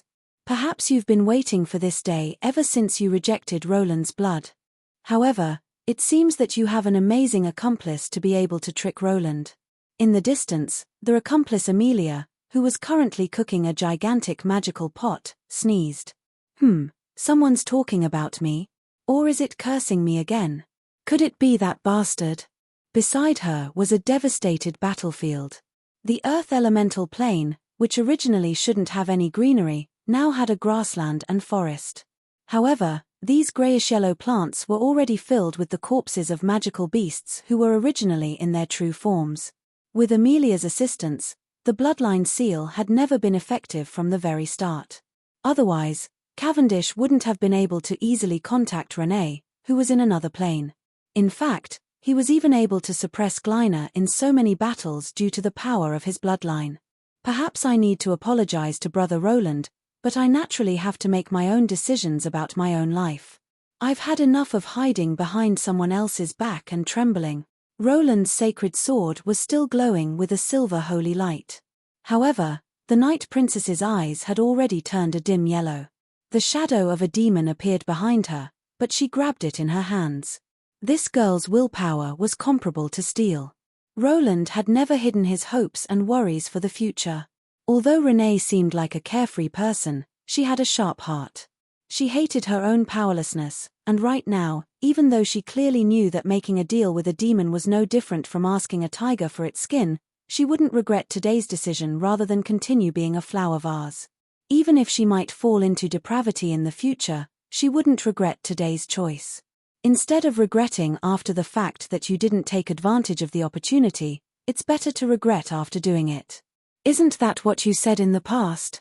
By the way, Brother Roland had also left a famous saying to her. The response from Roland's soul was much more serious. Then, let me teach you how to control chaos. First of all, you must remember to control your own heart. Don't let chaos corrode your soul. Power is only a tool. If you end up being controlled by a tool, that would be far too laughable. The Prince of Chaos was actually teaching someone how to resist the corrosion of chaos. Perhaps, from a certain standpoint, Cavendish no longer viewed Renee as a backup physical body. Perhaps he was beginning to view her as his true successor. I only have one request. Use what I've taught you to defeat that Glyna. Viciously beat her up in a direct battle. Could it be that she betrayed your bloodline? You're actually so angry? I don't think you're such a petty person. The feeling that she gives me is just like Roland back then. I'm afraid that she has already successfully fused with Roland's bloodline. Since that's the case, Roland will definitely teach her everything that he has learned in his life. Since you're my descendant and disciple, how can you be weaker than Roland's descendant and disciple? Renee came to a sudden realization. These big shots were always so serious over inexplicable matters. It seemed that this younger twin brother was going against his older brother. Since the two of them couldn't have a direct competition, then they would have an indirect competition through their descendants and disciples. Cousin Glyna? I won't lose to her. Regardless of which aspect. And so, after receiving Cavendish's teachings, Renee unscrupulously activated her own demonkin bloodline. Then, she created a demonized army in the mortal plane. At this moment, while Renee was studying the secrets of chaos on the dragon's back, a gigantic pillar of light suddenly rose up, causing a violent tempest to sweep through the entire mortal plane. Just as Renee was about to ask what exactly happened, she felt a wave of shock and disbelief surge up from the bottom of her heart. Even a powerful child of the chaos abyss actually felt fear. Roland, it would seem that I've still underestimated you. It would seem that we can have a good fight the next time we meet. Of course, I didn't know that far away in the mortal plane, Renee had already established a powerful army. And, it was foreseeable that this army would only become stronger and stronger as time passed. The current me was using up all of my energy just to control the fusion of the earth and water elements. With the earth element as the skeleton, and the water element as the bloodline, snow will fall, and the icy plains will turn white. When the wind and snow stop, everything will return to peace. This wasn't some incantation. It was just a description that would deepen my self-influence. With its help, the scenery of my homeland reappeared in my mind. But this time, I wouldn't be satisfied with only being able to temporarily interfere with my soul world. The illusory world was slowly becoming reality, and I, who had transformed into an arbiter, was combining reality and illusion to create a new, independent world. Stonevilla's ocean bottle was currently emitting magic. With the help of the sword seal, the water element was activated as a child element, and it began to emit an endless amount of frost. Meanwhile, the earth elemental heart had long since transformed into the ground beneath my feet, becoming the first piece of land for my new world. And what I needed to do was to combine them into one, obtaining the unknown from the known and allowing it to enter a self-contained cycle. I took a deep breath and pointed at the sky with one hand, causing the frost to descend.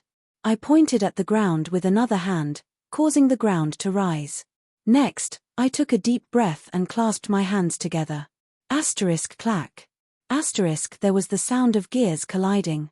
The huge explosion that I expected didn't happen. I actually managed to combine them so easily. It would seem that I was too worried.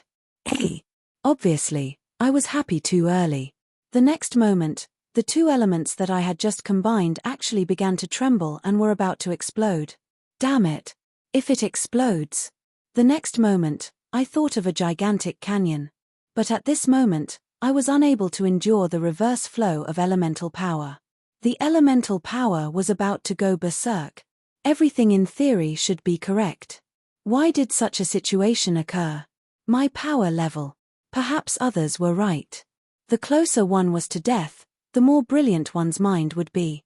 In an instant, I understood everything. That's right, I indeed had the ability to create things, and I had also used theories and foundational methods. However, I had overlooked something. When Aishi created the world, she was already inconceivably strong. The backlash and chaos were nothing more than a small wave to her, but to me, it was an irresistible destructive force. Damn it! I'm just one step away. How could I possibly be at ease at such a time if I failed? But I was about to go berserk or even die, and I had no way to resist at all. If I had known earlier, I would have waited until I was at least a semigod before attempting this. What happened? Suddenly, everything returned to normal. The berserk elemental power was like a domesticated dog that had been tamed, and it began to move according to my will. Fate points, 37624, the number of fate points suddenly popped up on my interface. My fate points were rapidly decreasing, which doubtlessly explained the source of this miracle. It also proved that this miracle didn't come without a price. 36521 31435 274, 21. It's not like my fate points just grew out of nowhere. Aren't you being too greedy? Leave some for me. I still need to reach the gold rank. System notification. If you still have time to retort, why don't you end this earlier? Alright then, I had originally wanted to thank the system for saving my life, but let's forget about it. I fully focused on combining the elements, and when that damned fate point number jumped to 9214, the process finally came to an end. Asterisk clack. Asterisk it was still only the sound of gears clicking into place, but this time, it was likely that the entire mortal plane could hear it. As for me, I could sense that in this original world, I now had an independent world of my own. Although there was only frigid winter Earth in this world, it was a world that belonged solely to me. Ding! Congratulations to my host for obtaining frigid winter Earth. The system is unable to analyze its specific effects and principles. However, it is able to analyze the basics of how to use it. Would you like to analyze it? This was the first time that I had ever heard of something that the system was unable to analyze. I was overjoyed and nodded, but I instantly regretted it. Fate points, 4624. I instantly lost more than half of my fate points. Just as I was about to complain, I was astonished by the system's next message. Frigid winter Earth, an existence with no rating. Currently, the largest area that it can expand into is a three-dimensional space with a radius of 136 meters. It ignores all barriers, and is capable of entering the ground. Recommended effect 1. Death Chill. Anyone who steps into this frigid winter earth will receive 1 to 100 points of ice damage, determined by the user. This damage cannot be avoided. Even the gods are unable to avoid it. Recommended effect 2. Ice Sword. I actually managed to see 4 recommended effects here and there, and this was only the beginning. This was only a portion of the effects of this incomplete world. Where fortune arrives, misfortune lurks. I had just been pleasantly surprised when I received an urgent warning. Warning, because the earth elemental heart used to construct the foundation of this world is of inferior quality, not only is frigid winter earth unable to fully utilize its effects, it is also in the process of disintegrating. Host, please hurry and find a replacement. Disintegration countdown, 132 days, 6 hours, 10 minutes. Alright then, I won't comment on how this bastard was so powerful, but was still only an incomplete product. I also won't comment on how the Earth Elemental God's Earth Elemental Heart was actually of inferior quality. The system was even considerate enough to give me an arrow pointing at the sleeping Earth God. It would seem that I need to hurry up. Amdiroken, just you wait.